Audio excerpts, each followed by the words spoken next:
Wow, wow, wow. Wow, wow, wow. Hi, Box. How are you? Wow, wow, wow, wow. Wow. Wow, wow, wow. Galaxy. What's up, gamers? What's up? What's up? Hello. Hello. Hello, hello. I have to fix my audio real quick. Bump, Okay. Yep. bump. There we go. Hello. Hello. Hello, hello. How's it going, everybody? I'm about to fall Okay. asleep. Yeah, I'm it tired is as pretty late hell. for you. Yeah. But I'll survive. I'll try my best. Okay, What about okay. you? I'm doing okay. I had a pretty solid day. Got a lot of stuff done. Not as much as I'd like, but I'd like to Oh, get I feel you. infinity stuff done. So Yeah, yeah, I that's how feel it you. goes. 100%. All right. So can everybody see the stream? Okay. The Discord stream. Yes. That's good? Cool. All right. I did check and they updated this little extension thing that says all the keybinds and stuff on screen. So that is useful. I put that on there, made it nice and big so you guys can see it. What's the name again? This extension, Yeah, it's called Screencast Keys. I'm gonna grab it. Uh, you can, but it's only gonna be useful if you're showing your stuff to somebody because it's just gonna I display mean, whatever you're clicking or pressing. So yeah, considering but it's you pressing it, I imagine you already know. yeah, but sometimes you press a button that you don't know about, and maybe just watching what you're pressing kind of reminds you, oh, I pressed that instead of this, you know?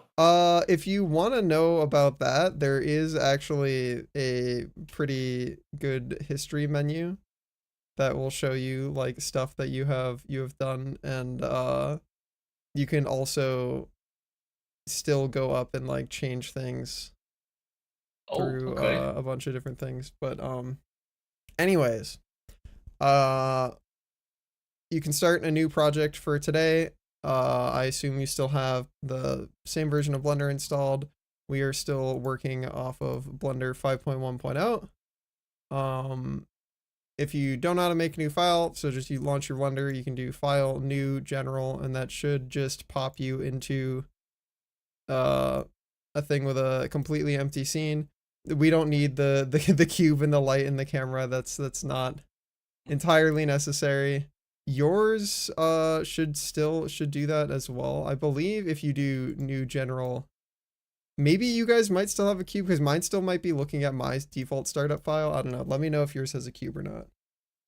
Mine still have a cube camera light. That's because I have a different default startup file.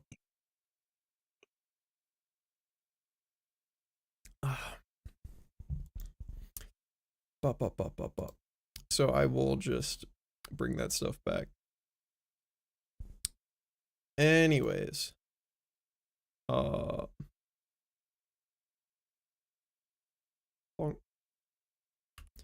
me turn this stuff back on.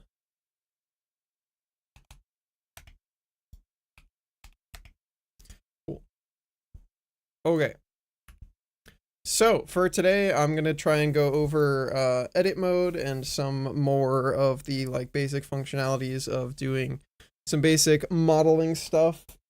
And we will probably by the end of it have some little goofy thing that has some colors and whatever. So first things first, we're going to click on our funny little cube. We can actually go ahead before we start anything, just Control S to save your project as like Blender Learning Session 2 or Session 1 or whatever you want to call it. Just so you have it saved somewhere.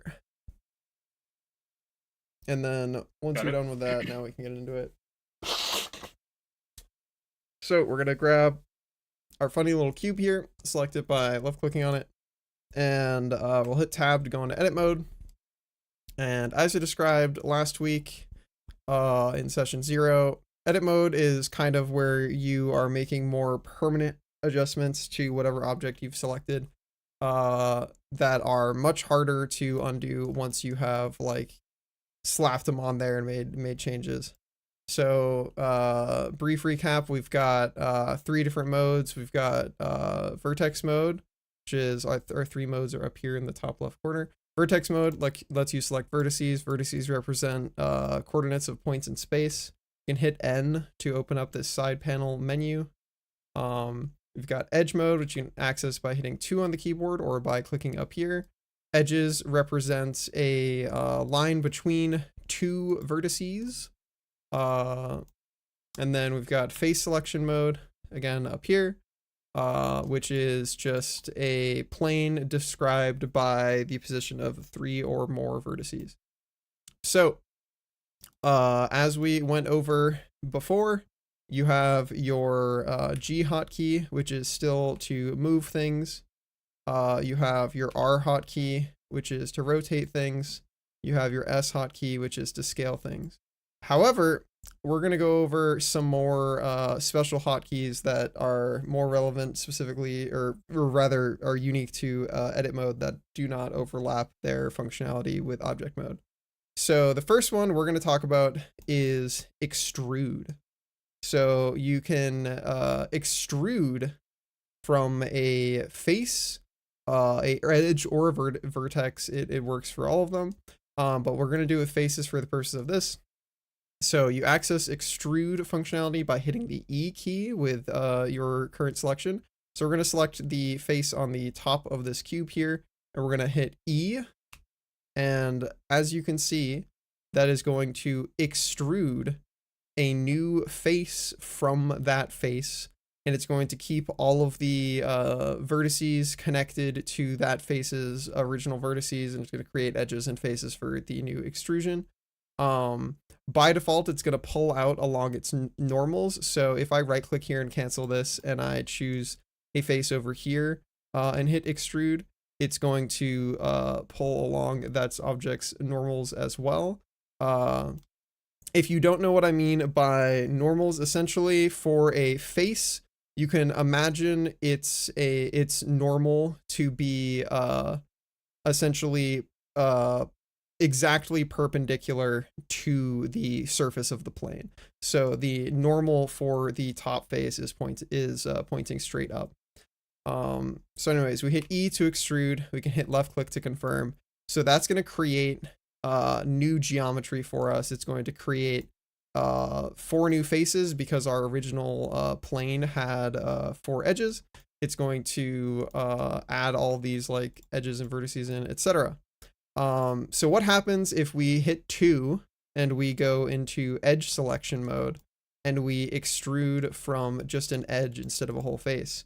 Well, it does essentially the same functionality. It's going to create a face for you. However, it's not going to be locked into a axis. So you can achieve that by hitting the relevant keys on your keyboard. So Z for Z-axis, X for X-axis, Y for Y-axis, but you kind of don't want to do that because of this is already a Y-axis parallel edge.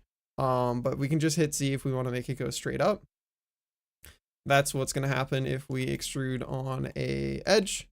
We go to vertex selection mode and we select just one vertex and we hit E. It's essentially just going to create a new vertex that already has an edge between it and the vertex we just selected. So we can hit Z again to lock this into going just straight up, and we can hit left click to lock it in. So what we just created is a little bit weird here, right? Like, so we just have this floating vertex that doesn't actually have any face described on it. So what if we wanted to create a face here from where we have this vertex? Well, I'm going to introduce you to the face creation tool. So let's go ahead and let's change from vertex mode to edge mode by hitting 2 on the keyboard. That's going to change it from this little dot to the little line up here.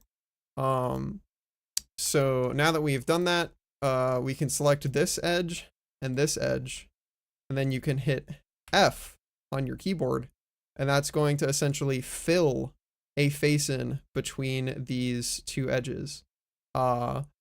But your reflex or your intuition might be like, oh, well, I wanted a rectangle. Why did I get a triangle? So the reason why you didn't get a triangle is because our original selection that we were adding this like face from only has 3 vertices. So it's not going to magically invent a new vertex for you. It's just going to take your current selection and generate a plane that connects these vertices that you've selected. So that's why it ends up being a triangle. What if we want to create a rectangle though? Well, there's a bunch of different ways. For example, you could just like go back and you could get rid of this vertex and just extrude up from here. But we could also do what we did originally to get this and go back to vertex selection mode by hitting 1. And then we could extrude a new vertex from the other side, hit E, hit Z, and then bam, there it is. And now if we want to go to edge selection mode and select these 3 edges and hit F, now it's going to create a face here because we had selected 4 vertices, and it's going to be a rectangle the way that we wanted it. But it's not perfectly aligned. We don't really like that. It's not straight up and down. Does anybody have any ideas on how we could get this to be at the same height, these 2 vertices? We extrude 2 vertices instead of 1 That's one at the way. same time. That's a good idea. Does anybody else have any ideas?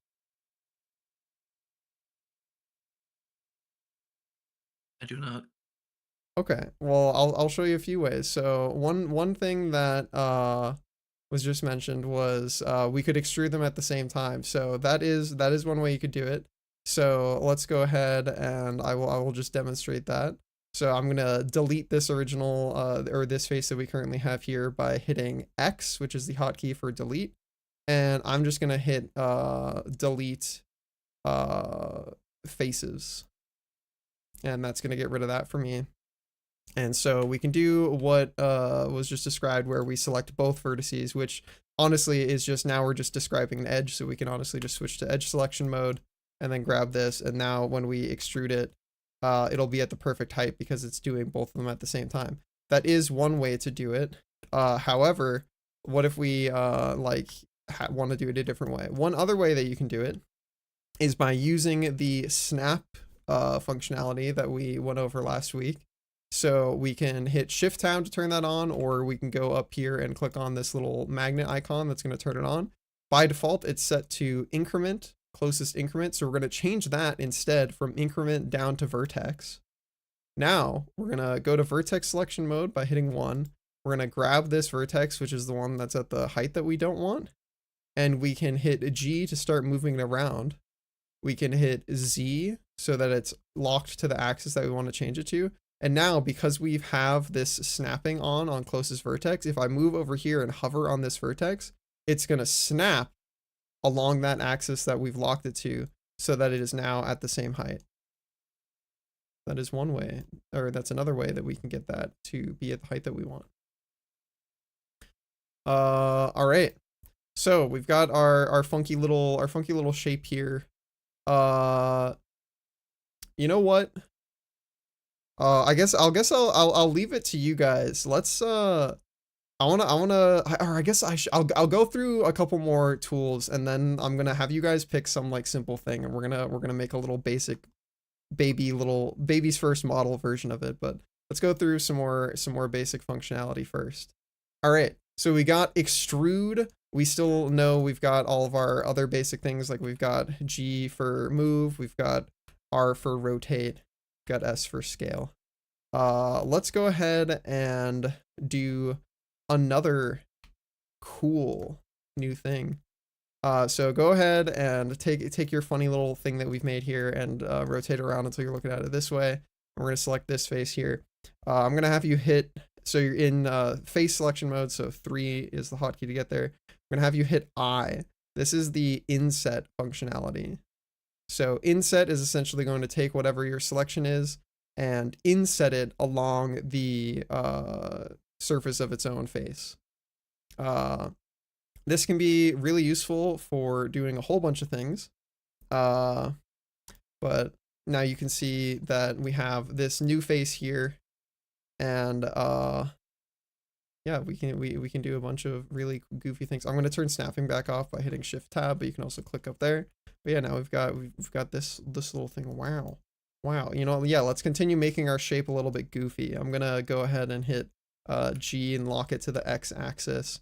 And then I'm gonna move it in a little bit. Wow. Wow, look at that. We made an inset. Whoa, so cool. And then if I wanted to, I could grab this face and hit E, lock it to the axis by default because it's a face. It's gonna lock along its normals. I'm gonna extrude a new face. Wow. A thing. Yeah, I don't know. I think inset by itself is like just a kind of cool functionality. We can create our own little stacking infinity boxes by just insetting, extruding, insetting, extruding. Whoa. We created what's this is a Minecraft thing. What is it, dispenser or whatever? We made the Minecraft, the hopper, whatever. I don't know. Folks you'll know. Whoa. Anyways, that's what inset does. Let's go ahead and go back to just having a cube though. So the way that I'm going to do that is I'm going to hit 3 so that we can get the orthographic side view. I'm going to hit Alt plus Z, which is going to turn on X-ray mode. I'm going to hit 3, so I'm in face selection mode. I'm going to left click and drag select everything that is above where just the like default cube was. I'm going to hit X. I'm going to hit delete faces. I'm going to hit Alt Z to turn X-ray mode back off. But uh-oh, now our cube has a big hole in it. Fellas, first thing I taught you, how are we going to patch this hole? Does anybody know?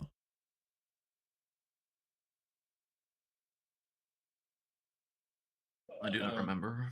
We create the face again? Yeah. So we With can the S? use the fill tool that we had learned from the beginning. We can select these edges. We can hit F. That's going to fill the face in. However, I'm going to teach you a way to do that a little bit faster than having to click on all the edges. So something that's nice in edge selection mode. So we hit 2 to enter edge selection mode. We get this little thing up here. If you hold Alt and you press left click along an edge, it will try to calculate an edge loop. This is only going to function if you have like clean topology. So if you have really fucked up topology and like you have weird cuts and like some faces are triangles and some faces are squares and some faces are trapezoids or whatever, it might have a hard time calculating it. So it might just not work. But for the purposes of what we're doing today, it should work for everything we're doing. So if you're in edge selection mode and you hold Alt and then you left click on an edge, it's going to try and describe a loop. And so that's just faster than having to hold Shift and click all of these manually. You can achieve that just by Alt left clicking it. When we hit F, we fill it in. All right, we are back to John Cubathy.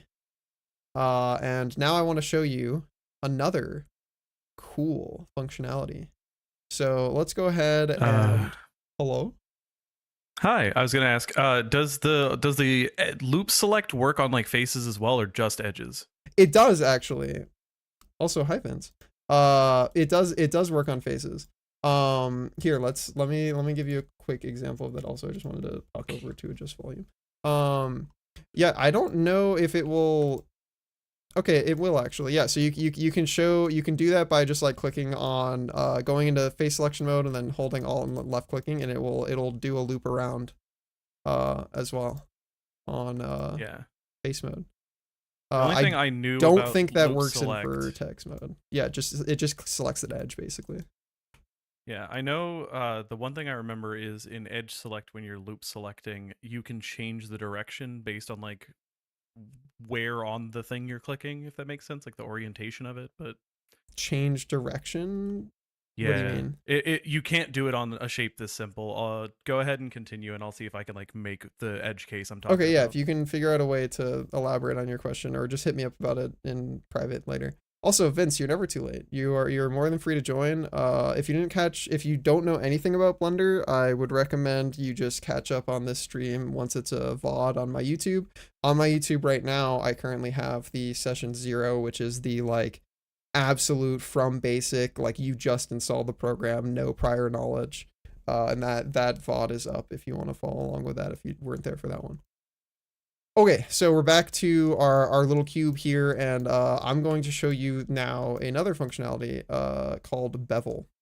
So we can go ahead and grab an edge here. So we go up to edge selection mode, and then we are going to hit Control plus B. And if we drag here, man, I'm so bad at fucking bevel. Does it have to be at a different height? What do you need to do the thing that I want? Or is it that I have to grab these ones? Okay, those ones do work. Why do you not do what I want you to do? What if I... Oh, okay, hold on. I know why this isn't working. We have duplicated vertices. We have duplicated vertices from when I deleted stuff. All right, this is great. Actually, this is a great example. So I just tried to do something. It didn't work. Frick, what the frick is going on? I don't know. My model is fucked up. There are ways that we can find out what has happened. All right, so let's find out what has happened. Gar says, oh no, something's wrong. My model is fucked up and it's not doing what I want. Here is one of the primary reasons this is going to happen. This model has duplicated vertices. How can we know this? Well, first of all, we are going to go up to our viewport overlays window drop down, which in the top right of your 3D viewport, there's a little like overlapping Venn diagram type icon. And click the little drop down here. It's going to pop out this information. We're going to go under the text area and we're going to turn on statistics. That's going to give us information over here in this little side corner. So, okay, this seems vaguely right. However, how many vertices should a cube have? It should have 1, 2, 3, 4, 5, 6, 7, 8. We've got 16. Our shit's fucked up. Why? What do we do about this? Well, fastest way to fix overlapping vertices is to go to vertex selection mode, which you do by hitting 1. And we're going to hit A. We're going to select all. That's what hitting A does. And then you're going to hit the hotkey M, which is the merge hotkey. It's going to bring up this little menu. And we are going to merge by distance. What that's going to do is it's going to take every single vertice that we've selected, and it's going to merge them based off of how far apart they are from each other. So by default, it's set to this 0.0001 value, which is kind of what you want to keep it at, because this is going to only catch things that are essentially absolutely on top of each other. For example, I could make this really big, and it's just going to merge our whole cube into nothingness. But we can keep it at the default value, and that's just going to remove our 8 extra vertices there. And okay, now we are back to the expected numbers for our cube, and our cube is unfucked. Now I'm going to show you the thing that I was going to show you where I was just like, wait, am I stupid? Do I not know how this works? I know how it works. We just had a bunch of extra vertices that we had to get rid of. Okay, so we can hit N to close this little side menu. Actually, we can keep it on, whatever, it doesn't matter. So yeah, bevel tool, Control plus B is how you use the bevel tool. So if I left click here, we're going to get a bunch of information that is so kindly covered by screencast keys. Can you go away for a sec? Cool. Bevel menu. And the most important things that we really care about here are the segments value. So we could, as we change this, it's going to change the number of segments that we are beveling. But this is really great for like making nice little curves on things. There's a bunch of other settings here, but for the purposes of what we're going to do today, we're not going to worry about those. The only thing we're going to really interact with is this little segments selection. So I'm going to change that to 5, and that's going to create for us this very pretty little bevel. Wow. So now if I hit tab and I go back into object mode, you can see we've got this nice little bevel.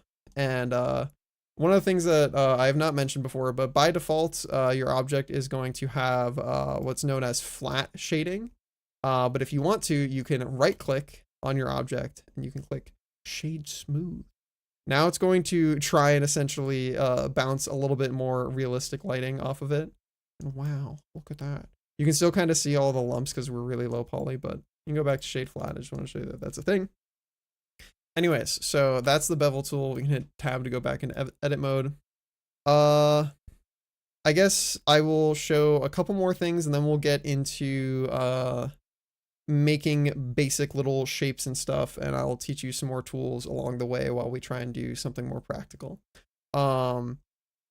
So one really useful hotkey that I really like to use in mostly in edge and vertex selection mode is the slide along. It's essentially just the slide along hotkey. So if you go over here and you grab this edge in edge selection mode, I think this also maybe works in face selection mode, but I don't know what it does. So maybe I can test that and find out. But either way, grab this edge, and then if you double tap G, it's going to let you slide this edge along its edges that it's already connected to. And that can be like really, really useful rather than having to like manually move stuff. You just want to like adjust things. It can be very, very helpful, especially when you're trying to make particular shapes or you're just trying to shift things around. Hell yeah, Vince, dude, if you follow along with my little tutorials and stuff, you'll absolutely fucking crush it. But yeah, so this sliding can be really useful, and as I said, this is also very functional in vertex selection mode. I don't know if I've ever tried to use it in face selection mode, so I guess we can find out what it does. Does it just face work? Selection? Okay, yeah, it yes. does. It's just very weird. So it scales the vertices along perpendicular to the normal of the face. Yeah, that's what I like figured it did, but it's just a lot. Like that's a lot less useful. That's a lot of big words. Yeah, that's a lot less useful. So those are some other things we can do. You know, I'll just like bam. I'll move this down here just so that we can use part of that as a demonstration. And then I guess one final thing that I will show you before we start doing some sort of practical application is the loop cut tool. So if you select a edge, let's grab this one here again, and we hit Control+R. That is going to make this yellow line show up, and you'll see like it kind of disappears if I move my cursor around, and that's because it is trying to determine if we are trying to cut along this vertex or if we're trying to cut like next to it. So we are trying to cut along it, so we can move our cursor over to until we get this little yellow indicator here, and then we can left click. And now that I've left clicked, I can move my cursor around and slide this cut around to show where I want to make it. Also, I can scroll my mouse wheel, or I guess I have to do that beforehand. Never mind. So I'm going to right click and I'm going to, oh, actually, that's another thing. Right clicking locks it to the middle, but I'm going to hit Control Z to undo that. So I'm going to hit Control R to get this little visual indicator again. And if I scroll my mouse wheel up, it'll start adding cuts to this loop. And you can kind of go ridiculous with that. But let's just like, I don't know, let's add one for now. We don't need multiple. And now if I left click to confirm that, yeah, this is the orientation that I want to make the cut in, I can now slide it around and choose where I want to put it. But let's say I want to put it right in the center. Well, rather than having to manually guess and check where that is, if you right click, it'll cut directly into the center. And now I can confirm that with one more left click. And now that has added a nice edge loop around our entire model. You know that it's a loop because we just used the loop cut tool. And also, just to confirm that from before, how I mentioned you can hold Alt and left click in edge selection mode to select an entire edge loop. We can do that and we can grab this whole loop. And now let's say later on in my modeling, I wanted to move this around. Well, similar to how we selected this edge before we cut it and we were double tapping G to move it around, we can select this whole edge loop and still do the same thing. Double tap G and just slide it around. That's really useful for moving your topology around when you need to. Okay, we're going to hit tab. We're going to go back to object mode. We're going to hit X, we're going to delete this object. And then I'm going to move it to you guys. If we can't come up with something that I think is possible to accomplish, I have a few ideas in mind, but I wanted to run it by you guys. Is there any like simple real world object that you would be interested in trying to throw together today as our little demonstration? Practical application. Anybody have any ideas? A smartphone, maybe. A smartphone. Okay. Any other ideas? I was gonna say, because you can sort of do it how you want. A key. A key. A Yeah, key's a because it pretty cool requires idea. beveling. It requires subdivision. Like, I think it'll use all the stuff. A key's a really cool idea. Anybody else have any ideas? Key sounds fun. Yeah, you guys want? Okay, we can go for a key. Sure, let's go for a key. All right. So first things first, I am going to have us just get rid of everything in our scene so that we can kind of get a better handle on how to make our scenes clean and organized and nice of our own accord. So we're going to go over here and put our mouse into our outliner. Remember, you can find the name of a particular area or workspace on your screen just by clicking the top left corner of it. It'll tell you what it's called. So this is the outliner. Remove our cursor over in there. We're going to press A. That's going to select everything. And then we're going to hit X, and that's just going to delete it all. So now what I like to do is I like to have things be like nicely labeled and clean. This is just because I come from a like programming background, and I really like to have like a coordinated file structure so that all my packages and stuff can be navigated without tons of effort. So we're just going to right click in here. We're going to make a new collection, and it's going to default call itself collection 1. We can double click on this to change the name, but also we can just click on it, and then the global hotkey to rename stuff is F2. So we can click on that collection there. You can hit F2 and we can type a new name for it. So let's just call this models. So that's where we're going to put our models. We're going to create one more collection. And by default, if you select a collection and you right click and select create new collection, it's going to create it inside. We don't want that. So, what do we do? Well, we can click on this collection and we can do one of two things. We can either left click and drag it up to the scene collection to pull it out of that hierarchy, or we can use the move hotkey, which is M. So if I hit M here, I can bring it down and just click on scene collection. Oh, never mind. That's not the right thing. Can I move it out of the collection with the move button, or can that only move things deeper? Okay, never mind. That's mostly used for moving. I don't think I can move that out of its hierarchy because the scene collection is not a hierarchy you can actually access. So I think you have to left click and drag that. But if there was stuff in here, I'll use that stuff to show you the move hotkey. Anyways, we're going to rename this to cameras. And then we'll make one more collection. And if you don't want it to just go down inside cameras again, we can just go up here and click on the scene collection so that when we create a new collection, it just adds it in there. And we'll call this lights. So this is usually how I like to split up my like highest level of organization. It's something is either a model, it's a camera, or a light. And then inside of models, I might have like lower folders of like, this is a character, this is a backdrop, this is whatever.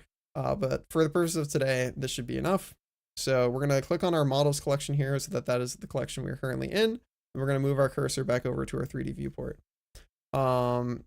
So we're going to have to add in some geometry here. So you can hit Shift A to access the add menu.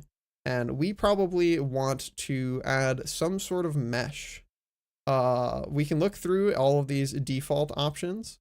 I personally think that the coolest way we could do this would be by drawing it, but I think we'll save that for a future demonstration.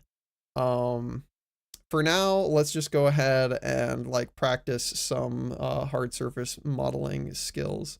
So I think we're going to just start with a plane. So we've got our plane here. We're going to leverage orthographic top-down view. If you don't remember how to access that, actually, is that a thing that It is.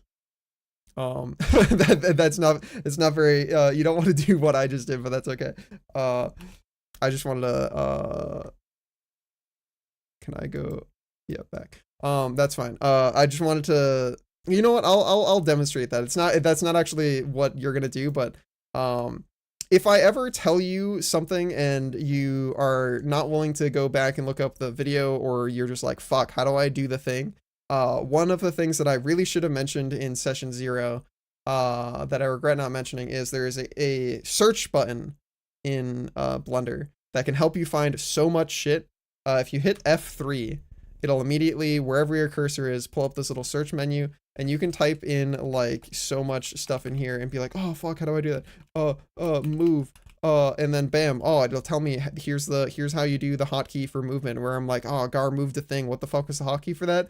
I hit F3, I look it up, bam, tells you the hotkey right there. Or, oh damn, I don't remember how to scale things. Oh, I look it up, bam, shows you hotkeys. So F3 is the most life-saving button. Anyways, with our plane selected, we're gonna hit numpad 7, which is gonna give us the orthographic top-down view. And then we're going to hit tab to go into edit mode. We're gonna hit 1 to go into vertex selection mode.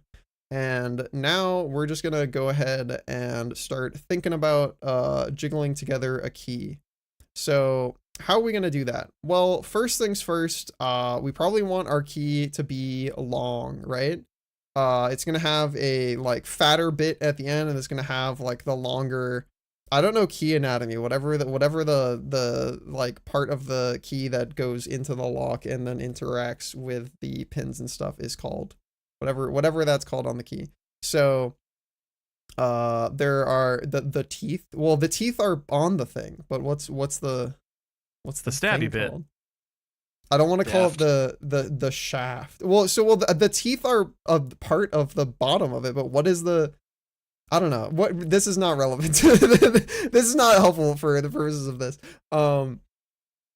Anyways, the way that I'm going to do this is by creating a new edge here.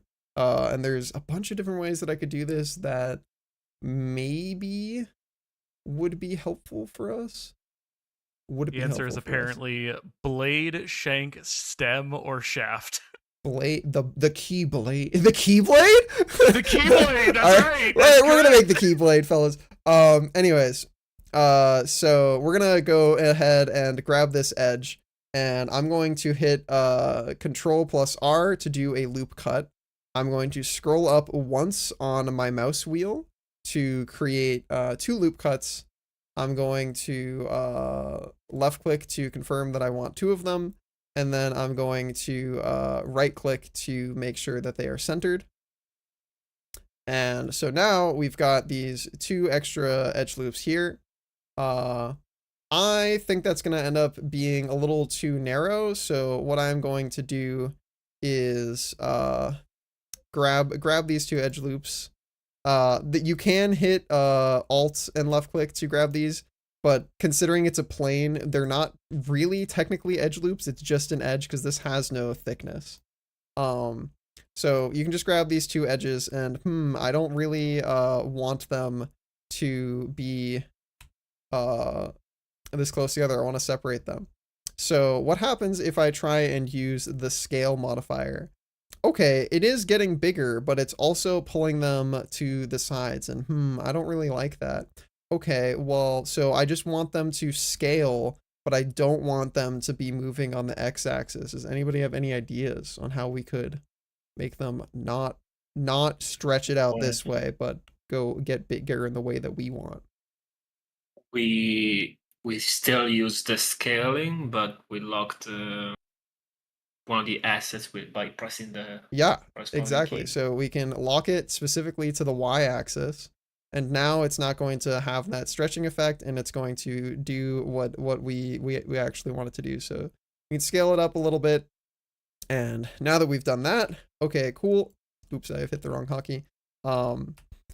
We can scale up it a little bit. Cool. Now we've got our we're ready for the keyblade to be created. Dude, I didn't know this was going to be a Kingdom Hearts lore stream. Anyway, so now we have this nice edge here that we can select. I'm going to grab that and I'm going to actually just let me make sure I didn't like randomly make. Okay, good. I'm going to grab this edge here in edge selection mode, and then I'm going to hit E to extrude it, and I'm going to hit X to lock it to the X axis. And I'm just going to like vibe out how long it should be. That's probably cool. That's probably fine. All right. So now we've kind of already got like our basic little key area. But most keys that I know have the little extra bit here where like you have the little hole that you put them on a key ring. So let's try and add one of those. What is the best way that we could make like a trapezoid type shape here? Well, the way that I intuitively think about wanting to make something like that is we need to extrude more faces, but if we extrude this entire side, that's just going to keep it as a rectangle, right? And we kind of want this to be a trapezoid. So, what can we do? Well, we could obviously just grab these two vertices and then try and scale them down, but that's still going to be a little bit wacky.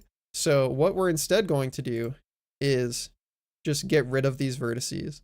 However, if we just delete them, that's just going to essentially give us only this face. So what we're going to do instead is we're going to try and keep this face, but get rid of these vertices by merging them with these vertices. So remember, the merge hotkey is M. So we can click this vertex, we can click this vertex as the second one, and then we can hit merge. And now, because we clicked the second one second, we're going to click at last. That's going to merge it at the last one. If we instead clicked at first, it's going to do it the other direction, so we don't really want that. But you can also, that's just depending on the order that you selected them in. So we're going to do at last, and then we'll do the same thing over here. We'll click this one, hold shift, click this one, merge, at last. Cool. This feels like it's a little bit too wide, so I'm going to go back to edge selection mode, and I'm going to double tap G. I'm going to slide that along its edges a little bit, and like that's a little bit better. But I still feel like this looks weird, and I think it's because this is not usually added onto like the square part of the key. I feel like this is like incorporated in the square part. So let's go ahead and move all of this stuff. So we can just grab these three faces in face selection mode. And then I believe this is one of the cases, because we're using a plane specifically, that double tapping G. Okay, no, that's still going to scale them. Okay, we don't really want that behavior. So I'm just going to go ahead and grab these three, double tap G, move them in a bit, grab this one, a double tap G. And now that's like more approaching the key shape that I have in my brain, at least. All right. So Do you have any duplicated vertices? we can test this. So at any time, if you feel like you have duplicated vertices, you can hit 1, hit A, hit M by distance. I do not have any duplicated vertices.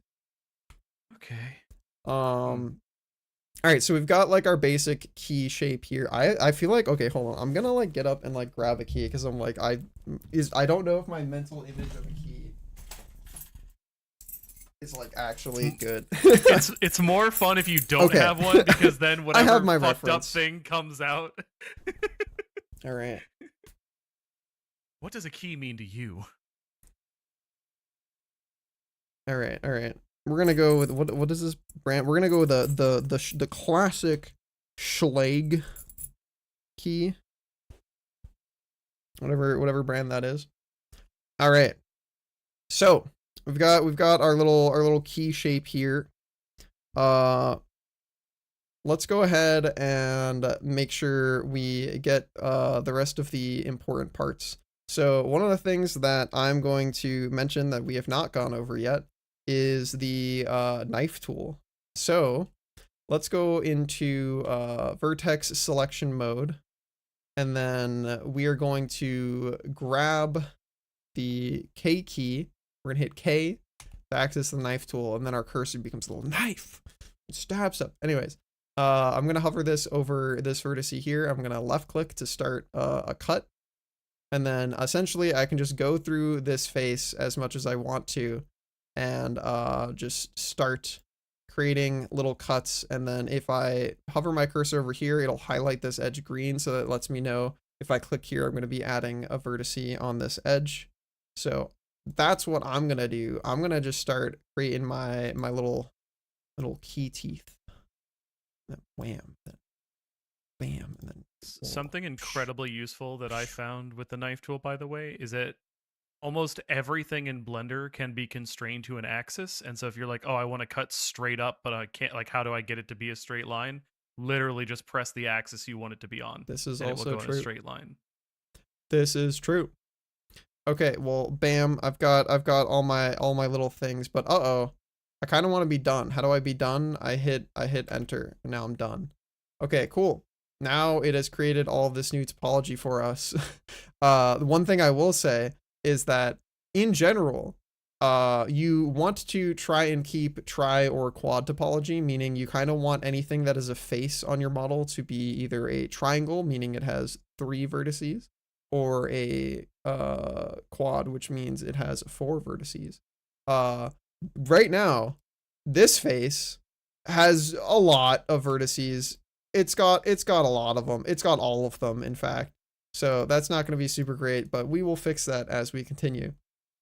Okay, so now I want to get rid of the parts that I just like cut along. So when I just finished the knife cut operation, it had already nicely selected for me all of the new faces that were created as a result of my knife work. So I'm just going to go ahead and hit 3 to go to, actually I don't even have to hit 3, but I'm going to hit 3 anyways because that's how it works in my brain. And I'm going to hit X, and I'm going to hit delete on faces, and bam. Now we've got my jagged little fucked up key, the beginnings of our keying. Anyways, let's go ahead and unfuck this as a face, because now this is one face, which means that it has a lot of vertices. It's got 20 vertices. That's a little bit too many. That's not very good. So what can we do to fix that? Well, we can go ahead and go back to our vertices selection mode, and we can just use our knife tool to essentially turn all of these into nice little triangles by clicking along the vertices and finishing up by connecting to that edge there, and we can hit enter. And now, nice, these are all little triangles. Do you think you could go back to what you did to cut the sections out of the key teeth? I had stepped away to grab a key and missed it. Yeah, no worries. I will hop back to that for you. So we've got this rectangle here. We go to vertices selection mode by hitting 1 on the keyboard, and then I was introducing the knife tool, which you access by hitting K. Turns your cursor to a little knife. Then we can click on this vertex here, or the vertex there, and then we can just start hitting left click to add a cut. And then when I move the cursor back up, you'll see when I get close to this edge, it kind of snaps to it and it highlights the edge in green. That means if I left click while this edge is highlighted in green, it's going to add this this vertex on that edge, which is what we want. So we're going to left click, and then we can just keep doing this over and over to add our knife teeth however we want them. Knife teeth, key teeth on our keyblade. And then, okay, well, I've gotten to the end now, and I wanna be done, but I don't want to cut anymore. How do I be done? All right, so we hit enter to confirm the stuff that we just did. You kind of want to make sure you finish your cut with a vertex on this edge. And by default, it's immediately going to select all of the new faces you just made. So with those faces selected, I can hit X and to bring up the delete menu, and then hit left click on faces, and that's going to delete those faces for me. Cool. But as I had mentioned, you really want your model to have either Could triangles. I potentially prepend a learning moment Sure. for selection? Because I just remembered this because it's also been a minute since I fucked with any of this. Yeah. So after you've cut your faces, right, and you Mhm. want to now create triangles out of those bottom halves, it's kind of a pain in the ass to correctly select all of the ones that are up and down inside of the Mhm. key. So if you select all of them, all the ones at the top by dragging a box, right? Yup. No, including the bottom ones, because like some of mine are really tight to the top, and so I Mhm. was struggling to get them. I remembered if you now hold down Control and then drag a straight line, a very thin line, just at those top vertices, it will deselect all of your top ones. Oh yeah, I mean that's just right. Yeah, that's just regular selection behavior. Yeah, You I can completely forgot that see you could do the that with, selection like, the box behavior select. at the top left. You can change it at your leisure. There are extensions, there are subtractions, there are differences, and there are intersects. Similarly, if you hit W, you can change your selection cursor. So you have a one that you can use to draw. You have a lasso that you can use. By default, it's on box. But yeah, you can drag to select stuff. If you, by default with the behavior on just set, if you press Control, it inverts whatever that behavior was, so it will now be deselect. Anyways, so if we go back to the step where we just did all of our cuts, and then we hit X, delete those faces. Well, what if I want, like, these I feel like should all be closer to some sort of parity. Or actually what specifically what we were, the next step that I had mentioned before I had gone back for Autumn was like, we don't really like the fact that this is one face. The ideal is having everything be quad topology.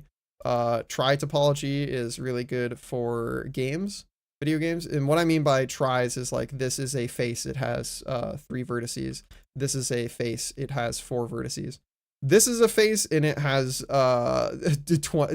vertices.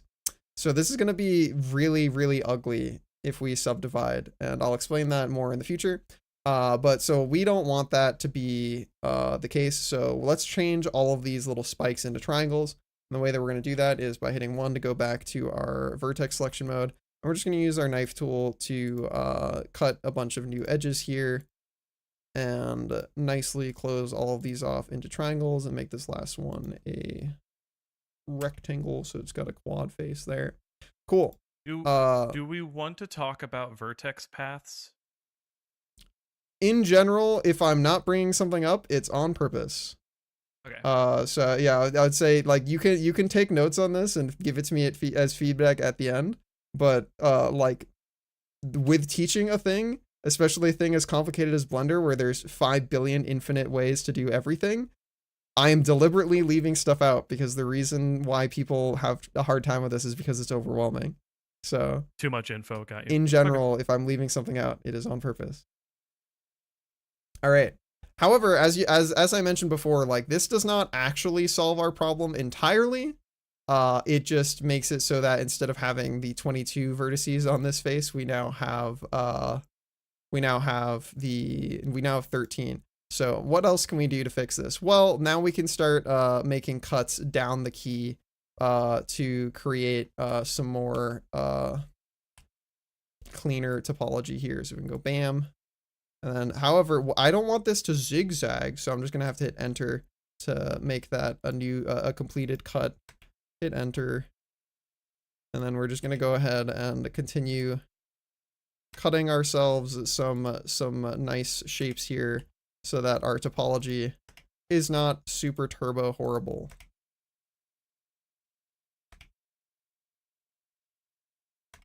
Cool. Now these are all triangles. These are all quads. We no longer have the horrible 22-sided face. Very, very nice. Cool. However, what if I like want all of these to be aligned? Like I don't like that these vertical lines here are like kind of slanted. Well, once again, we can use the functionality we had used before, which is our snapping tool. And hit Shift Tab to turn that on and make sure that it's set to vertex, which will be these like 4 little white squares. And then we can just start snapping things along the x-axis with our slide tool, which we access by double tapping G. So I'm going to double tap G on this vertex, which is going to let me slide it around. But then I'm just going to hit X, make sure it can only move along the X. Oh, actually, hold on, never mind. Double tap G. I don't want you to go up to there. I want you to, oh, this because it's a plane. Okay, hold on, I want you to be along the x-axis the same. Oh, they were already identical. Okay, never mind. I don't have to double tap G to slide. I can just hit G once because we are a plane. I keep thinking that this is like actually has geometry. It doesn't. We're a plane. So I'm gonna just hit G once, and then I can hit X to lock in on the x-axis if I want to, which we do. And then we're just gonna hover over whatever thing we want to make a straight line with, and that's gonna help us straighten all these up so that all these cuts that we just made are nice and vertical. Cool. So all those lines are straight now. I don't really mind that this line is sort of jagged because actually hold on, let me look. Anatomy of key. Oh, what would make this more key like? You know what, for the purposes of this demonstration, yeah, fuck it, let's have all these be at the same height. So we're gonna achieve that by just using the movement thing we just did, but we're gonna use y-axis instead.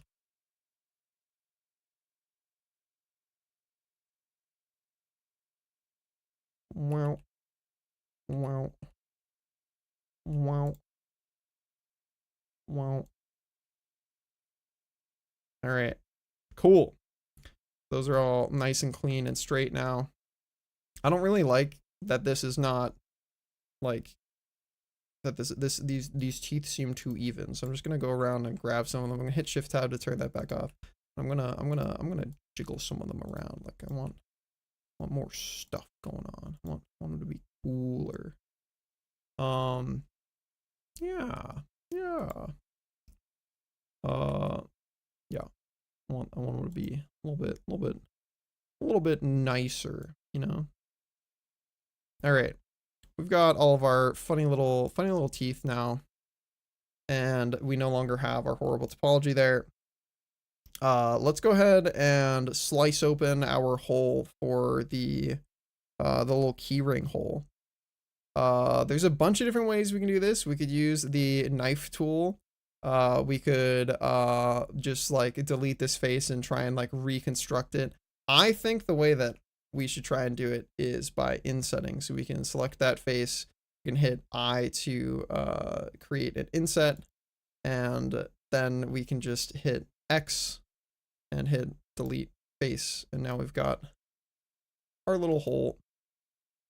My key has some more complicated type shapes that I'm looking at for like, it's got like cool little ridges along the side here.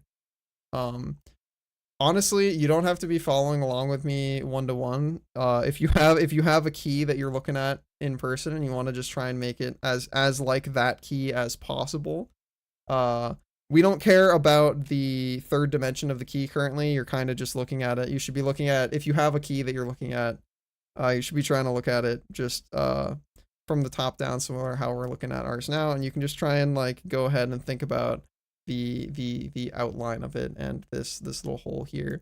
You're trying to make a keyblade. Listen, you can make a keyblade if you want. You don't gotta follow along with a real life key. You can make a keyblade. That's maybe even cooler. Okay, I'm just gonna start jiggling shit around to try and make it closer to what my funny little key looks like, though. And I'm just going to use the tools that we have already mentioned so far to do so. Well,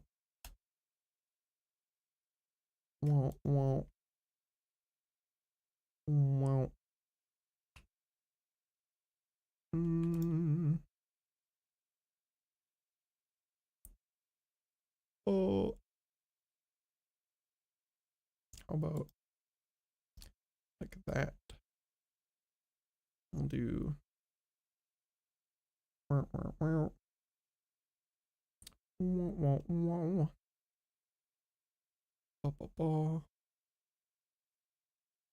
What do I want you to look like? You can be like. Sorry, the sound effects are mandatory. They do help.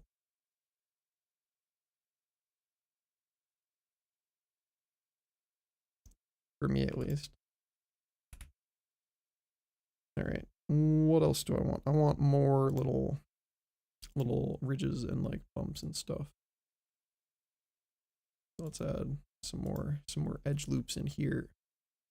And jiggle this around.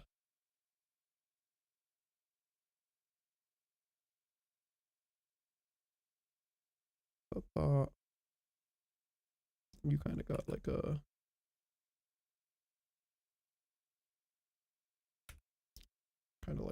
wow.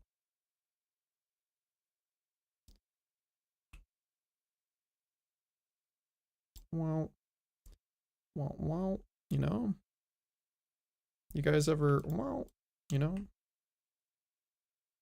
Sometimes you gotta.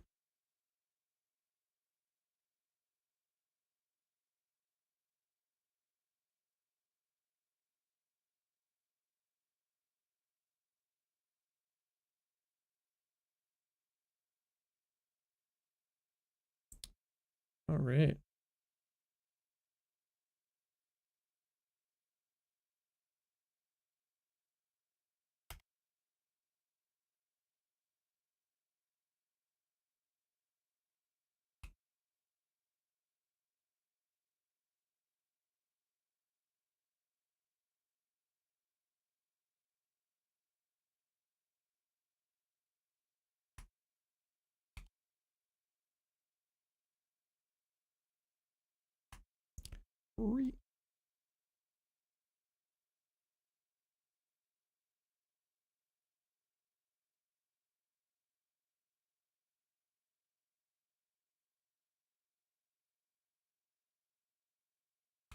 All right.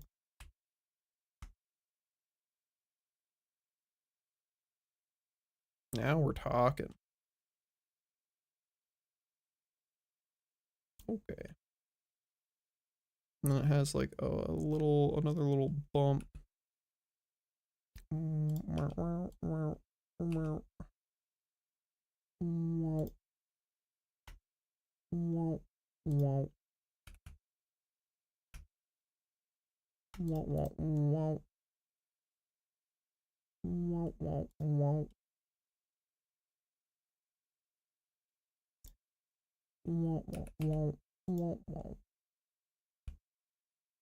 Hi Swift, what's up? Pop, pop, pop, pop, pop, pop, pop.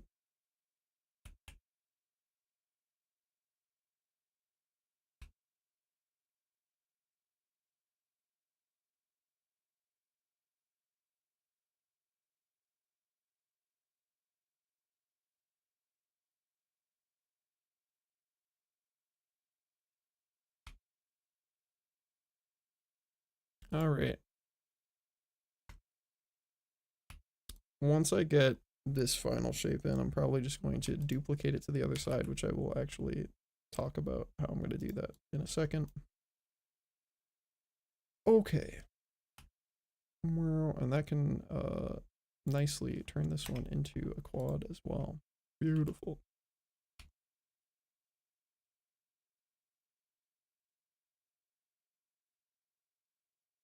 All right.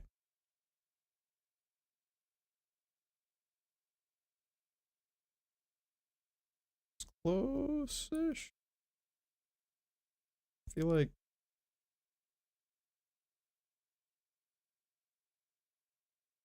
yeah. That's definitely a little bit better.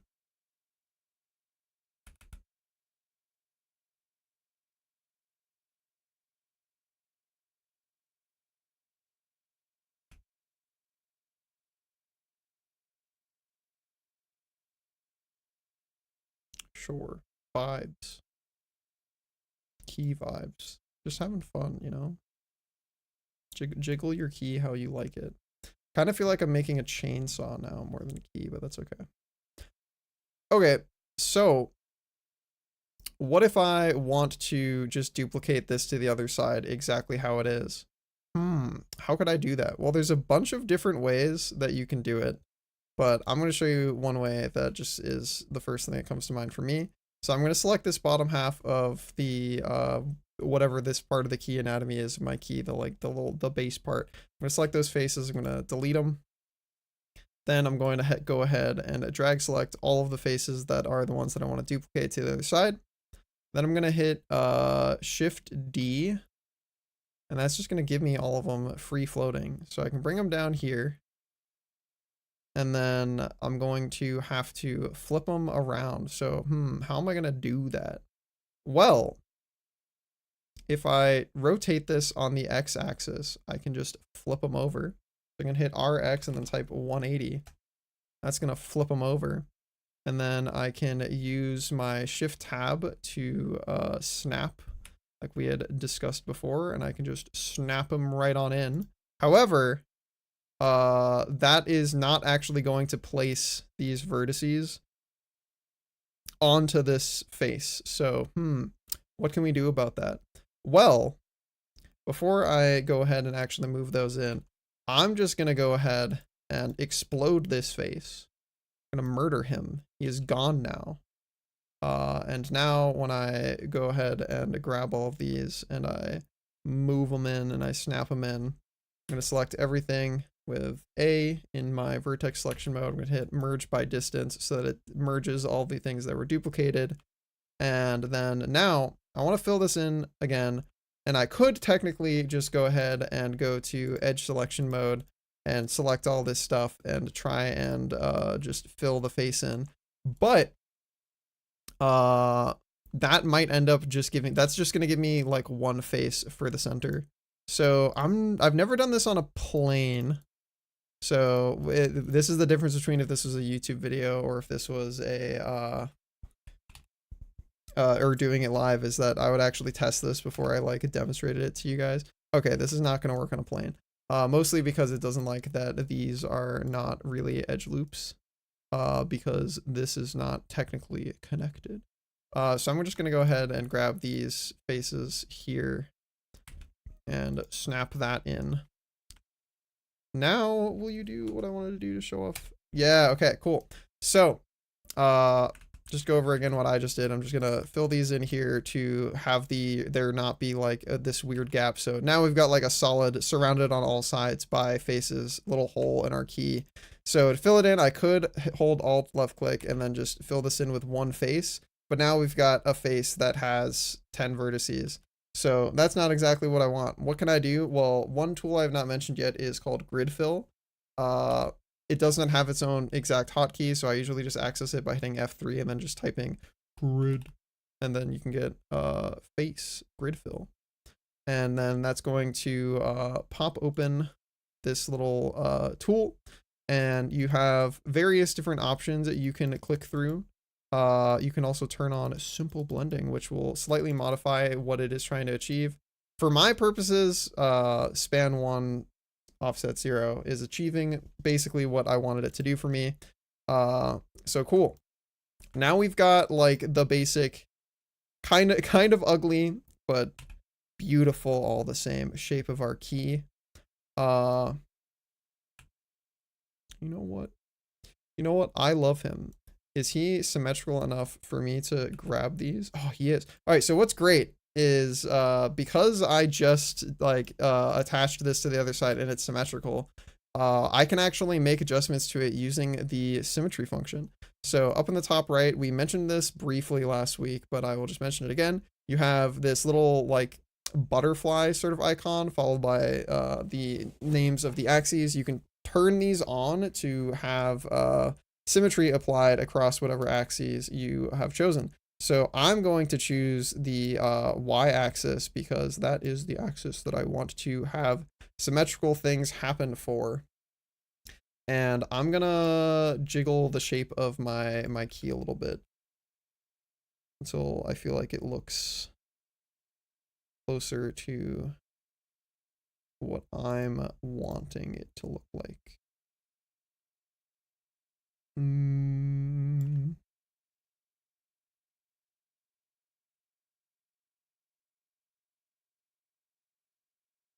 Okay. Sure. You know.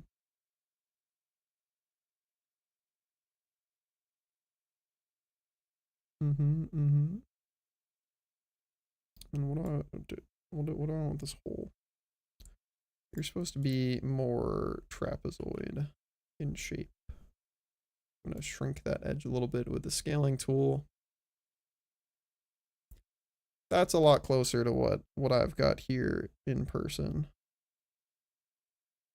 Except maybe I want this to be a little bit more beveled inwards. So I'm going to go ahead and grab this edge, and I'm just gonna use the subdivide function on the edge, which I just accessed by F3 menu, search menu, subdivided it. Same with this one down here, so that we can continue to maintain that symmetry that we have. And then I'm gonna just use that extra edge that I've added to create more of this little bevel effect that I am wanting. I'm gonna make another cut here so that we keep our somewhat decent topology. All right. Feeling pretty good about that. Let's go ahead and cut an edge loop here so that we can give this key its nice. Actually, maybe we don't need to do that. Maybe I can just extrude a face here and give him his nice little bevel. Yeah. All right. Well, I'm pretty satisfied with the shapes of my key. How are you guys doing? How are your keys coming along? How do you feel about your keys? It's okay. A bit pointy, but looks I don't know, acceptable. Is everybody close to or approaching done with their top-down view of their key currently? I would say so. Yeah. I would say so. Okay. Cool. Nice. Yeah, I'm gonna go ahead and take all these triangles that I have on mine and just turn them into quads, because I think they're a little too pointy for my liking, so I'm just gonna grab an edge on all sides of them and give that edge an extra vertice by subdividing it and give them all a little bit less of a horrible pointy shape. Okay, cool. Well, it has been an hour and 15 minutes, so I'm gonna run to the bathroom real quick. Be right back. And then we will go in how to make our key thick.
All right. Our turn. Is everybody back? Hmm. Did anybody else say that they were getting up?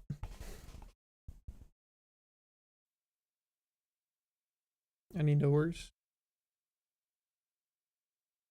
I didn't hear anyone. Okay.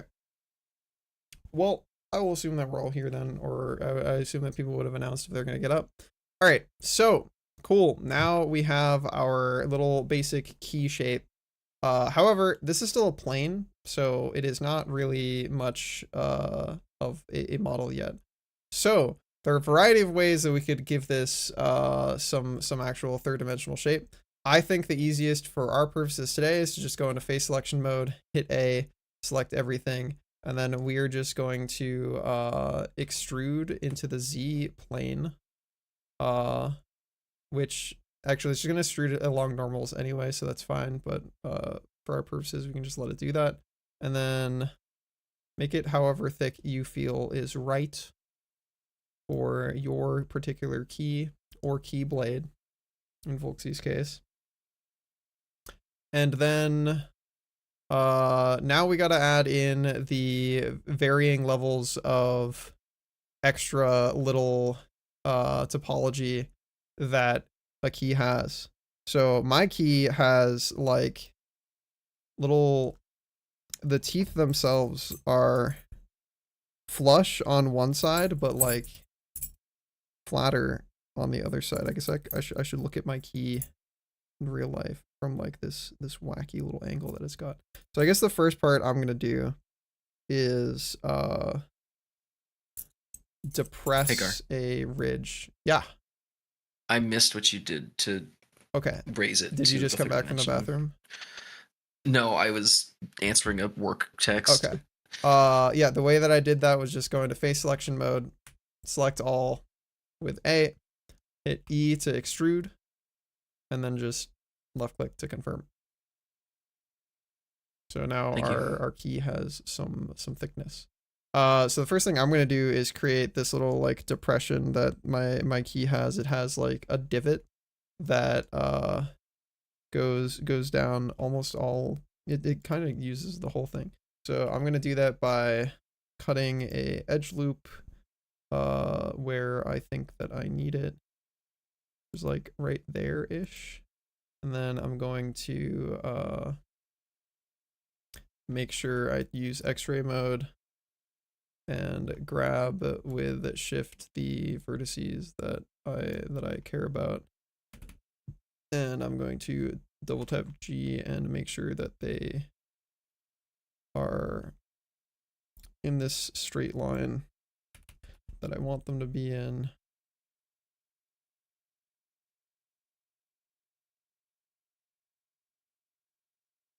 Cool.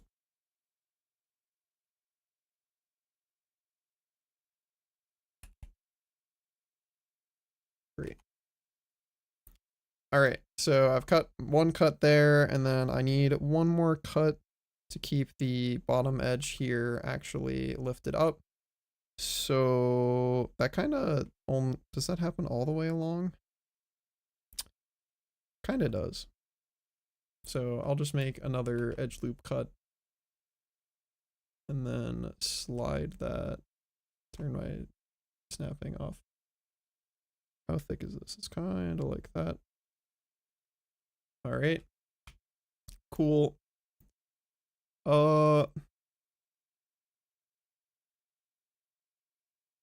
Honestly, it kind of stops before it gets to here anyways, so I'm just gonna grab these edges and go ahead and hit dissolve edges because I don't need those ones, and then I'm gonna merge that one here.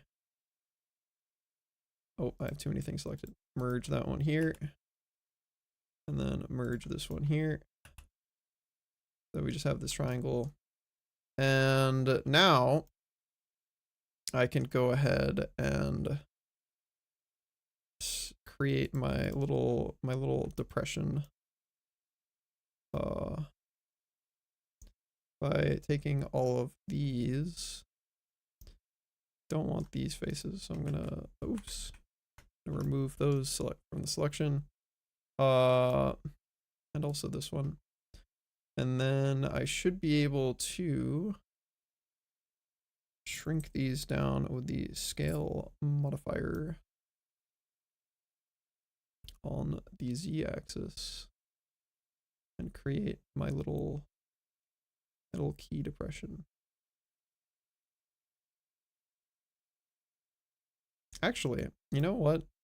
Does this have an angle? It does actually have an angle. Okay, so it's like bent. So it doesn't actually have to have. Okay, so that is exactly what I want to do. Yeah.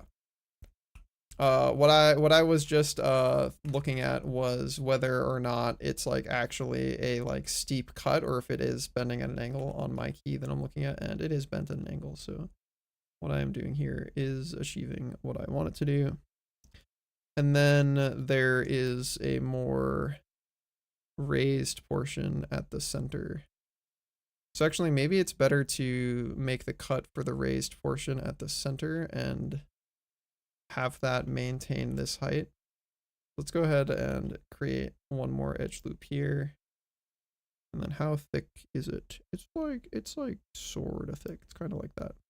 All right, cool.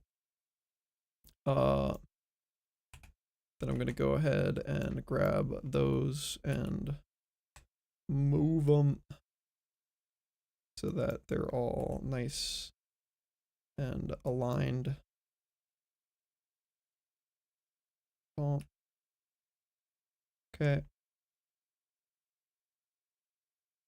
And now I'm going to go back to this selection that I had made here where I removed those two and the front face, and then SZ. Yeah, that's more like what I want. Cool. That's going to bend that this way. Gonna use my side orthographic view to get nice and close here. And then I'm just gonna move this with Z and snap it down so that it's like flat. There we go. Cool. And then I kind of feel like this should be a little bit smaller, so I'm going to grab this edge loop with Alt left click and I'm going to double tap G to slide it along. There we go. Does it bend at the end there? It doesn't, so I'm going to want to grab all of these again so that they can be along the same. Oh, is that going to snap you perfectly? That's not ideal. Okay, no, there's still space. There's still space. Technically. Barely, but that's fine. Are you overlapping? You're not overlapping perfectly, so that's fine.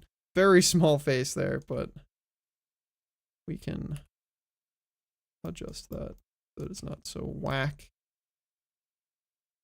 Cool. All right, do I have another groove? There is sort of another groove. This little raised portion kind of has its own deal going on. So let's go ahead and grab this edge, cut ourselves another edge loop. And then we can once again straighten this out if we need to. Do I need to? Are you straightened? Yes, that stays at a uniform thickness. Cool. Well, that kind of means that this has to go that way. Well,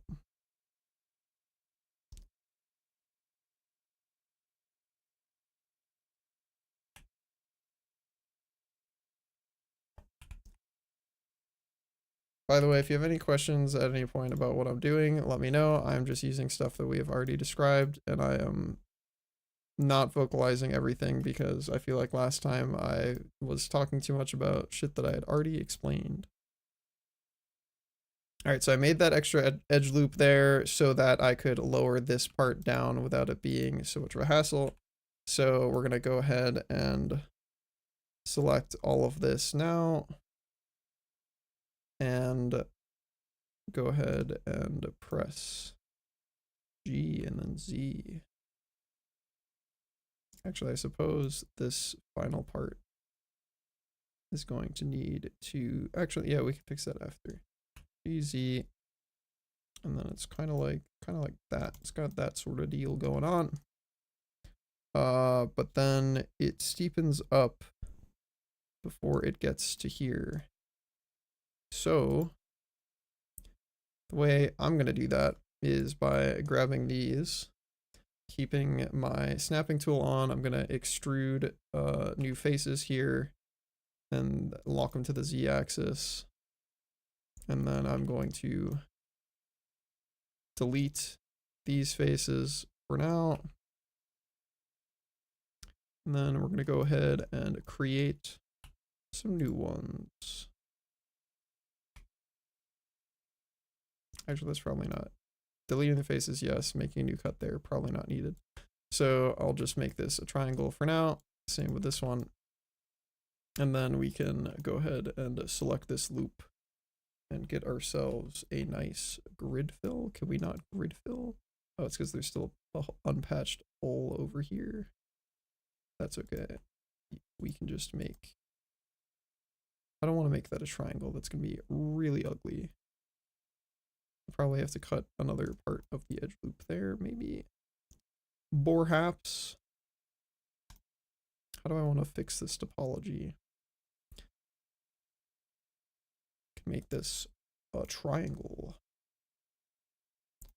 Now, what about grid fill? Are you happier now? It is happier now. Can I have more topology?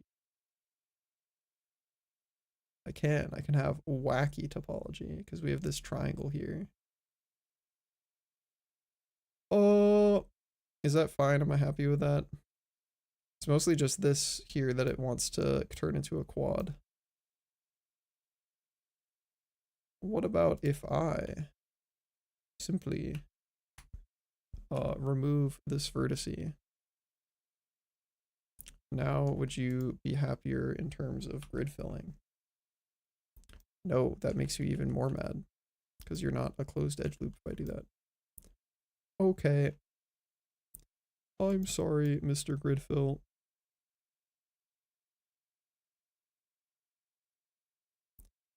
I think instead I'm just going to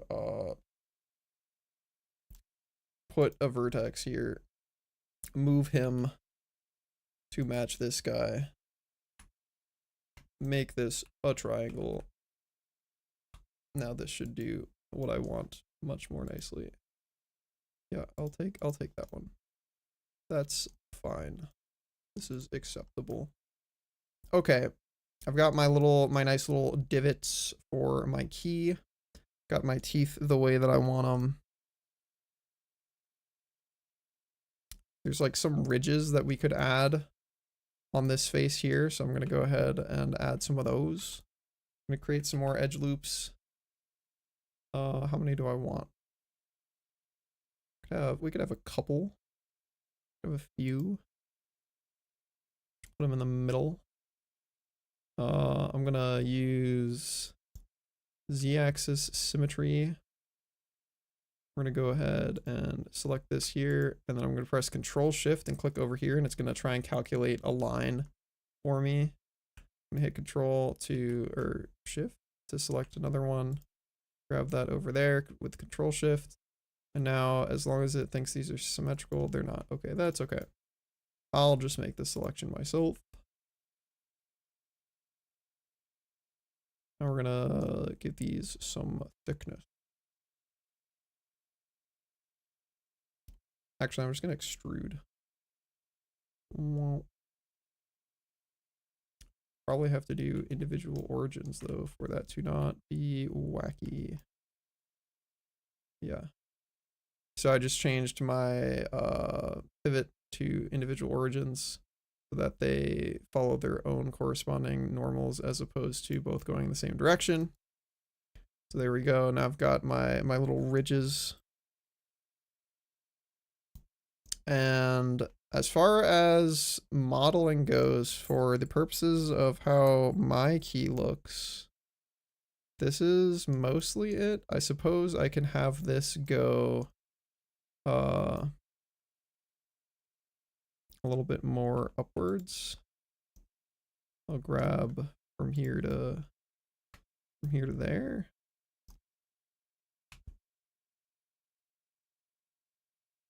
Yeah. All right. How's everybody doing? How are your keys looking? Do you feel satisfied with the look of your key? Looks bizarre Yeah. a little bit, but I That's try to okay. make a lot of blend and curves. I don't Yeah. know, it looks Listen, peculiar. you're gonna look somewhere. back on this in the future with much pride. You're still cooking, Volksy? That's okay. How's everybody else doing?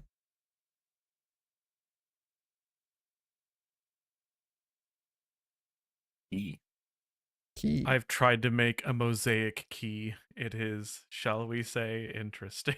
Yeah. It's got holes in it. Your key's got holes in it. Yeah. I don't know what's wrong with it. Key's got holes in it. Key's got holes in it. Also, earlier when you said I'm sorry, I just pictured throwing the rock. I'm sorry. Hell yeah. All right. Well, before we are done today, I want to show you a couple more things. First thing that I want to show you is how to use a basic material. So for our purposes, we can leave things in the way that they are, and I'm just going to show you the basic material stuff. So for now, we're going to be done with our key design. Wherever you're at, that's fine. It'll still function for the purposes of the next things I'm going to try and teach you, because we got another half an hour before we'll be closing out today's lesson. So I'm going to go ahead and hit Z here, and that's going to bring up my shading menu. I'm going to swap over to material preview just as a reminder. You can do this over here in the top right as well. We're just moving from the solid viewport shader to the material preview shader. Currently, our render mode is Eevee. We can change this in the future to cycles. They're basically just two different rendering engines. For our purposes today, though, we're not going to be rendering anything, so we don't need to worry about cycles or Eevee for the most part. But anyways, you'll see that our key is white. That's not really the color that we want our key to be. So, what can we do about that? Well, if I select my key and I go over here to our properties area, properties are on the right-hand side. We're going to go over to all of these different cool icons, and we're going to go right down to the bottom to this little circle that has like a checkered red and black on it. And that's our material properties. So right now, our plane does not have any material. First off, this isn't really a plane anymore. It's our key, right? Let's rename it. We're going to hit F2, which is the global hotkey for renaming things. You could also come over to your outliner and double click to rename, but I like using F2 because it also works inside of our 3D viewport, not just the outliner. And we're going to rename this key, or whatever you want to call it. Now we're going to have our key selected. We're going to go to the materials sidebar of our properties. We're going to click new. That is going to create for us a new material for our cool, funny little key.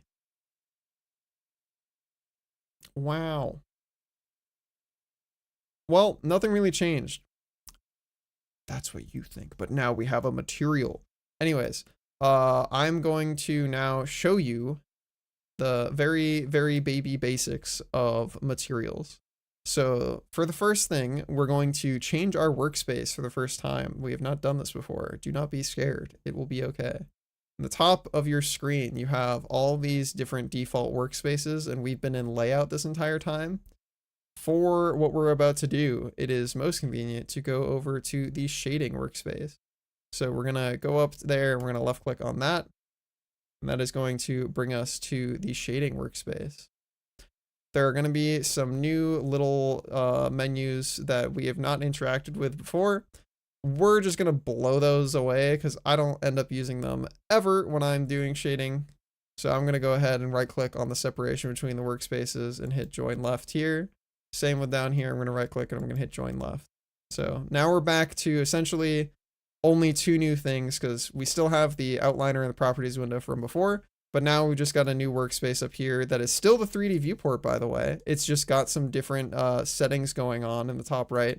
So we could make this look identical to how it looks here if we wanted to, by just like going over to solid mode, and then we would have to turn on some of these other things. So like this is still just the 3D viewport. It is just some different settings are turned on. So this is still the same 3D viewport that you remember from the layout workspace, just has some different settings that are useful for when you're doing shading and working on materials. Then we are going to go, okay, I now see why this is freaked out. It's because it thought I double clicked. We can just have the one material, please. Thank you. So we're going to go over to here and we're going to have our key and it's going to have our nice little material that we've got. Wow. So what is this? This area is, as you can see, your shader editor. And there's a bunch of cool stuff that you can do in this space. You're essentially going to be doing basic plug and play of inputs and outputs. By default, it's going to give you this shader called a principled BSDF, and it's going to give you a material output node, and it's going to connect this shader to the surface input on the material output node, and it's going to give you this look. Wow. Well, first thing that we can do is we can click on this color here, and then we've got a bunch of sliders for hue, saturation, value, alpha, and we can just like, well, we can change the color of our key. Whoa. So that's gonna mess around with the base color. So you can make that whatever you want. Maybe you want your key to be a funky color. I like the color red. I'm gonna make my key red. I'm gonna make it really saturated. Okay.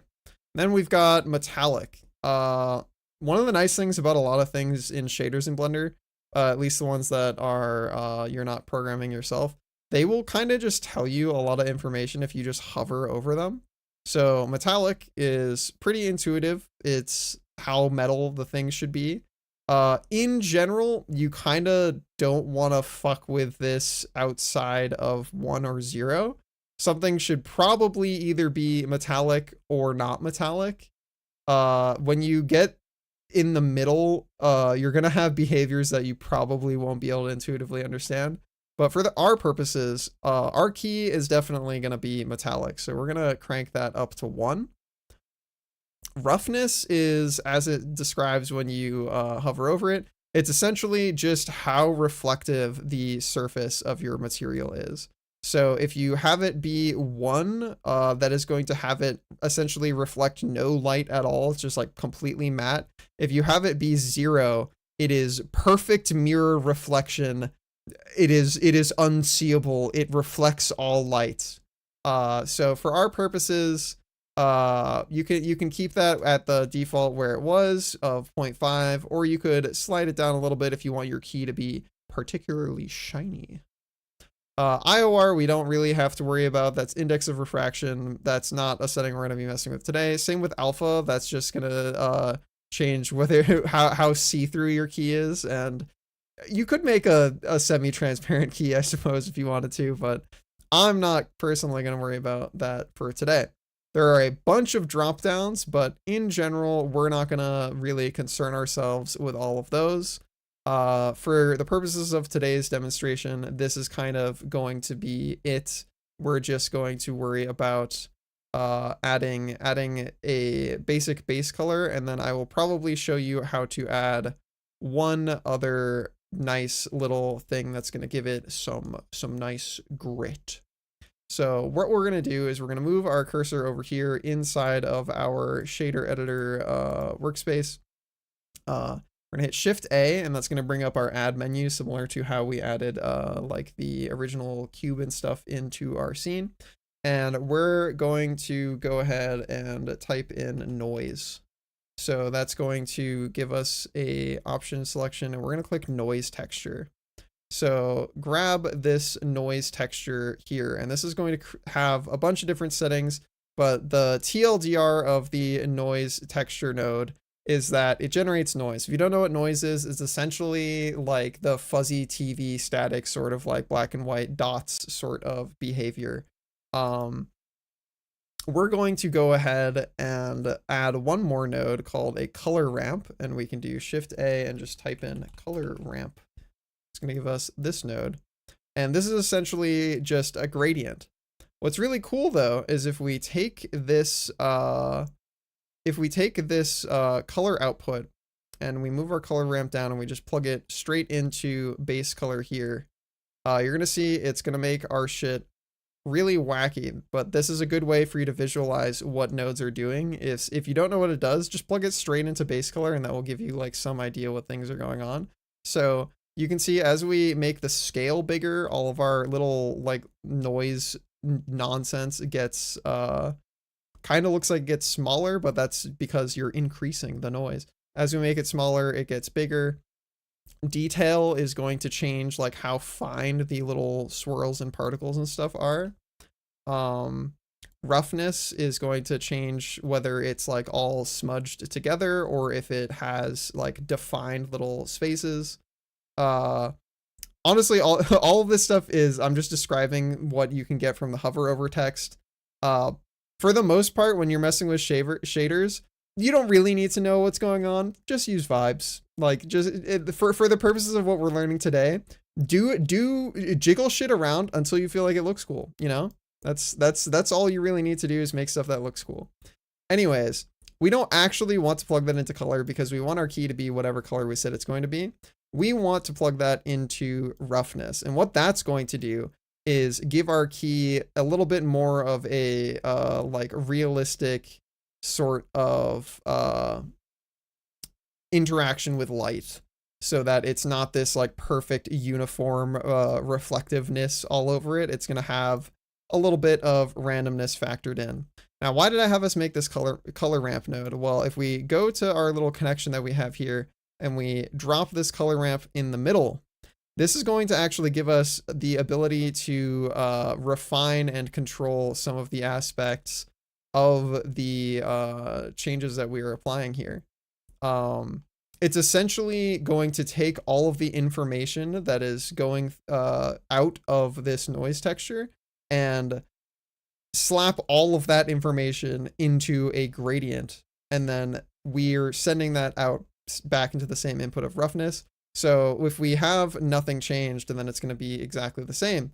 But as you can see, if we start messing with the gradient here, we can have some more fine-tuned control over what is happening across the surface of our key. Color ramp itself has various different ways you can change the gradient to be interpreted. Again, for the purposes of today, just vibes. Do whatever you think looks cool. Mess around until you are satisfied and you've got some sort of cool texture on your key. Wow. Wow. Very cool. All right. The only thing that I'm going to have us do after this is we're going to set up a camera to look at our key. So for the purposes of today, that is going to be our texture that we're going to work with. So let's go ahead and go back to our layout workspace. On the top of the screen, you got all these different things. We were in shading. We're going to go back to layout, and we're still in material preview mode, and we can have our key, and wow, it's got all the stuff we just did to it. Cool. Let's go over to the outliner and click on the cameras, and we're going to go back over here and have our mouse in our 3D viewport. We're going to hit Shift A, going to open our add menu, and then we're going to click on camera. That's going to put a camera in our scene. Now, cameras. How do I actually look out of the camera? If you have a camera selected, you can hit Control plus numpad 0 to make that your current camera selection, or you can just click on the little camera icon over here and that'll make sure that is the current camera you have selected. If you have multiple cameras, that's when this becomes relevant, but we only have one for right now, so that doesn't super matter. But yeah, numpad 0 is how you look through your camera. What if I don't like the aspect ratio? What if I want this to be like a square or something? Well, that's actually determined by your output properties. So in your properties window over here, by default, it is 1920 by 1080p. Hi, Sharkloaf. For our purposes, maybe we want a square, so we can just take this 1920, copy it, paste it in here. Bam. Now it's going to be a square. Cool. Then we can go over in our properties and click on the camera. And by default, it is 50 millimeter focal length. Let's actually look at what the differences are if we change it around. But first of all, our camera's looking at fucking nothing. What if we want to look at our key? That's what we want to do. We want to look at our key. Well, one of the best ways, in my opinion, that's like very intuitive for anybody that's like played video games, is to use what's known as walk navigation. You can activate this by just hitting F3 to get the search bar, and then while you have your camera selected, type in walk, and then you'll see view navigation, walk navigation. Now, if you move your cursor around, you'll look around, and if you use WASD, you'll move around in space. And so that is a great way to move your camera. Q goes down vertically on the Z-axis, E goes up. So we can now move our camera around until we get an angle of our key that we like. Wow. Then you can hit left click to exit walk navigation. Now if we hit 0 again, we'll just snap back to looking at our 3D viewport. And if we hit 0, we are looking through our camera. 0 on numpad. Something I just found out is if you scroll your mouse wheel, it changes how fast you move. I was wondering why mine was going so slow. Yeah, that is another thing. You can also hold shift to get a little zoom. A little zip in speed. But yeah, so cool. Now we've got our camera here. However, if we go over to what things look like in our render by changing our shading to rendered from material preview, which you can do by hitting Z, our key's really dark, and that's because we don't got any lights in our scene. So let's go ahead and fix that. So we can keep ourselves in rendered mode if we want to. Let's select our lights collection on our outliner, and then we'll hit Shift A to open the add menu. Let's add in a area light. So by default, it's going to spawn it at the origin because that's where our 3D cursor is. It's going to be pointed down, so we can hit G to move and Z to have it go up, and then we can move our light up. However, my key is still really freaking dark, dude. What's going on? We have a light in the scene. Why is my key all dark? Well, that's going to be due to how bright your light is and the inverse square law, but we don't got to know math for the purpose of this. Blender will do all the math for you. So all we got to do is go into our properties panel and click on the little light bulb that we've got when we have our area light selected. And that's going to give us this information about our light. For what we want to do right now to make our light brighter is adjust this power value. So you can just click on it and just start sliding it. And then once it gets to around what you want, you can settle with that. One of the things about how lights work, this is also reflected in real life, is essentially there's different ways of that light bounces or diffracts or diffuses. If you've got, to simplify it really quickly, is if you want sharp edges, you want your light source to be closer. If you want things to be nice and soft, you want your light to be farther away. I'm also going to give my light a little bit of an angle so that it can shoot across my key. Give it a cool little side lighting, you know? Maybe I even, whoa, give it a wow, you know? Okay. And for the purposes of today's example, that's going to be kind of it. I can go over a lot more about how to actually like stage lighting and how to actually do good shaders and how to make your key less cringe. But I feel like this was already a lot of stuff and new things. So I wanted to leave the last 10 minutes here to have anybody ask any questions that we might have over things that we went over today.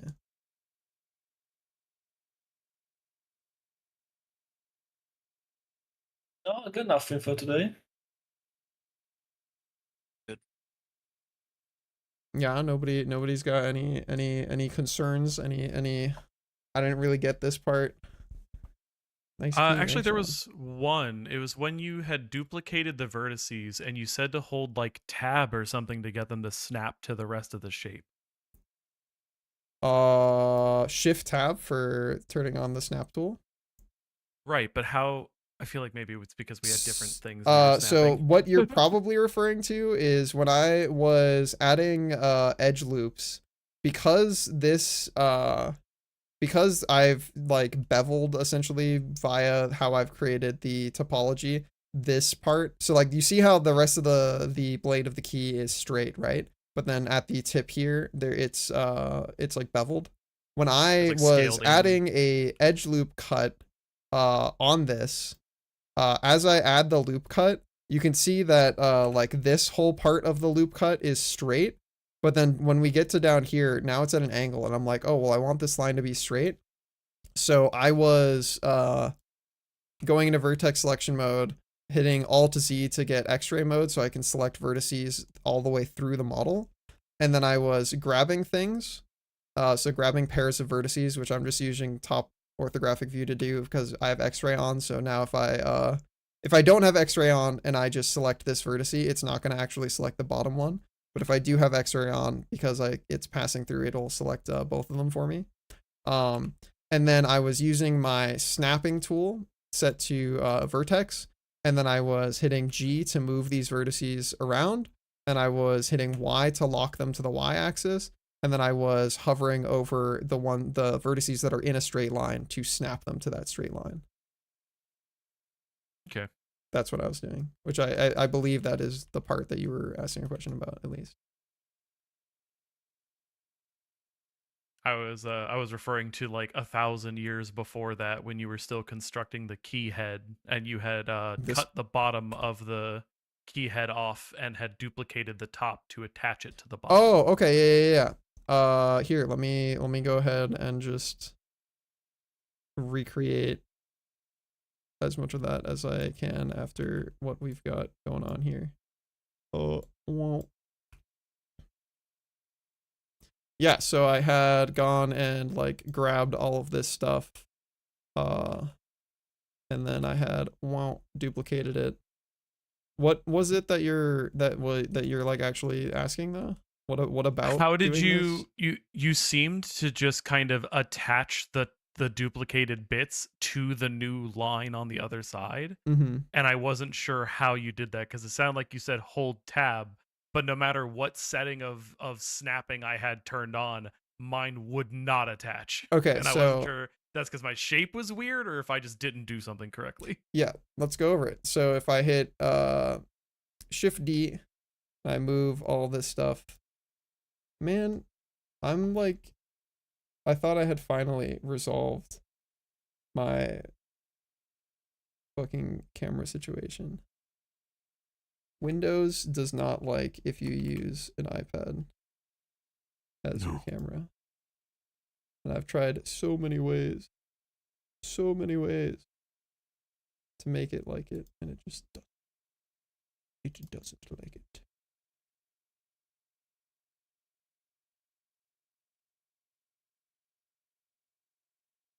Man, fuck you. I'm gonna just do it manually then. We do it live. I'll explain that in a second once I get my fucking camera to stop being a bastard.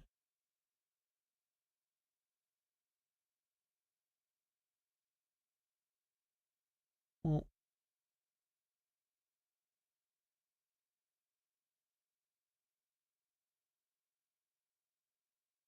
thank you. Okay.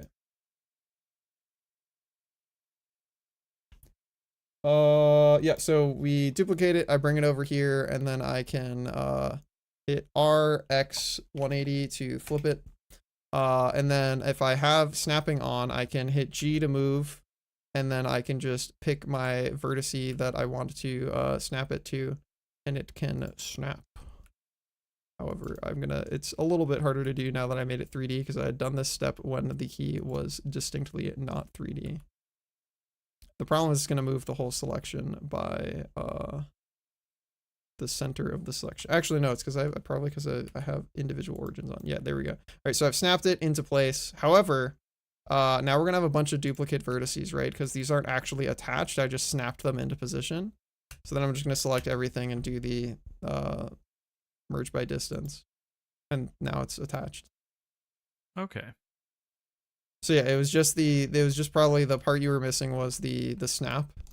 So I have snapping tool on, have it set to vertex, and then I'm just moving it in, snapping it into place, and then Yeah, it seems of not to everything. work as pleasantly if you have irregular shapes, which was my problem.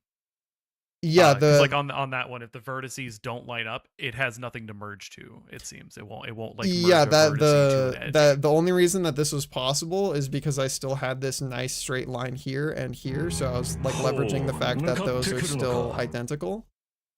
Yep, got you. To do that. There Okay. are other ways Makes to sense. have nice symmetrical modeling, but we'll probably do that for next time when we get into sculpting, because that's where symmetry becomes a lot more important.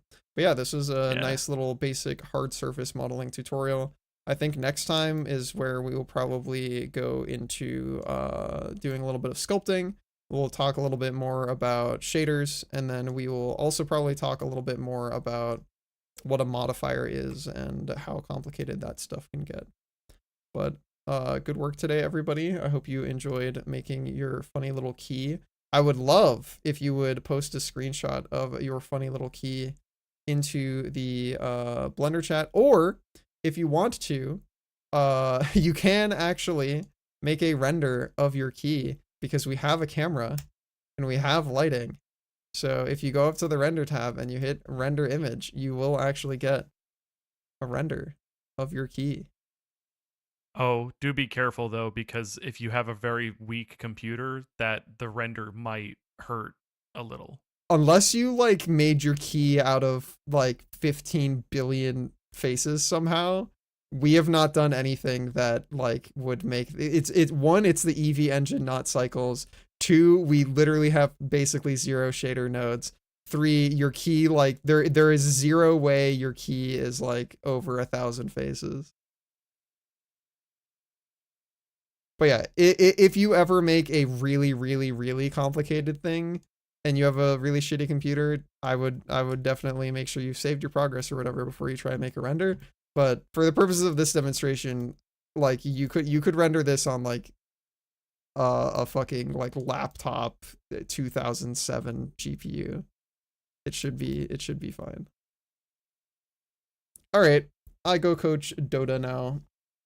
I hope you guys had fun. Coder. Thank you for Thanks for running the us. session. It was great.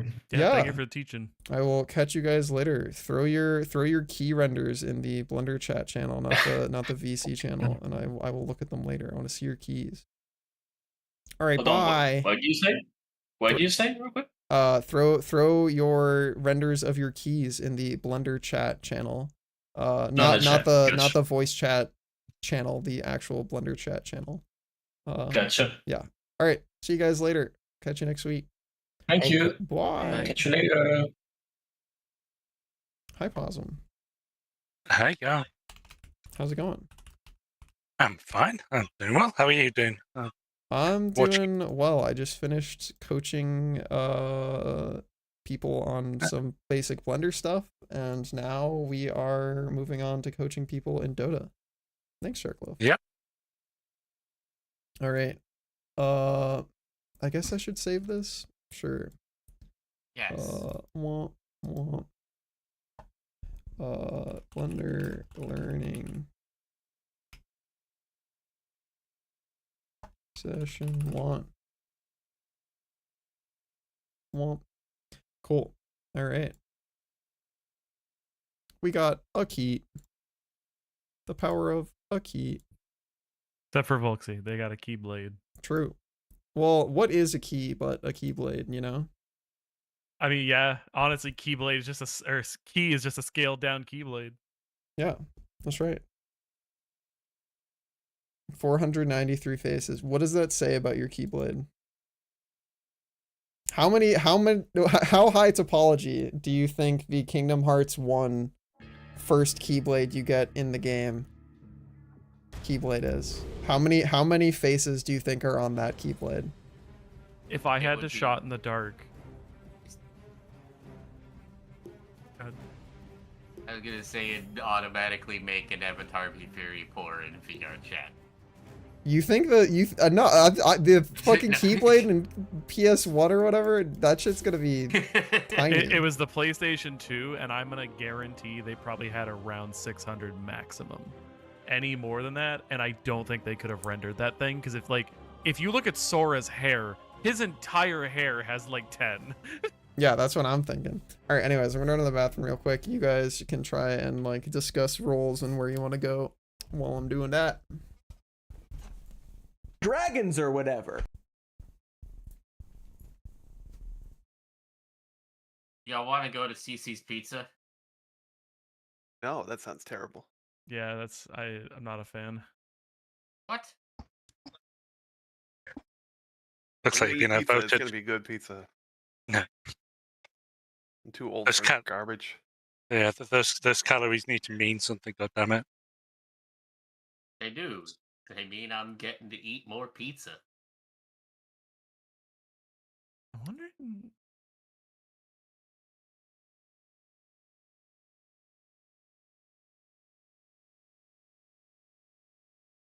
I think unless someone unpacks the game, we're never gonna know, because I'm like looking through a bunch of things, and none of these are specifying how many polygons it had. Only that it couldn't have been many, because you can basically count them on the fucking game. Which is accurate, because like, yeah, I remember how fucking sharp it looked sometimes. So, are you looking to play 3 again? My God, we have like a full stack here. Yeah, I we do. can, yeah, I can probably 3. Della Position 2. I have been doing Nature's Prophet, but I don't actually have strong preference at the moment. I was looking at Earthshaker, but I've never played him, and I don't want to first time Earthshaker into all y'all and then have us get rolled, because I don't know how my character works. Like Earthshaker support. Yeah. Okay. That's my secret. He's pretty straightforward. I know there's like a specific combo you're kind of supposed to do, though, where it's like doing it makes it a lot easier to kill people. It's true. Is he a 4 or a 5? Usually 4. He needs a little farm. 'Cause Yeah. you definitely need a blink dagger. Okay.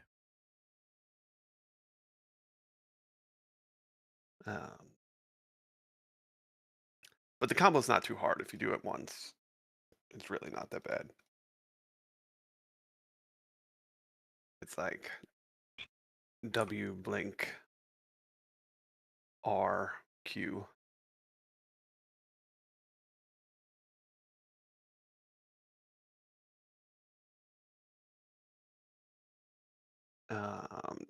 Tony, what are you looking to play? Oh, hello, I'm gay. Good answer.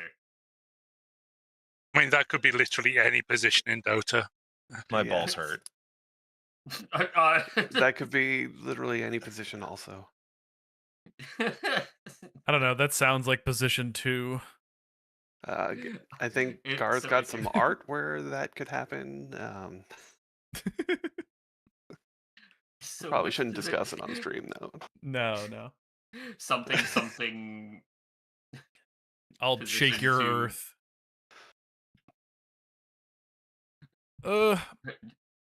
It's funny, like it's so strange going back to Blender with intent to like make shapes that are not hard cases and stuff. Because for so long I was trying to like 3D model 3D printed cases, and that not easy to do in Blender, a program which will not allow you to have like specific sizes marked out and easily displayed.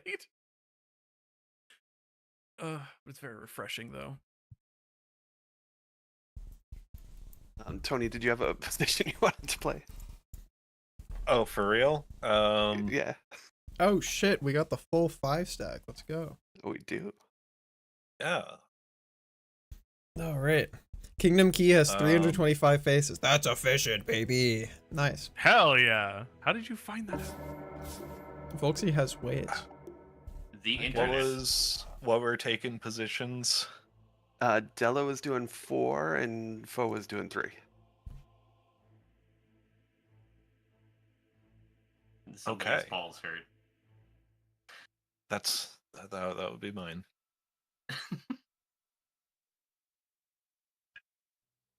It's not a by choice thing. It's just kind of a static Oh, presence of being. press it again. I'll press a button. How dare you? How dare you deny us our good boy noise? Well, allow me the chance to rectify this. Press it. It's red. So it sounds like 125. 125.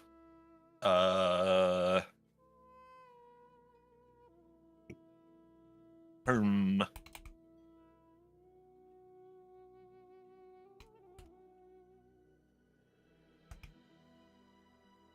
Sorry for suddenly changing all of your Twitch UI on my channel.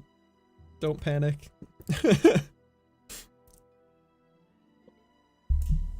You're now I dub the Twitch mod, Volksy. There you go.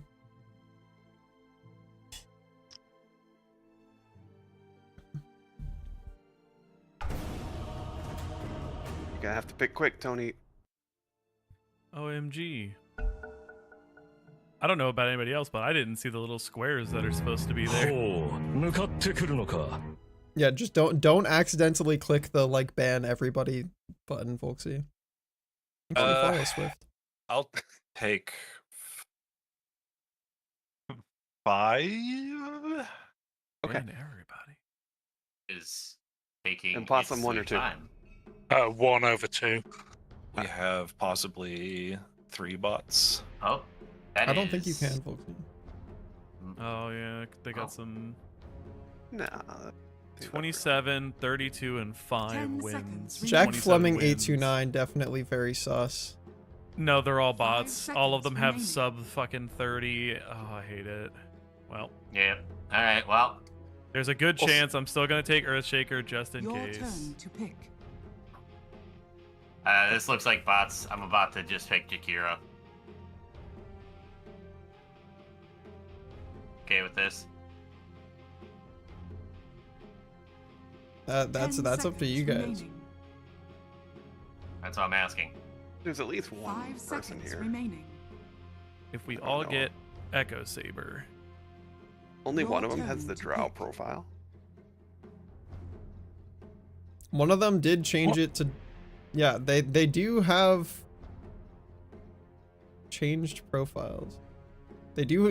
One of them does have the ends in 4 10 seconds remaining. numbers. Jack Fleming 8291 also sus. well, my thing is Seconds all of their remaining. Steam profiles are nothing but question marks. Like none of them have Yeah. a picture. that is the sus part. Oh, the freeze is back. I think the Spectre might only be the only real person. Earthshaker's only first Maybe. item is boots. That's crazy. Spectre might also not even be real.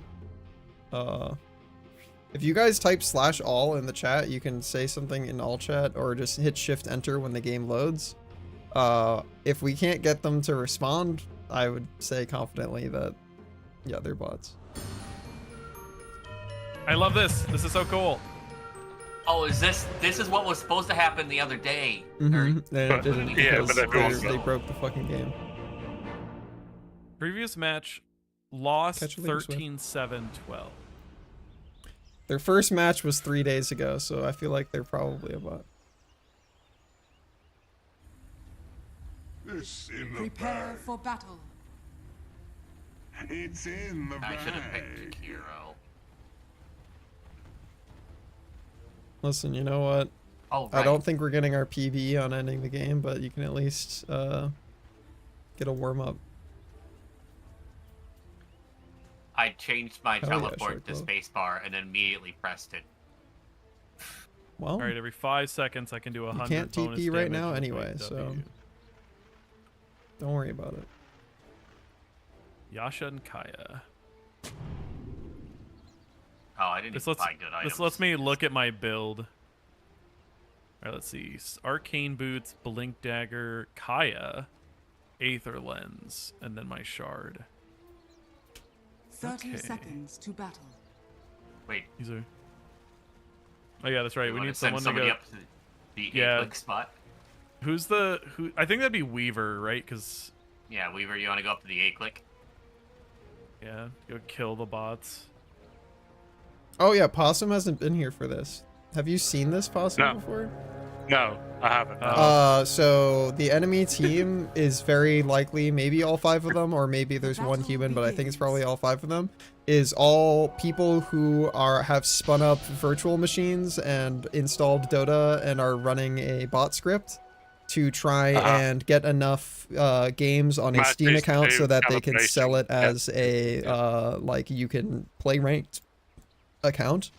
But as a result, all of the bots are just gonna walk in a straight line to top lane. Yep. Yep, there they are. Yeah, they're all They bots. are Yeah, A-click, so if you though, wanna, like, they will that's still why we kill were you. saying to send you bot or top, because you can just freely kill them over and over and over. And because you're Weaver, you're probably the guy who can, with levels, kill buildings the fastest. Because this now is just a, if you leave the game early, you're gonna get reported for abandoning. You do not want to just man fight 5 people as Weaver. They are just going to stand still and right click, so they will beat you to death. But they will never cast an ability. They're just gonna stand still and right click you. So Wow. that is the rest of this game, which is why we have optimized a draft and a gameplay style where we have completed the game in 7 minutes before. Our record, yeah. Yeah, I still have to change that, Pendles. Try to bring them close so you can just click on them. Because literally all the script does is just A-click. So it'll A-click and hit creeps, or it'll A-click and hit you, basically. What is that, the thing we're supposed to build? Meteor Blightstone helps a lot. Meteor Hammer Yeah. kills buildings. Orb very of Blight? well. Orb of Blight, yep. Used to be called Blightstone.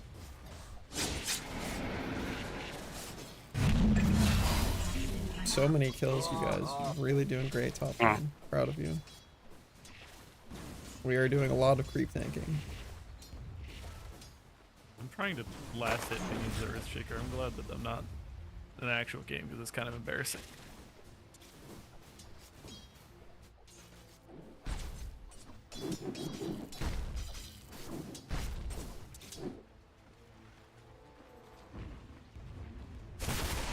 I like how Nature's Prophet says uproot the foe. Yeah.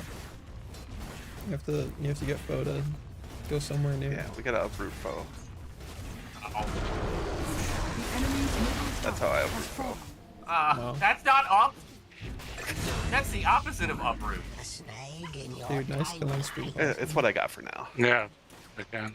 You like do not need to get brown boots. You don't need to get falcon blade. You No, just want to get no. like a desolator and kill buildings.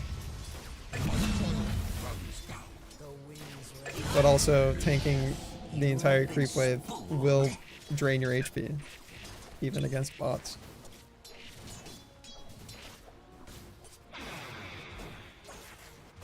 How did you know? Oh, I see this. Okay, that's what I thought. So then, like,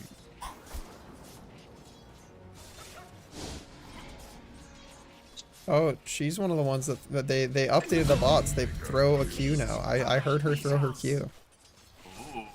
She pressed. They added one line to their bot script, other than a move top. PA threw a Q. It's crazy. Oh, I didn't mean to take that from you. My CM Fired. is You probably I'm want to get the breathing. Mithril Hammer sent to you, so you can just make sure Yeah. you get all your CS. Yeah, they press Q, Spindles. It's crazy.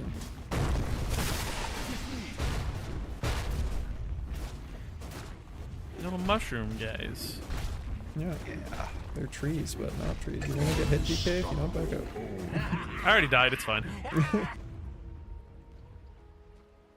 Yeah, so we want to look at like how many ticks of HP the creeps can survive in terms of tower, and understand that it takes us at least 2 tower shots worth of time to back up.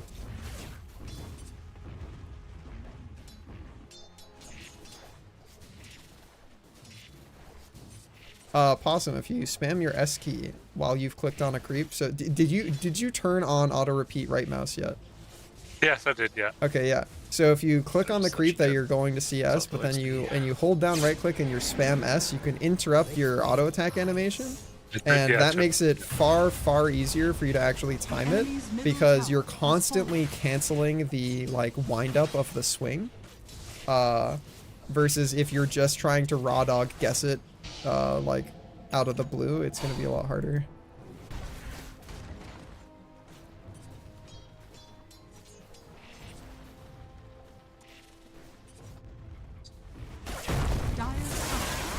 They fortify now? Fortified. Wow. We've added 3 That's lines to the annoying. script. All of Holy us shit. just got shocked. Whoa. Maybe fortify for your catapult. Once your catapult starts getting hit. Oh crap. Okay, you allowed the trees. You allowed the trees to come in. Radiant structures are I have fortified. 20 health. Oh no! Well, we wanted to fortified! fortify once. Yeah, I was gonna say once the catapult starts getting hit. So Too early. Can I tank that? I can tank that. It hurts. Oh, it hurts. yeah, the No, catapult. the minions! Yeah. Well, The goddamn minions! that was yeah. That was stopped yeah. ours. If I we tried, threw dude. some Tony abilities at the wave, we probably could have kept the catapult alive. Sorry, I was reading. I was wondering I forgot about the change that I can't give physical barrier to other people now. Mm-hmm. All the little changes that they've done for this patch has made me not understand several people now. After you finish your deso on Possum, I would just go meet up with the team because they are sieging tier 3. Yeah, we're switching high ground. I'm dead. Goodbye. I always forget I can't recast my Q to get rid of the rock. So if I like rock myself off and fucking can't get past the barrier, Dude, that's it. wow, a man. rampage. Crazy. Yeah. Get your deso sent to you, and then Yep. just go towards... I don't know where you're walking, but this is where you're going. I'm drawing a line on the map. You're going to mid. You have Shikuchi up. don't You know can where the run middle places is. faster with Shikuchi. Yeah. Press Shikuchi! Hi Nico. Currently we have a 5-stack, but and I also don't just play with randoms. I coach people who are part of the Discord community. So if you want to join, !Discord or the purple button Oh, in no. the stream. Zip zap. It's so funny every time. The enemy's middle tower has fallen. We have infinite Radiant's mana. We have so much turret has mana. been killed. Somebody's courier died. The enemy's middle My tower deso. has fallen. Wait, Oh, thanks. where Why- did why you are we- send your courier? Straight to me. So in mid lane. Are they? Well, no, because That cannot be did you- true. There is nothing that could have killed your courier. Could you imagine? Did you micro if, your like, courier top? Double tap your courier like unit selection button and it'll snap your camera to where it died. Why? Why? Because they didn't target the tower yet. Where did your Oh my where did god, it they're die? doing it! This is so funny. This is crazy. Oh shit. They're murdering me a little bit. This is good, actually. It had to have died It's somewhere always not alive. here because there's literally no units on the way to you in a straight line at least. Why? Uproot the foe. Where should it be? Sorry. If I Shit. If you I died. double tap your courier selection, camera selection, it should snap your camera to where it Yeah. died. there's Does it not? It's not snapping. No. Okay. Maybe you can only do that with your Radiant's primary hero. courier has been killed. I Tony, think. Jungle camp? It wouldn't have flown through a jungle camp. But I don't know. that is a second maybe. radiator. I feel like what's more likely is it somehow got micro to run top in a straight line. Carefully, don't die, Possum. You have to ult. Okay.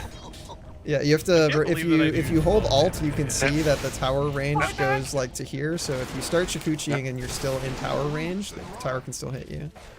Galaxy, why did you try to trap him? But goodbye. What? I just saw a courier on the an enemy courier go past mid.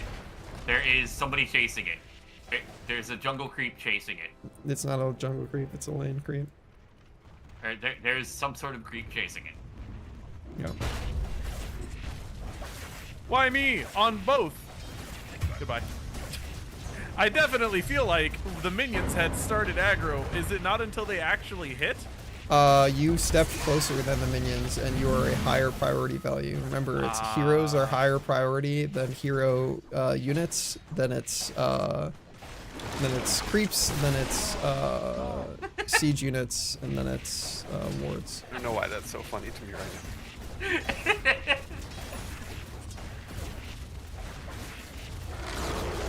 The enemy's middle tower has fallen. You're gonna get me killed with one of them, and it is gonna be even funnier. I am making sure to do it Dire's outside the courier tower. has been killed.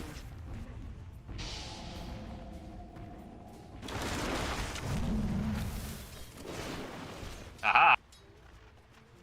Wait, what the hell was that? What are you No, investigating? they are. They have a courier just wandering around out here. Yep. It's walking in a straight line to PA. I don't know why they're going Yeah, there's down. one real They're coming person. from Secret Shop is what's Oh, wait. happening. Courier has been They're all killed. coming from Secret Shop with a vitality Dire's booster. courier has been killed. Yeah. Their bots are slightly Enemy's better, middle tower but has only fallen. slightly. They They buy spent the half an hour couriers on go to this. Secret Shop now. And they also The fortify. Undying, I think, might be an actual Your person. top tower No, is he's under not. They're all attack. bots. There's no Well, way. the Undying was up at our top tower.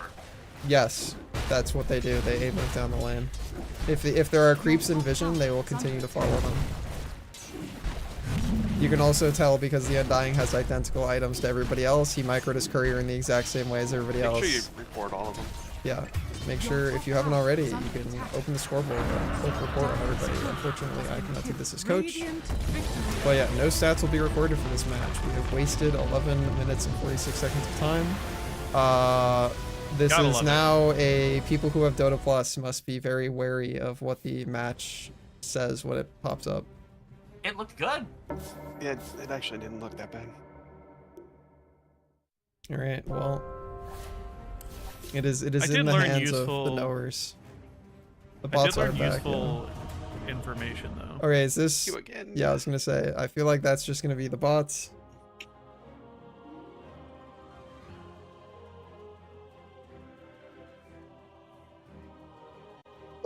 I did learn something though, which is like Earthshakers seems to be a all or nothing once you hit 6 champion and or hero, and before that, be very fucking careful. Oh, he's You have a pretty lot of tanky damage, you have a from lot the of start. stuns. When you use your W, it stuns in a small range around you, but most importantly, it buffs your next auto attack. So you can Yeah, use that to I secure was just CLs. hitting towers for 12, and I'm like, is that just how much damage I have, or is that because we don't have items and we're hitting, N towers? Yeah, it's because you don't have items and the towers have armor, so you're doing a physical auto attack and the armor is applying a big reduction to that. Did that look like bots again? Yeah. Okay. I want to go look at people's keys. Yo! Those are great. Hell yeah. Look at our cool little keys. These are sick as hell.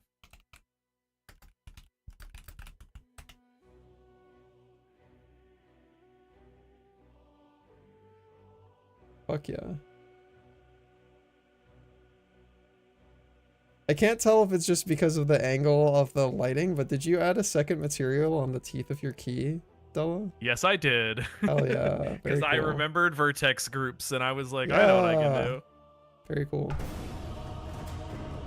That looks real. Yeah. All right. Oh. Time to find out if it is.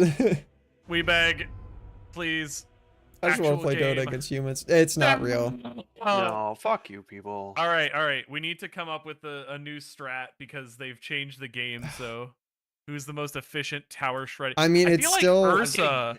It's not Hero. Ursa. I'm- We know that I'm it's grabbing- Leshrac 1000%. It is Arc Warden 1000%. Venomancer with Winter with the Wyvern. wards we were very doing very well. Winter Wyvern Your 1000%. turn to pick. Jakiro. Yeah. What Okay. level do you have to be It's to- not is Ursa. it- It is not Ursa. Someone you have to pick Arc Warden now, Della. Your turn. Oh no, we got Arc to Warden. pick. Okay. Arc What was the other one that was like? It's Leshrac, Arc Warden 1000%. Troll. It's not Warlord? Troll. Veno Troll. Yeah, we checked his Oh, well, damage. he It's is also just pretty good. worse. Venomancer was really fucking good because of the units. Did we figure out if Nature's was better than Veno? I feel like probably it's still Veno. Please because of the pick amount one it can for the spell. love of think God. Pugna does. Yeah, Veno. Pugna or Respectable Venomancer, I would tower. say, Della. One of those Okay, two. I actually half-ass remember how Pugna works. Okay, sure. We can go for that. This is just we send Tony to the kill every bot lane. We send probably Leshrac to the other lane and then everybody else mid. Oh wait, there's no point in buying those. Just buy raw Yeah, stats. do not buy anything. If on Tony's buying Meteor Hammer. I think probably we're just going. Somebody gets Hold a on, Orb of what- Blight. Other people What get is my mana main boots. stat? Is it intelligence? Yeah, you're in here. Also, Okay. Leshrac hero, Possum player, you have to max Diabolic Edict. Don't level like anything else. No, nothing else. Yeah. I mean, you will have to level other things, but like, do not go Yep. like whatever your guide says for level 1. No. Same with Winter Wyvern Picker, you have to level your heal level 1. Jakiro, you're leveling your E Alright. level 1. Pugna, you're leveling Oh, your yeah. your blast level 1. Blast, Q. All right, we send Tony to the funny. Prepare for Uh, battle. What was my? Yeah, honestly, you're kind of right, Audie. I feel like if you don't have a thing that kills creeps, if you don't have like a button that kills creep fasters, just level stats. Like you can use your level on. Can you still level stat? Oh yeah, you can. Okay, yeah, the +2 to all attributes. You can throw levels into stats. If you can't level up your primary important ability and you don't have something that clears waves, like Jakiro Q is still worth getting, but like we never need to put a level in Ice Path. Same with Della. You literally never need a level in anything other than your Q. So if you can't level your Q, just put the level About into your that? stats. Because it says I find healing on affected allies and it 30 banishes a seconds to spell. battle. but it can't Wait, be actually, wait. You attacked. can decrep someone so they can tank tower? Do they still get shot? That's what I wasn't. That's What I'm not wondering is, sure do you about. still It get says they sh- can't be. No, you attacked, just don't so get if they targeted. attacked, Yeah, no, you Yeah, don't yeah. even get targeted, so it's not worth. It could be. Maybe good for you could saving a decrep. catapult. Yeah, that's what I was gonna say. Maybe you can decrep the catapult. Decrep in can theory, save somebody. Okay, crafting- but theoretically we shouldn't need saving because it's all known quantities. Oh God, good luck, Tony. Walk into your spike. Okay, there you go. Nice. Yeah. All right, Good shit. cool. I already have an Orb of Blight, so I guess I'll start working Arc on Meteor Warden Hammer really right says, away. "Life is prison. I should You are see Yeah, it. free." they kind I- of jump scared me in our jungle. I need to save my shit. Yeah, I was gonna say you do not need a null tally on Della. You just want to Yeah, get arcane I don't boots know. for each other. Somebody gets a Orb of Light that doesn't stack. Also, we do not need to go for denies. we in fact do not want to get any denies because that could have been HP that soaks tower damage. That's so Galaxy, we nothing. want to heal, or ideally when there's the most creeps possible because the creeps are hitting the building, right? So if you had healed that first creep, the second one would have been hitting the building still.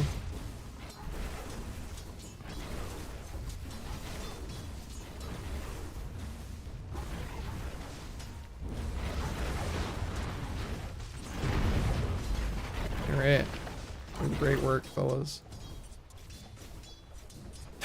Watching them Feel free. all move in a fucking line is so stupid, The man. enemy's middle tower. Like, has come fallen. on, Valve. Oops, that was the wrong button. So what made, I guess my question is, if we have the available mental RAM for this, what made this look like it wasn't bots to the Dota Plus Seers? So it gives you a behavior score of both teams, and this one had acceptable for the other. It gives Yeah, you no, like out of everything 5, and it was listed good. 4 out of 5, I think. What Yeah. was the skill range? Skill range was Well, 4 out of 5, I think. I which was acceptable. our No, range. it was 2. It was 2. It wasn't 1. Was it? Yeah, What- no, it's at least 2. Well, let's try It's and whatever. Our party review. was Can normal. we like start recording some amount of what we see on the Dota Plus thing so that we can like start creating a trend and like better identify?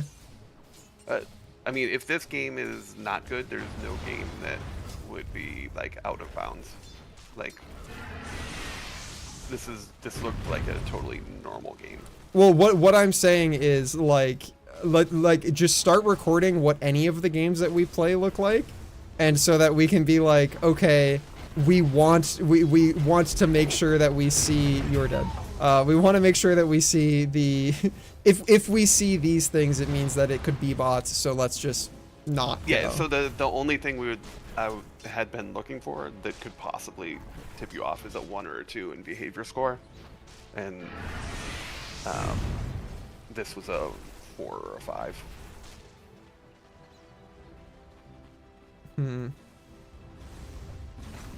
So what it means is like these bots have not been reported enough yet.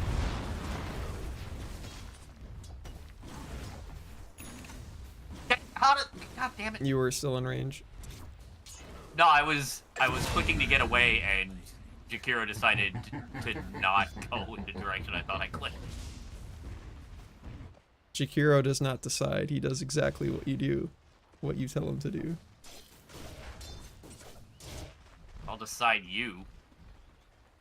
Crazy. Yeah, okay.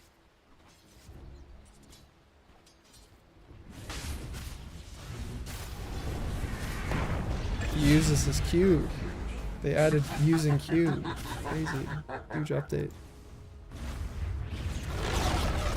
The enemy's bottom tower has fallen. Once you get level 4 Diabolic, go join people, pause them. Is anyone building mana boots? Yeah. I've already built Everybody's them. building Yeah, mana they're boots. on the way. Oh, Careful, you George, guys are your gonna die hammer. to tower. You... okay. Your top tower is under attack. Yeah, level 3 is probably enough. I would just go join the team on puzzling. To the impurities. Tony has their Meteor Hammer and is also joining. Catapult is going to spawn in 20 seconds, so let's try and make sure we follow it and make sure Goodbye. Decrep Hero can save it.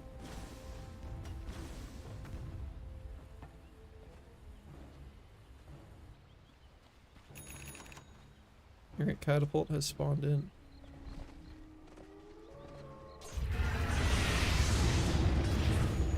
You want to hold that possum until you get to the tower, because now it's going to be on cooldown when you can actually do tower damage. Hit the bubble.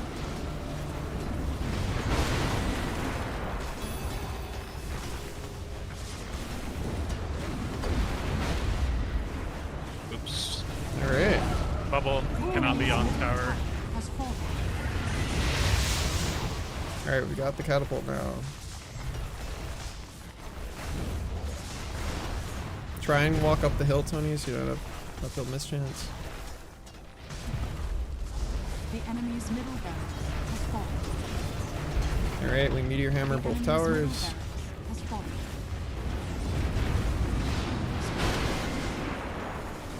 Cool. Everybody focuses down the right tower. Careful you don't die to tower.